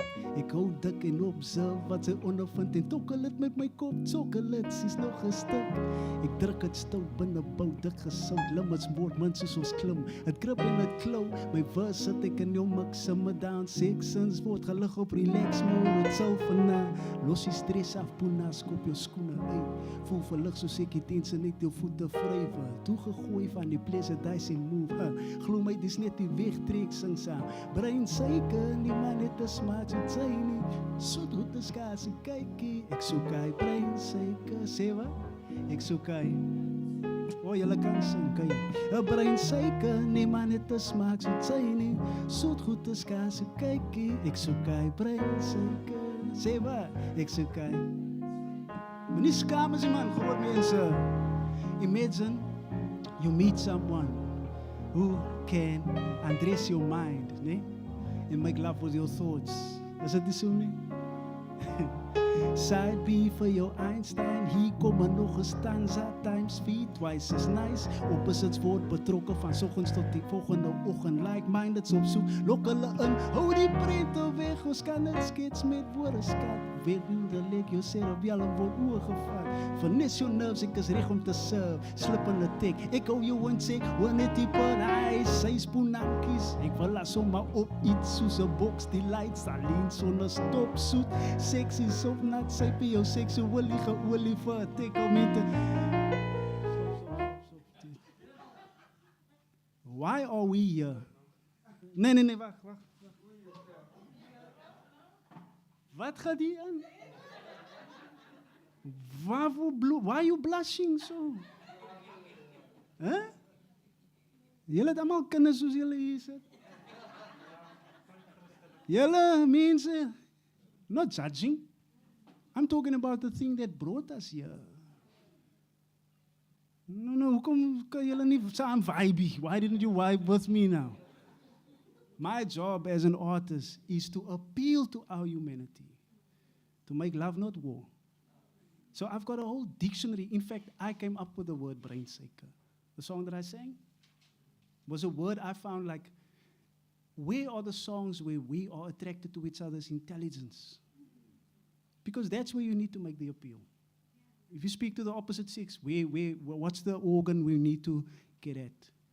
Because, I mean, yes, you've got a nice body, yeah, but after all that, what are we going to talk about? You know? I mean, that's value for me. One day, my bra's mother told him, hy gaat so aan waar hy kom in die lang hare, eendag gaat hy hare moet itoek. And that's when I was like, you know what, these girls just walking around, hulle wil net die buite wees, en hulle shoebroekies. I'm not judging ladies. But there's more to the story. And therefore, I create this music for me to make the appeal. We have this. The biggest sexual organ is our brains. And that's what we need to entertain. You know, so let's stimulate it. Let's put some good stuff in there. Brain suiker, niemand het 'n smaak soos jy. Ek kan nie help nie. Niemand het 'n smaak soos jy nie. You are your own person with your own, you know, that's what makes you unique.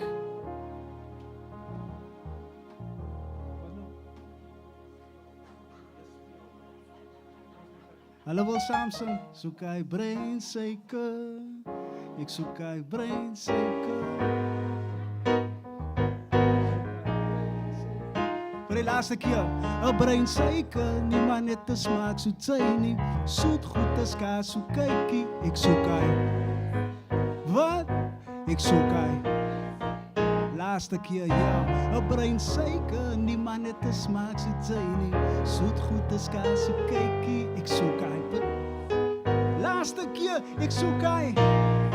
Laat het simmel, laat het simmel, laat het simmel.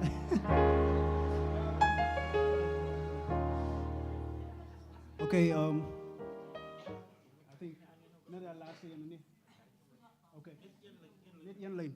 I was standing in the spa, was nou nie 'n taxi op aan Pinelands hier, so there's a spa there, right? So now, you must know the aisle where you, for the till, where you standing. As al die soetigheid, man, it's like temptation, it's alive and well daar, my bro.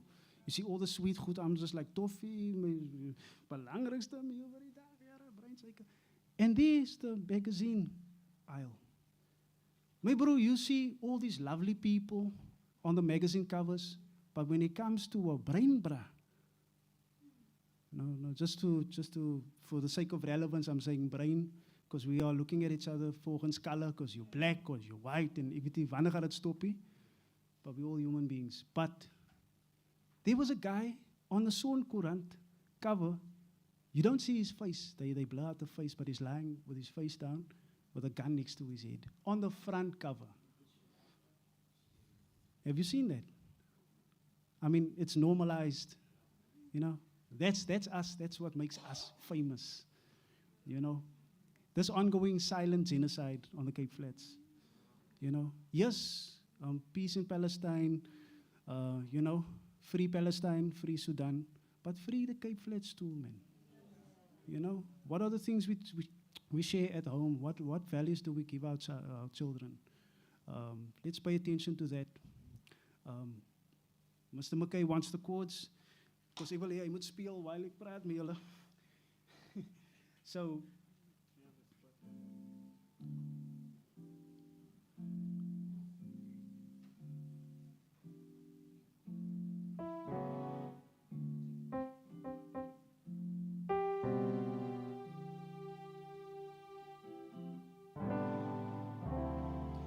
one day I was taking a trip to Elsie's Refuge to go and visit my cousin.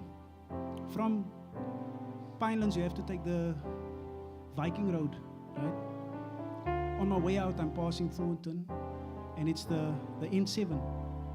And there the hearse goes, followed by family cars, and then the buses.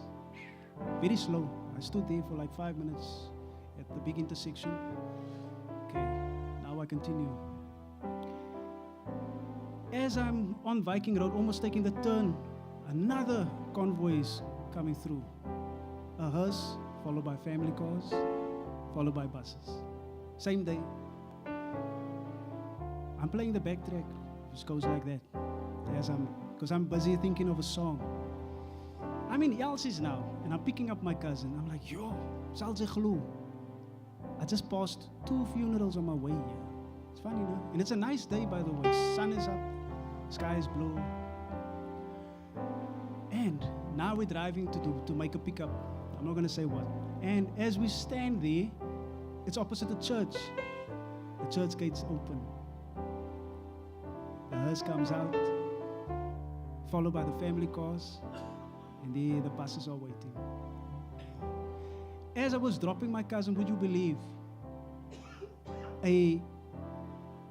the house where someone had died, they were carrying the coffin out because the hearse couldn't park on the plot. It's too small, so they had to carry the coffin outside into the street, into the hearse, and there it happens. Ja, my broers, jy moes op praat van begrafnisse, né? Your job 4 times in one day. The following weekend, the same thing happened, but not so many funerals. And that's when I knew I had to say something about this. Every weekend there's a funeral. Elke naweek.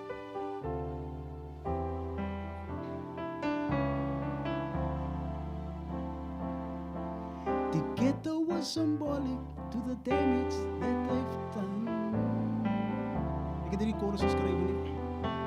Die system voor die shots, elke light die met 'n gun sê. En die good young Brucci, the university, en nog 'n paar nog 'n broer, nog die oosity. Daar is rosiness in die rabbel, 'n tweede kans vir ons almal. Wek rappers, julle wat so mumble, die is my Billy. Die light is in hier die strate en hal op in die bullets soos kaaste. Skiet jou anties so stoep in 'n gate, nog 'n empty stoel om die tafel. Hier sak hulle weg in die bladspot en maak dit warm soos Stevens en Bialvo. Nou vergrawe jou fame nog 'n cousin, elke naweek sien ek 'n begrafnis. So lyk dit my gasie, elke pyp word geklak, ja. Paradys word 'n crime scene, waar wat sy met die livestream, yo. Oral wat sy kyk is 'n afbreek, van die plein tot die taxis. Tot binne in die klaakie, wat die kapers nie net famous vir daai nie. Kyk die lig op mekaar, drink op die saak. As julle weet hoe powerful is die love, wat sy kry in die township in die jaar, dan was het op die parlement se tafel. My broer is heavy, vat 'n loop op die flat, sien dit op jou. So flat screen, check die damage, soos 'n movie op Netflix. Assume in die wegstiekie, ek is hier, moet niet checkie. Hou die leaders effectief, slaat die youth met 'n message, laat die future gebless wees. As net so, nou sak hulle weg in die bladspot en maak het warm soos Stevens en Bialvo. Nou begrawe jou fam nog 'n cousin, elke naweek sien ek 'n begrafnis. Elke naweek sien ek 'n begrafnis. Sien ek 'n begrafnis. Elke naweek sien ek 'n begrafnis. Dankie Mr. McKay. Thank you.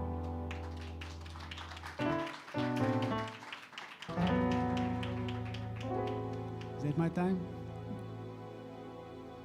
One more. Was het geoefen? That was totally improvised. Ek hoop julle kan iets huis toe vat uit daai message. Maar dankie vir julle aandag en julle tyd. Mooi bly. Stay blessed.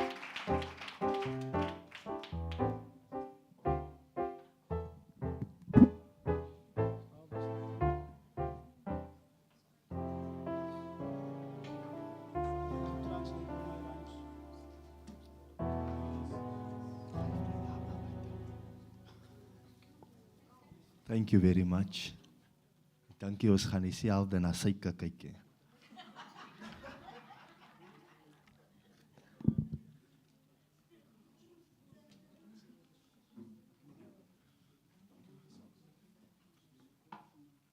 Evens na toffee apples.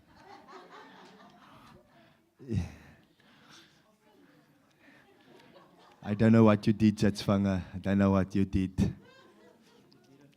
But you did it.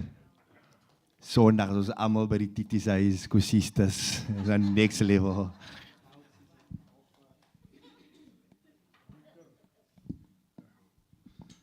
Nee, dis om lekker nee. Ek het nou daar agter gesit en dink heerlikheid. Hoe kom 'n man in na Jatsvanger? Ek kan mos nou nie rap en dans en donkie nie, man. I want to honor you, sir. You're an exceptional young man. You carry a gift that this generation needs. And so, thank you. Thank you for your obedience to Spirit. And thank you for unleashing the gift through poetry or through the art that you carry. It's incredible. Thank you. And thank you for reminding us about our ancestral heritage, taking us to the Rainmaker. I wish you were here from the beginning. But no, it was meant to be. He didn't have to be here at the beginning. Don't miss that. That's important. He had to be here today. Right. But how amazing, how amazing. Do you have children? Do you have a wife? Brown sugar? Brown sugar. And so for those of you who are in church, everything that he has done resonates with me. By nou weet hulle mos al ek is 'n Boesman. En my Boesman gedagtes het gedans saam met hom. Boesman dans nie met klere nie so. So, you know, so ek wil op 'n tyd kom spring uit hier te dink ek, maar die papiere gaan skeer man. You know, and so thank you. It was fascinating to just be in your presence, and thank you for bringing us back into the tones. Do you know anything about Bushman music? All right. How many tones do we have? We only have 2 tones and 4 tones. And every other tone, every other music has been built on those 2 tones and 4 tones that we play in our indigenous systems. Every other music in the world, it's been tested and tried.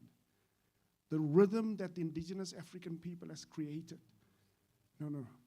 The rhythm that you carry inside of you, that rhythm is the rhythm that made up all sounds of the world.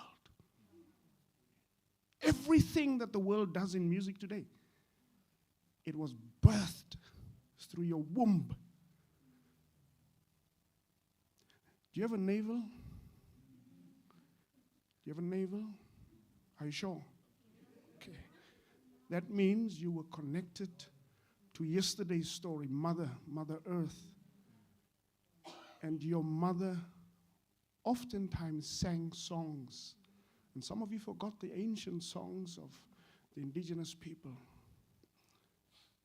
You got to go back and listen to that funny sounds. Because those sounds unlock critical parts of your brain. You got to go learn to speak the language. Did someone say this in the week, that if they take your language, they take your memory, your consciousness, and you will never be able to fully be you. And so why is it that this young man sings about some of the things that's happening on the Cape Flats? Why is it that his last part of his story is about these 2 funeral processions?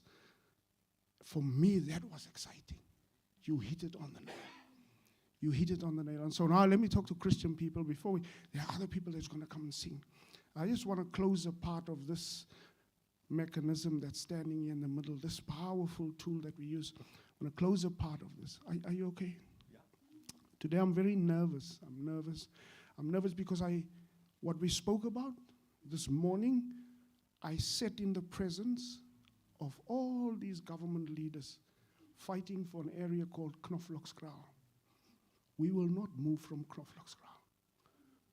We will not move. We have gone to reclaim it.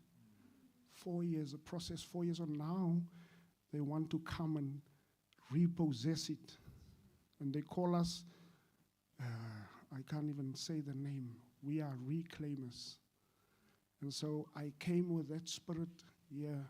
So forgive me if I'm a bit jittery, but I'll be as pure as I can be. I'm going to leave 3 or 4 things with you. But I first need to take my shoes off. Julle ken mos die ding van skoene uittrek, né? Julle is mos Christen mense. Die Boesmans loop kaalvoet altyd. Moses het sy skoene uitgetrek toe hy in die teenwoordigheid van heiligheid kom. Ek wil nie soos Jets vinger wees. Hy het gekopie van ons af, man. Here, julle het kwaai dinge. You've got amazing heritage. It's with you every day. It's with you every day. And so, coming from there, I had to literally, I was sitting there and I was just washing my face, which is also the last process. The last process is about the light. That every indigenous person that he talked a little bit about the dancing and the trance dancing. We don't talk about those things because it's things that you must experience and that you must come to. And it's very sacred for us to hold that. It's a thing that you are taught over time. As the most or the closest art form in the church that I've seen to this is to this dancing that he speaks about is what? Did you ever see the dancing of some churches? Which church? Pentecostal. Pentecostal, those people, yes. Pentecostal. Are there Pentecostal people here? Kan jy gou vir ons 'n Pentecostal beat gee? Ek wil net toets.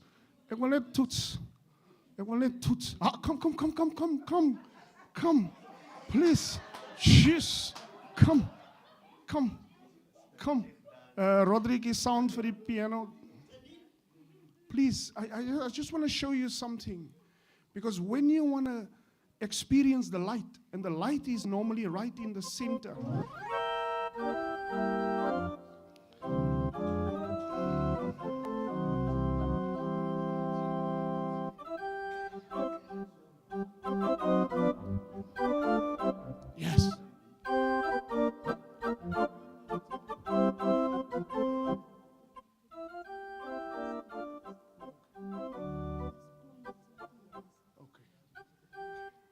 Okay, Elizabeth instruct me, she say, I must make sure that everybody learn a little bit about the symbols because they were not here all the time. Now, where I come from, Elizabeth, when you were not there, it's not meant for you. It wasn't meant for you. But I was obedient. I'm obedient. I was born out of a woman. Men must be obedient to women. Daar struikel die manne. Geef ons 'n Pinkster beat, man, asseblief. Anybody. Ek soek net so 2 Pinkster mense, 3 Pinkster. Huh? Julle? Die keyboard.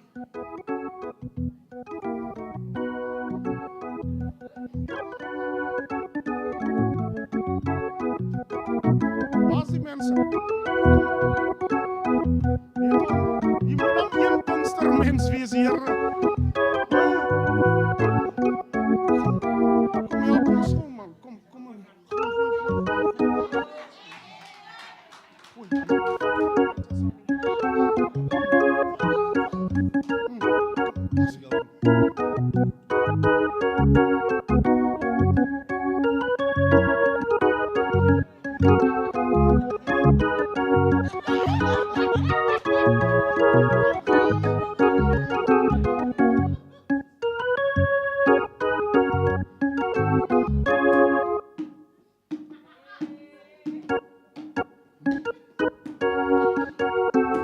Okay.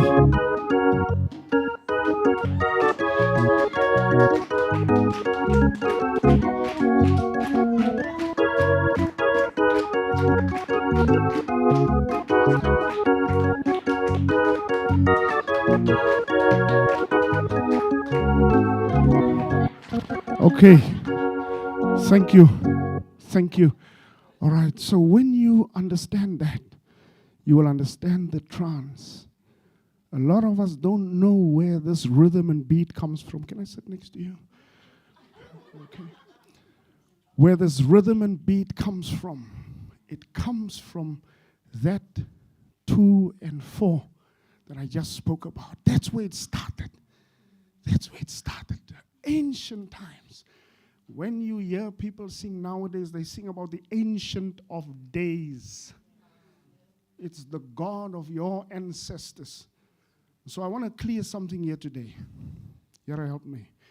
When we come into the light, the light is in the center, where that Bushman old man is standing, where that calm old man is standing, there is where he came to himself. And he becomes an elder that take the wisdom that came through the first. Can you remember the first one? Help me. What was the first one that you must go through?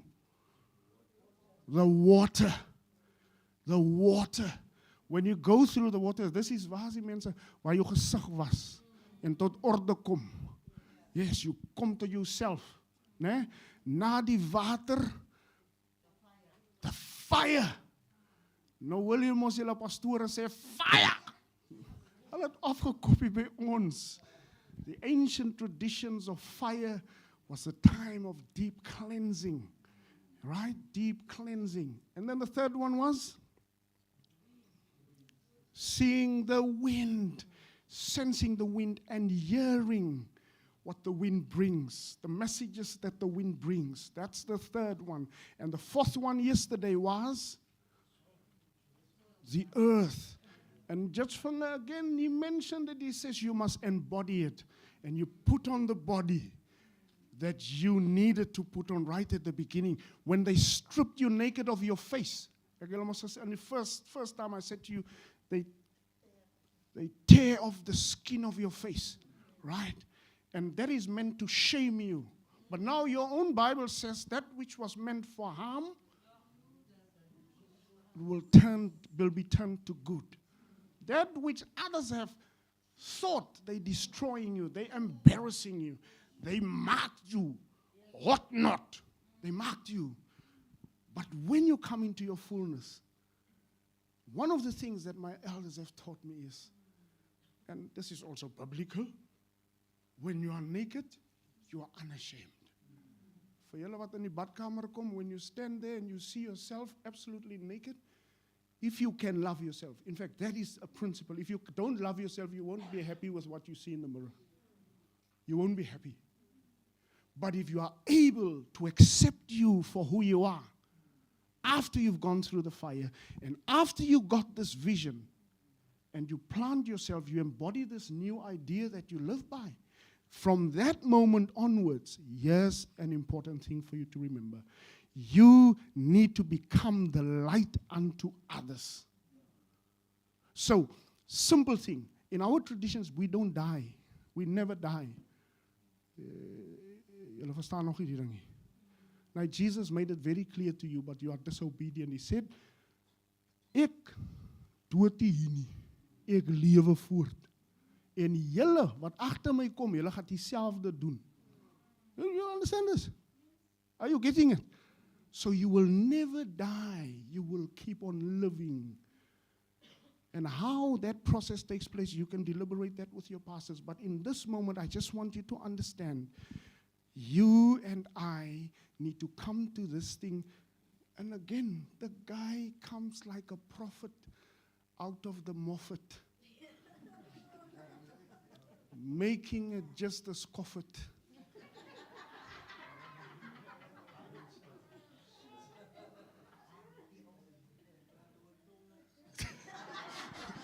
He says, you and I need to get you into a higher intelligence. You can't leave this place and take this light. Anybody knows what light represents in the Bible or anywhere? What is it? The absence of darkness, right? Right? What else does light represent? Light, truth, life. You say, here? Information. Information on the station. For illumination. Which is the end of it. That the purpose of knowledge, the knowledge that you have received, all of these things that you went through, 1, 2, 3, 4, when they come together, all of it come together in the middle, in your soul, here in the middle. That is where you become the light bearer. That is where you become the light bearer of the little bit of wisdom that you have received. You take that wisdom and go and live it out. Go and apply it. Go into this world and tell them that it is possible to turn tears and tribulations into victories. You have to take that wisdom and go and do something. Your vision, the embodiment of the earth, any thought that you have must become a body. You must make something of it. Those good thoughts that the Creator has given unto you, if you don't do something productive with it, your light will just keep on shrinking and shrinking. And some of us repeat the same thing over and over, and you get tired because at some stage of your life, your ideas must be refreshed. Light and reformed. Correct. And so that is where in our traditions, the fifth experience is where you fully embody this. And sometimes it's just one thing. For some of you, it was just a little bit of healing. That little bit of healing now needs to become the medicine that you will feed to other people. And remember something about medicine. Some medicine is not nice. But here's the thing. You don't give medicine to other people only. You also drink it yourself, especially if it's bitter. So in our culture and our traditions, the invitation remains that. Take the wisdom that these 4 days have given you. Coming from, can you remember where you visited the first day? Say it loud and proud. Die grote kerk. Die witte kerk. Met die duisternis in. Ken almal die storie van die grote kerk? Have you ever been to the grote kerk, everybody here? Visitors?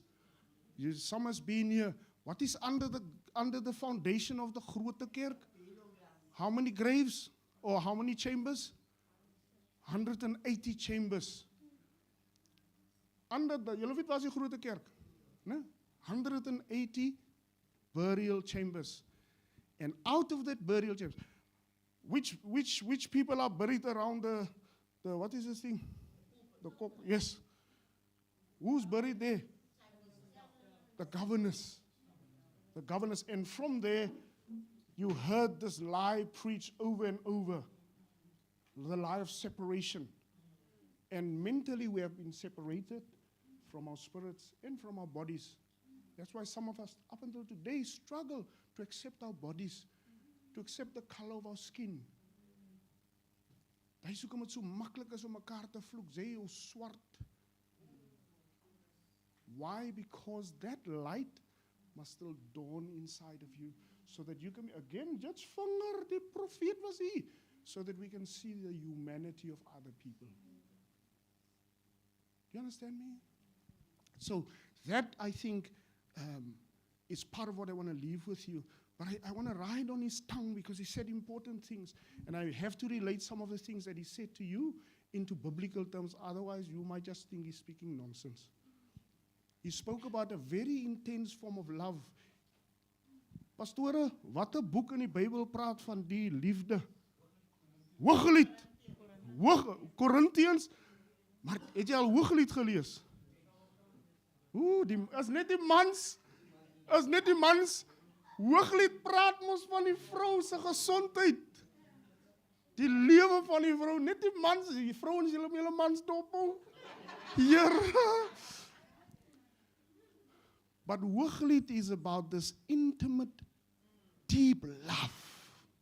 And Jitsvinger manifests, he speaks about this love in a very unique way. Very much like Afrikaans. And he brings, and he's trying, I think part of his message is, he's trying to remind you, he's trying to do the water thing, trying to wake you up. Wake you up to this ordinary things that, what does Corinthians Huka say? What does the ordinary things of God do? It confounds the wise. In other words, those who think they are clever. The wise are those who think they are clever. But it's these ordinary things that you have in your community. I am riding on your tongue, you can tell me I'm wrong. You have everything that you need to live a great life, but because you don't see it.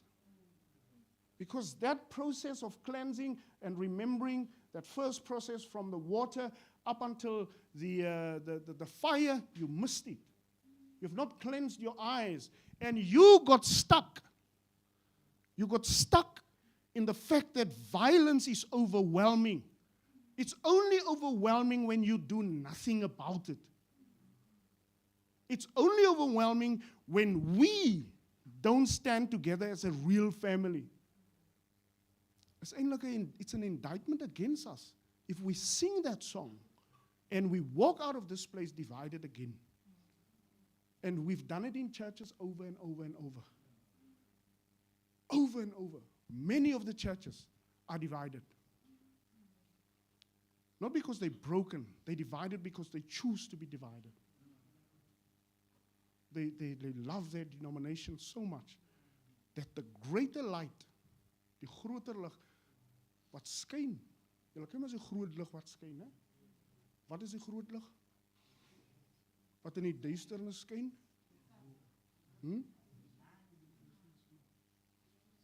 The great light that comes in the Bible, Who is this? Jesus. It's Christ, the risen Christ, in his full glory that shines. And we miss this light because that light is supposed to give you, what did the pastor say? Wisdom, knowledge. Knowledge. We don't get the knowledge because we don't search for it anymore. You're going to go away from this place. And you're not going to read one book. You're not going to watch one of these. Did you tell them there are so many clips that they can watch? Yes, the mad clips. Ja, vandag skel ek, ne? Vandag het ek het niks te doen met heilery vandaggie. Klaar gehuil. It's over. Time for tears is over. It's time to wake up now. Get up and do the work. Let your light so shine that the world can see. That's where we want to go. That's the truth that we can carry with us on a day-to-day basis. And so Susan brings this so beautifully. She said something. Ek het 'n nota gemaak van het boek is nou so ver. Bring tot my brein, Here. Susan said, wat is die woord wat ek vir jou gesê het nou weer, man? Voor sy noem maar net, I must go. She sits, she says, no, I can't go to my father because I can see what is happening here. I saw this, and so my time is to pull away, right? And this, what is happening here now, when we draw this to a close, and when you celebrate in song, what is happening then? What is happening? It's time to go. It's time to go. The most difficult thing after such intimate moments is the fact that we might never see each other again. But then this other guy called Jesus, he says this thing, I have to go because I must send you my spirit. So you are all Christians. So it is the spirit of this experience that you now carry as a light inside of you. Like a candle. You carry it every day, and when it dies, you just light it again. Make time in the morning to light that candle. You can have a physical candle in your house where you just come every morning and say thank you. And I want to challenge you to say thank you to all your ancestors. Don't just say thank you to Abraham, Isaac, and Jacob. Say, Kenny is for me. I respect them, but I first want to know my own mother because she gave birth to me and God gave her to me. So I have the right to honor her. And so every single morning, ask my sons, my 7-year-old, he will tell you, I honor my ancestors. And he's doing the same. And so that is the invitation, ladies and gentlemen, that we don't just come here to sit, feel lekker, and be judged, finger. No. Let's get real. Let's get real.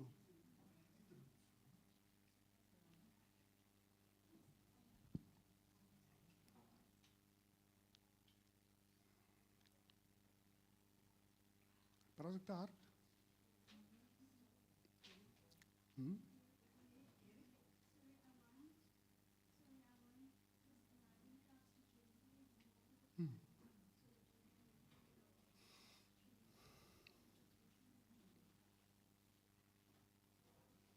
So, the sister has done it very well yesterday. This stuff, you can do it for yourself. Until you come with us on a rites of passage, you can do this for yourself. You can take a simple cloth at home or a bedspread, the one that you love dearly, or if you have a big scarf or a sarong, you take that. In die ou dae het ons, we prayed over stuff. You pray over it, and you open it, and that is your covering. That's your skin. That's your body. And you lay it bare before God.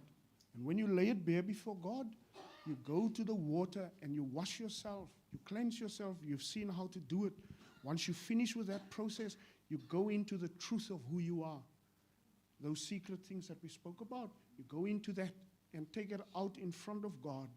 And if you want to really have deeper freedom, you can share it with a very intimate friend or people around you. Because that's actually what needs to happen.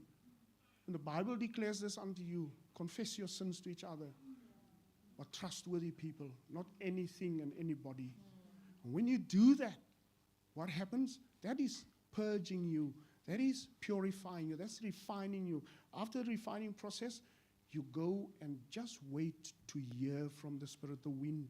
What is the stories? What are the stories that the wind brings? So you can do it right there in your house. You can use any symbols that comes to you. Any symbols that come to you. In closing,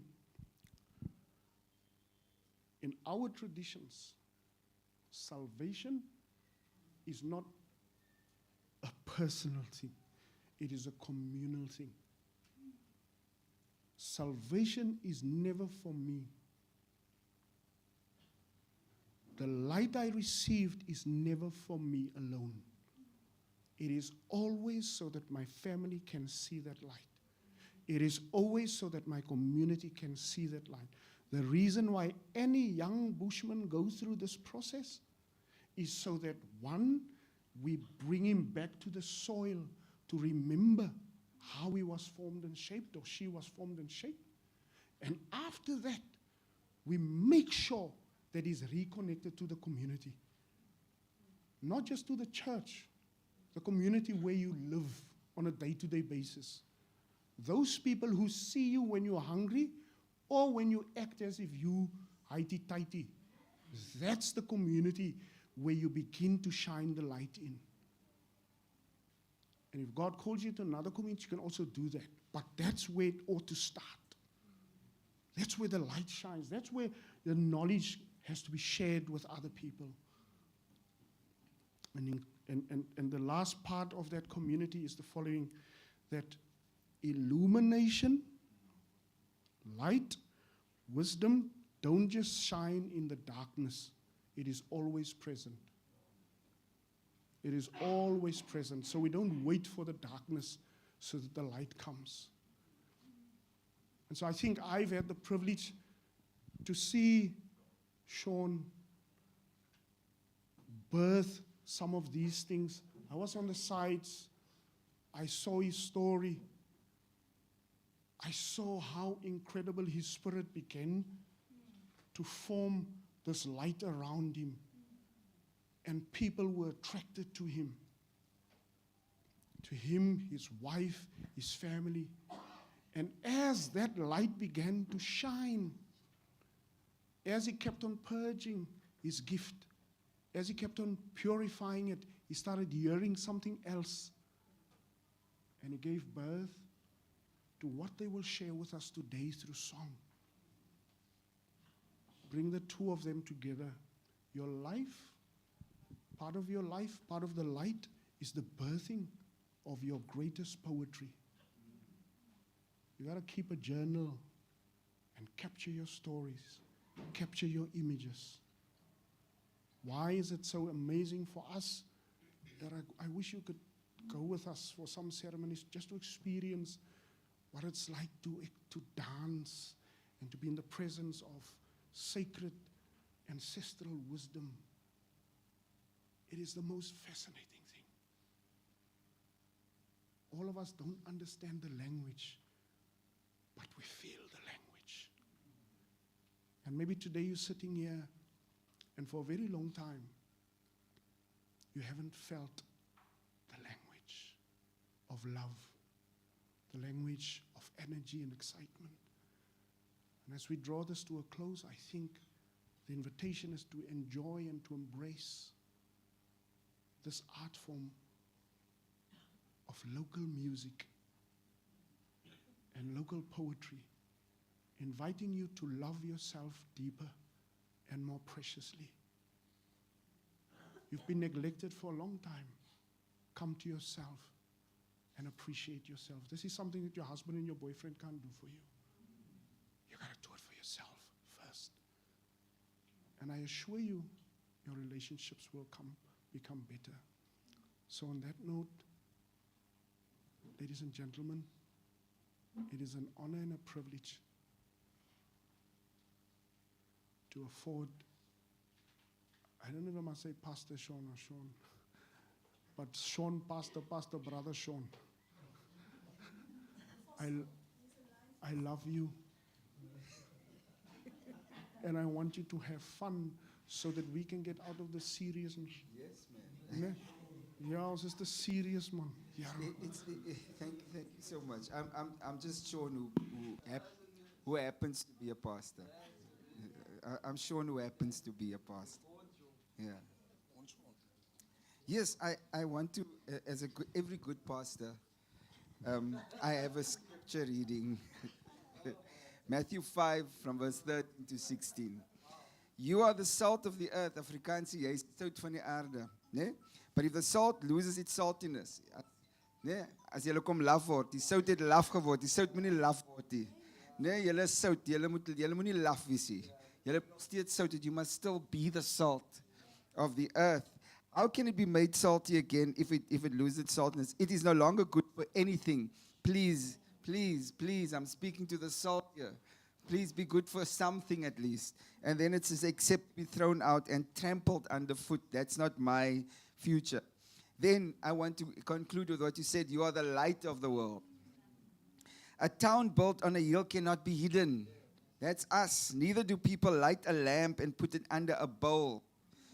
Instead, they put it on its stand and gives light to everyone in the house.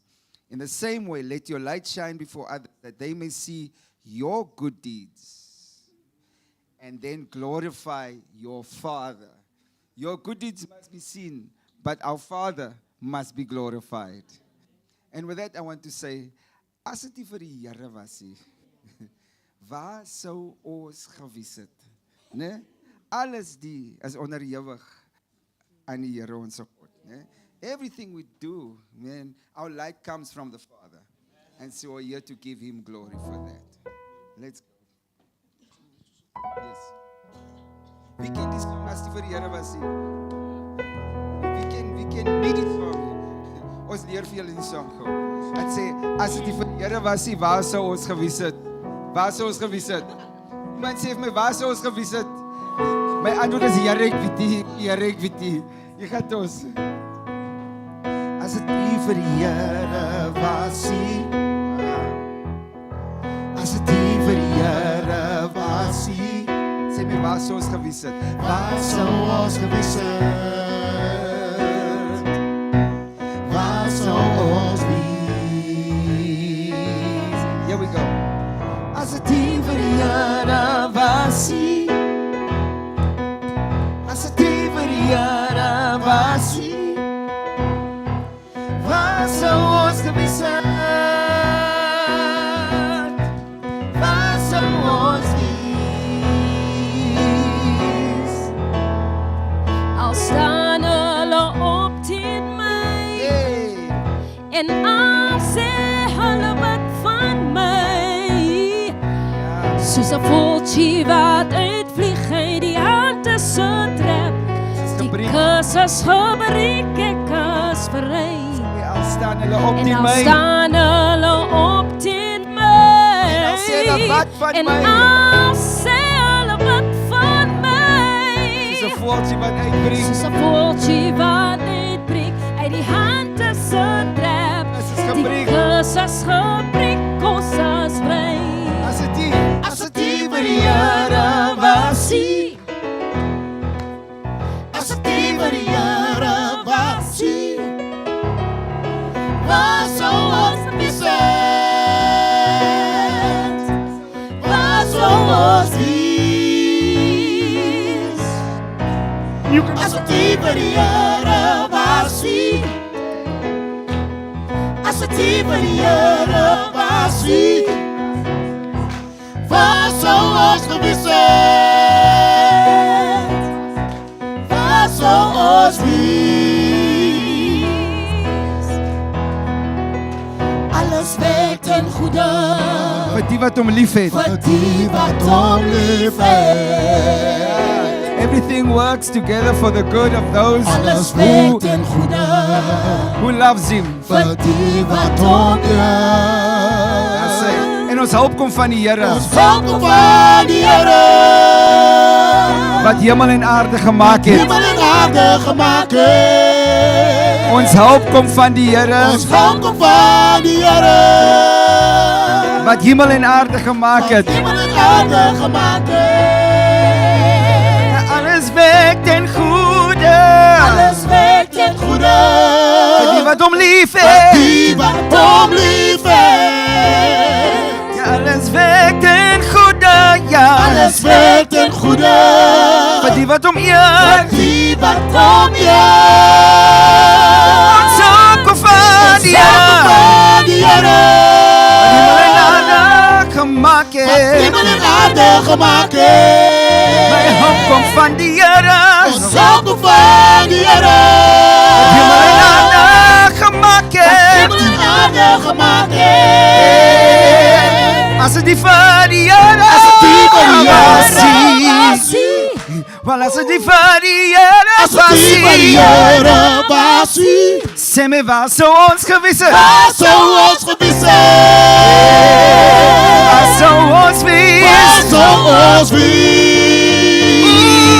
As dit vir die Here was nie. Oh, as dit vir die Here was nie. Wat sou ons gewees het?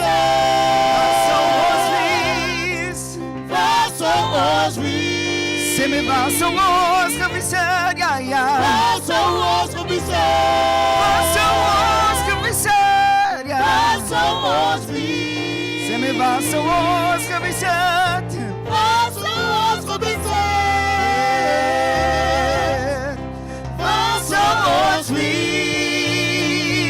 As dit die vir die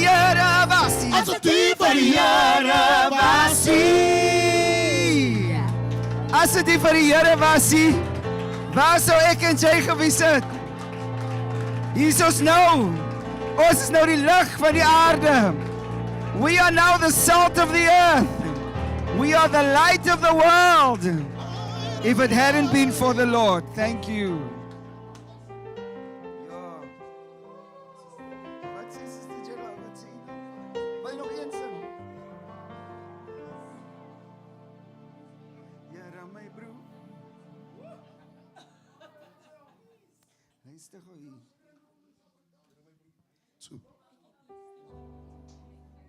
Luister hier, so dat is een psalm wat ons sing, Here my broer, Here my broer, Here my broer, is ons gevaarlik as broers en sisters kan saamstaan as a unit.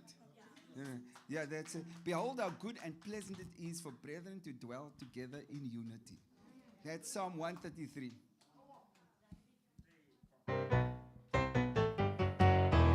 Here my broer, as ons gevaarlik, as broers en sisters saam bly as a unit.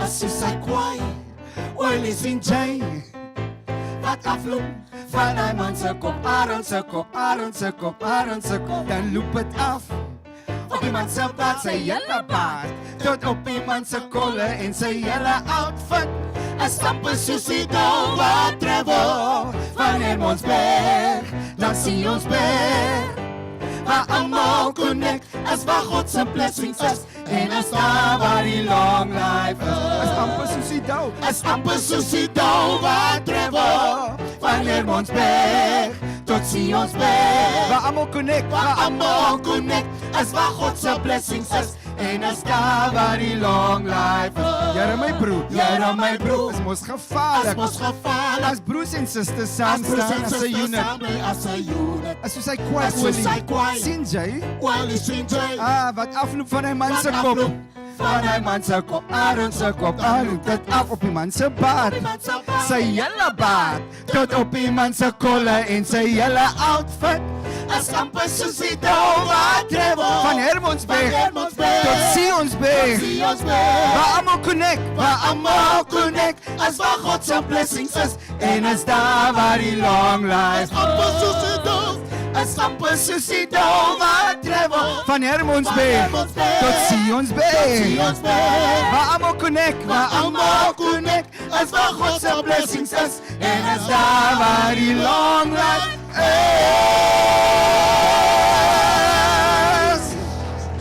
Woo! Here my broer,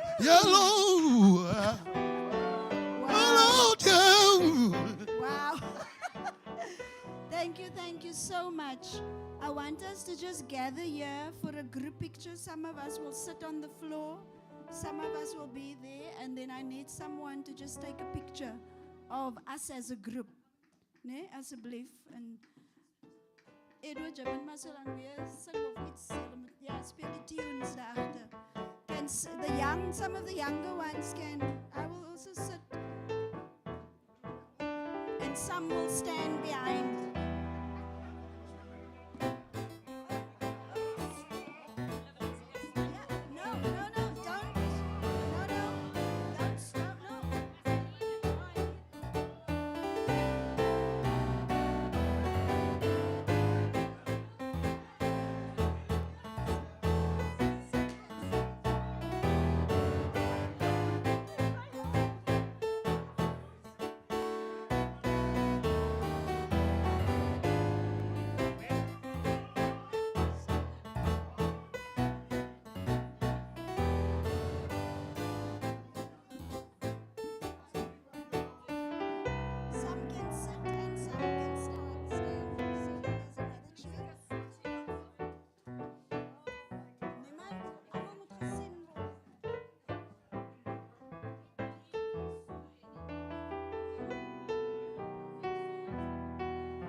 nie breë bos staan nie. Staan lekker. Vicky is goed, maar ek kan nie vir jou sien daar agter nie, dame. Jy moet vorentoe kom. Asseblief. Vicky, staan 'n bietjie agtertoe. Ja, net al twee van julle kan net 'n bietjie agtertoe skep. Nee, hier is reg.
We just grab our seats quickly.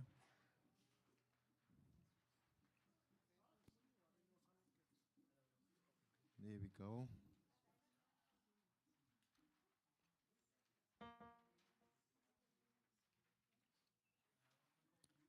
Right.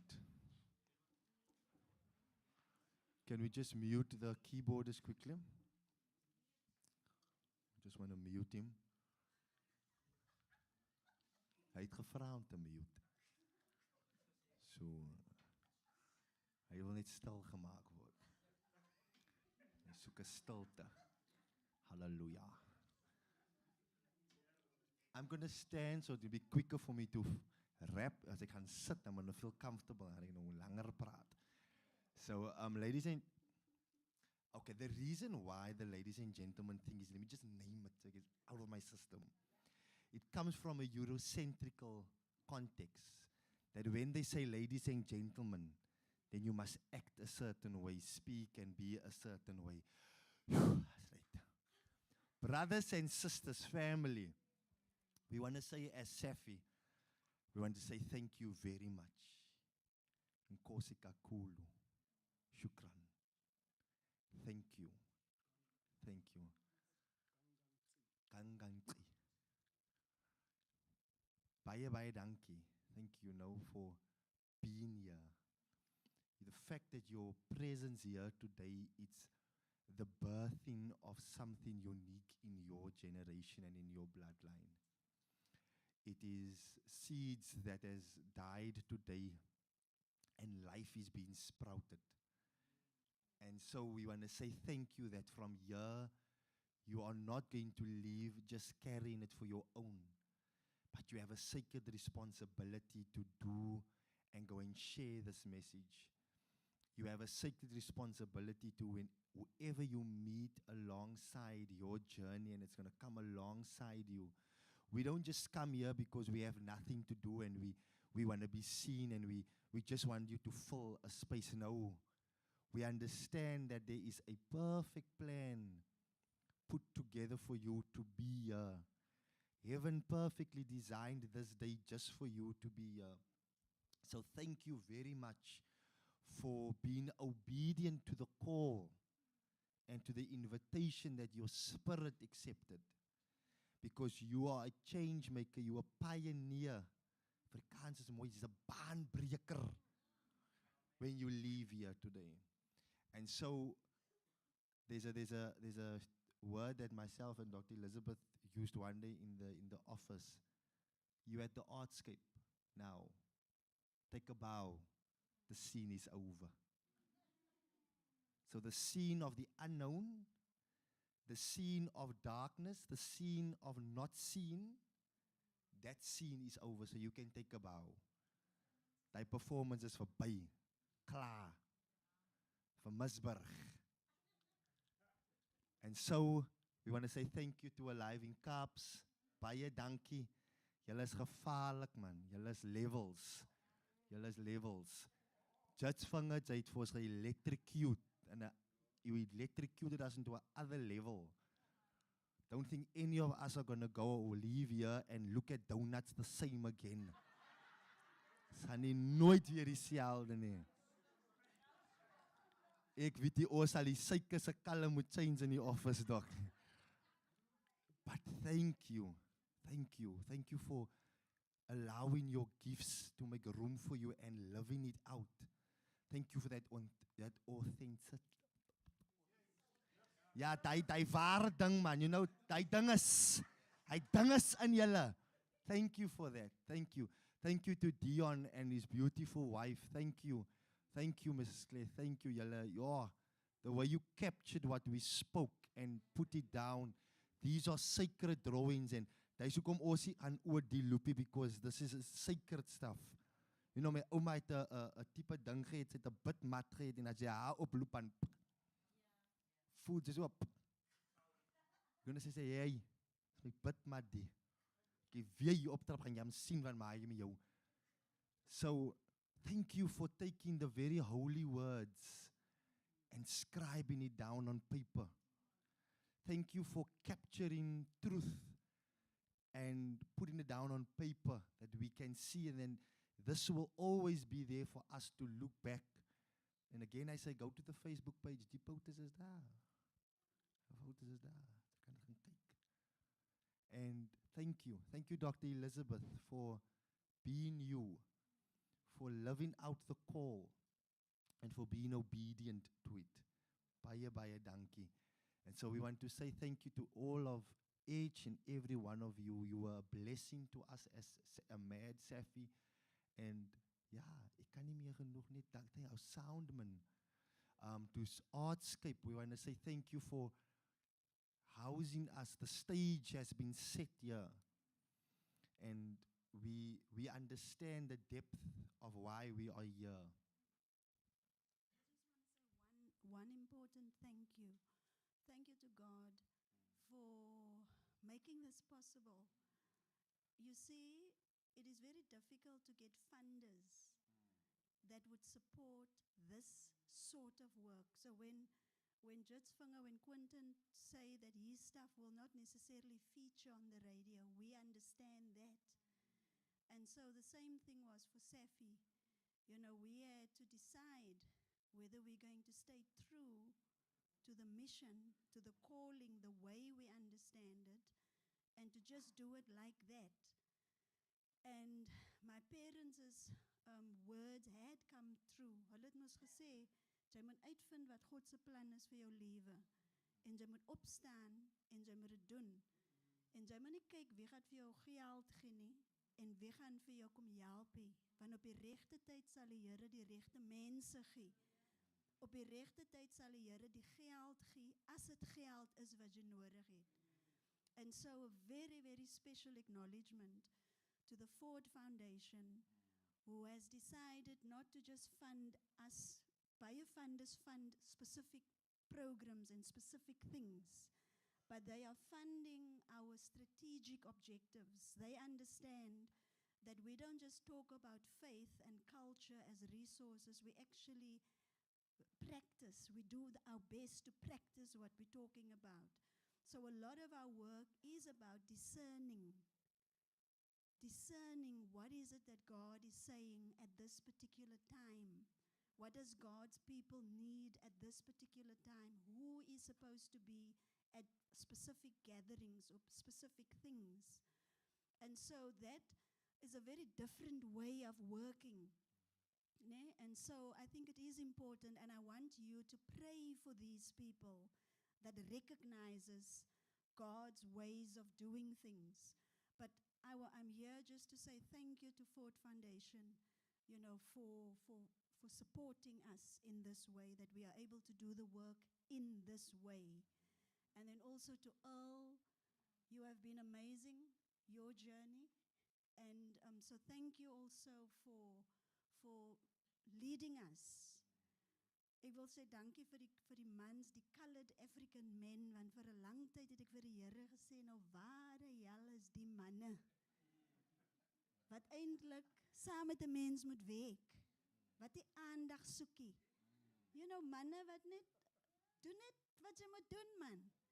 Nie voel jy met die hele dag vir my compliments gee of jy wil vir my lei nie. Ek weet wat Verstaan jy, ek weet wat ek moet doen, jy moet net doen wat jy moet doen. And so really thank you to these men, Earl Erasmus, Ashwin that just came, very recently into Safi, Sean George, Jitsvinger, this is his first event that he's with Safi. And so we're just listening to what are we hearing God is saying. So we're leaning into that, what the Spirit is saying. Uncle David ook, Thank you for being the men that you are. Want dit help vir ons anders, man. Ons weet wat ons moet doen. Ons ken presies ons rol. En al wat ons verlang is dat julle net moet, moenie so erg wees oor respek soek jy, man. My pa het verstaan. As iemand jou nie respek het, dan respek jy jou nie. Jy moet net doen wat jy moet doen. Right? So I really want to say that I appreciate you, Edward, as well. Thank you so much. I mean, I know the journey, for all of us. It's tough, but I really want to honor the men. Colored African men, julle het 'n particular difficulty in die lewe. But thank you. Thank you for staying the course. Thank you for falling but getting up. Thank you for moving towards the light. Thank you for staying when it's hard for us as colored African women to speak sweeter. God weet, soms as skree ons vir julle, want ons wil julle moet wakker skrik, man. Want ons need vir julle om wakker te skrik. So we sometimes, thank you for being patient with us. Thank you for sometimes just being quiet, laat ons maar perform, soos ons perform. En sommige van julle, you stay with us. You wait. You don't even know whether some of us are going to come around. But thank you for staying when it was difficult to stay. Thank you, Dion, for doing what you're doing. Thank you for not being afraid. Or maybe, yes, we are afraid, but we step into that fear. Thank you, Edward, for those very first songs that you wrote. Thank you for the way that you are just fusing with Jitsvinger. Ons is familie. So I I really want to say thank you. Thank you to the men. Julle gee vir ons hoop. It's good for me finally to have Caleb, my son, being able to sit here and see men that look like him, that is actually doing gevaarlike dinge. I saw how I was sitting there on the floor. I saw how he was smiling and enjoying each one of you. And that is what we need. No? So thank you for your patience with us. To the women, I want to say, ons moet ook wakker skrik as vrouens. Ons daar's ander goedes wat ons moet stop om te doen. Ons moet watch hoe ons vir ons aantrek, byvoorbeeld. No? It's very important, these things. If you don't understand these things, dan moet ons sit en as we must gatherings, we must talk about these things. We need to assist our men. We must be careful about disrespecting our men in public spaces. Jy moet nog altyd vir my waarheid gaan sê, want hy moet die waarheid hoor. Want is net die waarheid wat vir ons vry maak. But we must be very careful about shaming each other, right? And the same thing I want to say to the men. You need to go and sort out your brothers, wat hektiek goedes doen. Aan sommige van ons, en is moeilik vir sommige van ons as vrouens, om vir julle net so te sien, want God weet as van julle wat lelike dinge doen, saam met ons vrouens.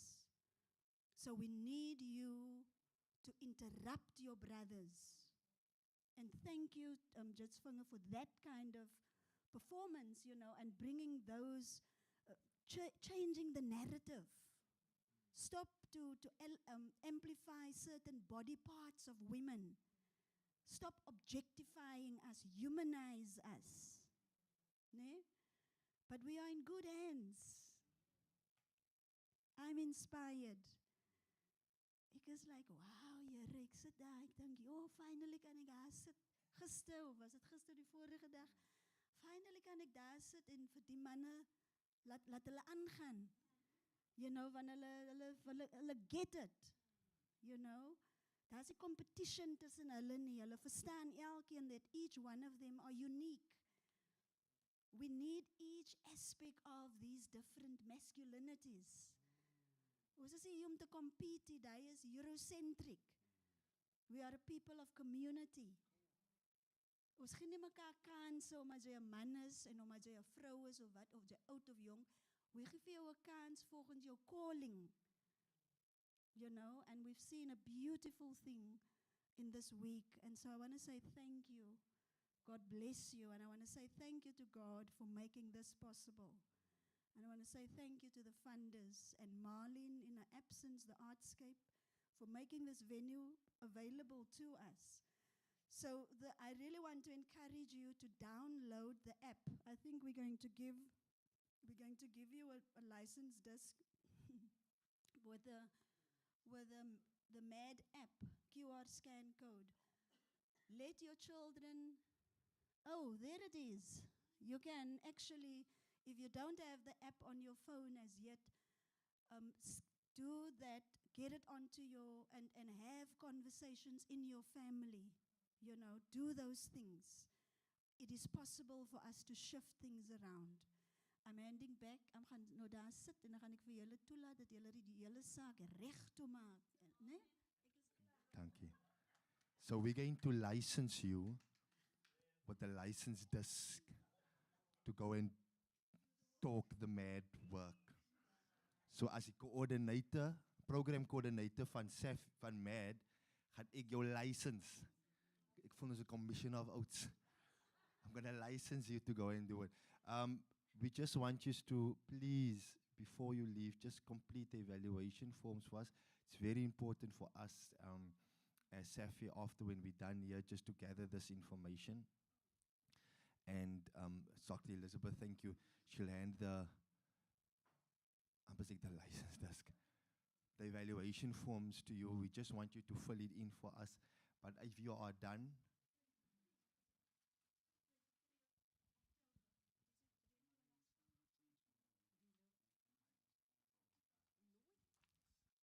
but it's day 4. It's that one, yeah. Just a misprint. And pass it on. There's just a printing error. It's the 23rd of October, but underneath it says day 4. That is fine. That is fine. Those are the early evaluation forms. And thank you. I'll take that. Thank you. And then I'll just hand the license discs to you. Thank you very much. Soundman, can we just have a song being played? And then once you are done, you are... Oh. Is op. Gepak. Thank you very much. And then once you are done, please please hand me the evaluation form, and then you are free to be released. Edward, the evaluation form asseblief. We did say, Roderick, thank you very much again for everything. Your patience is a camera werk, baie dankie. En dankie vir die Hoorn familie. Thank you. Die Here seën julle man. Bro Edward, asseblief evaluation form, u moet invul. Nee, u vat lank om te reports te bring. Asseblief in. Ek mag nou nog As dit nie vir die Here was nie. As dit nie vir die Here was nie, waar sou ons gewees het?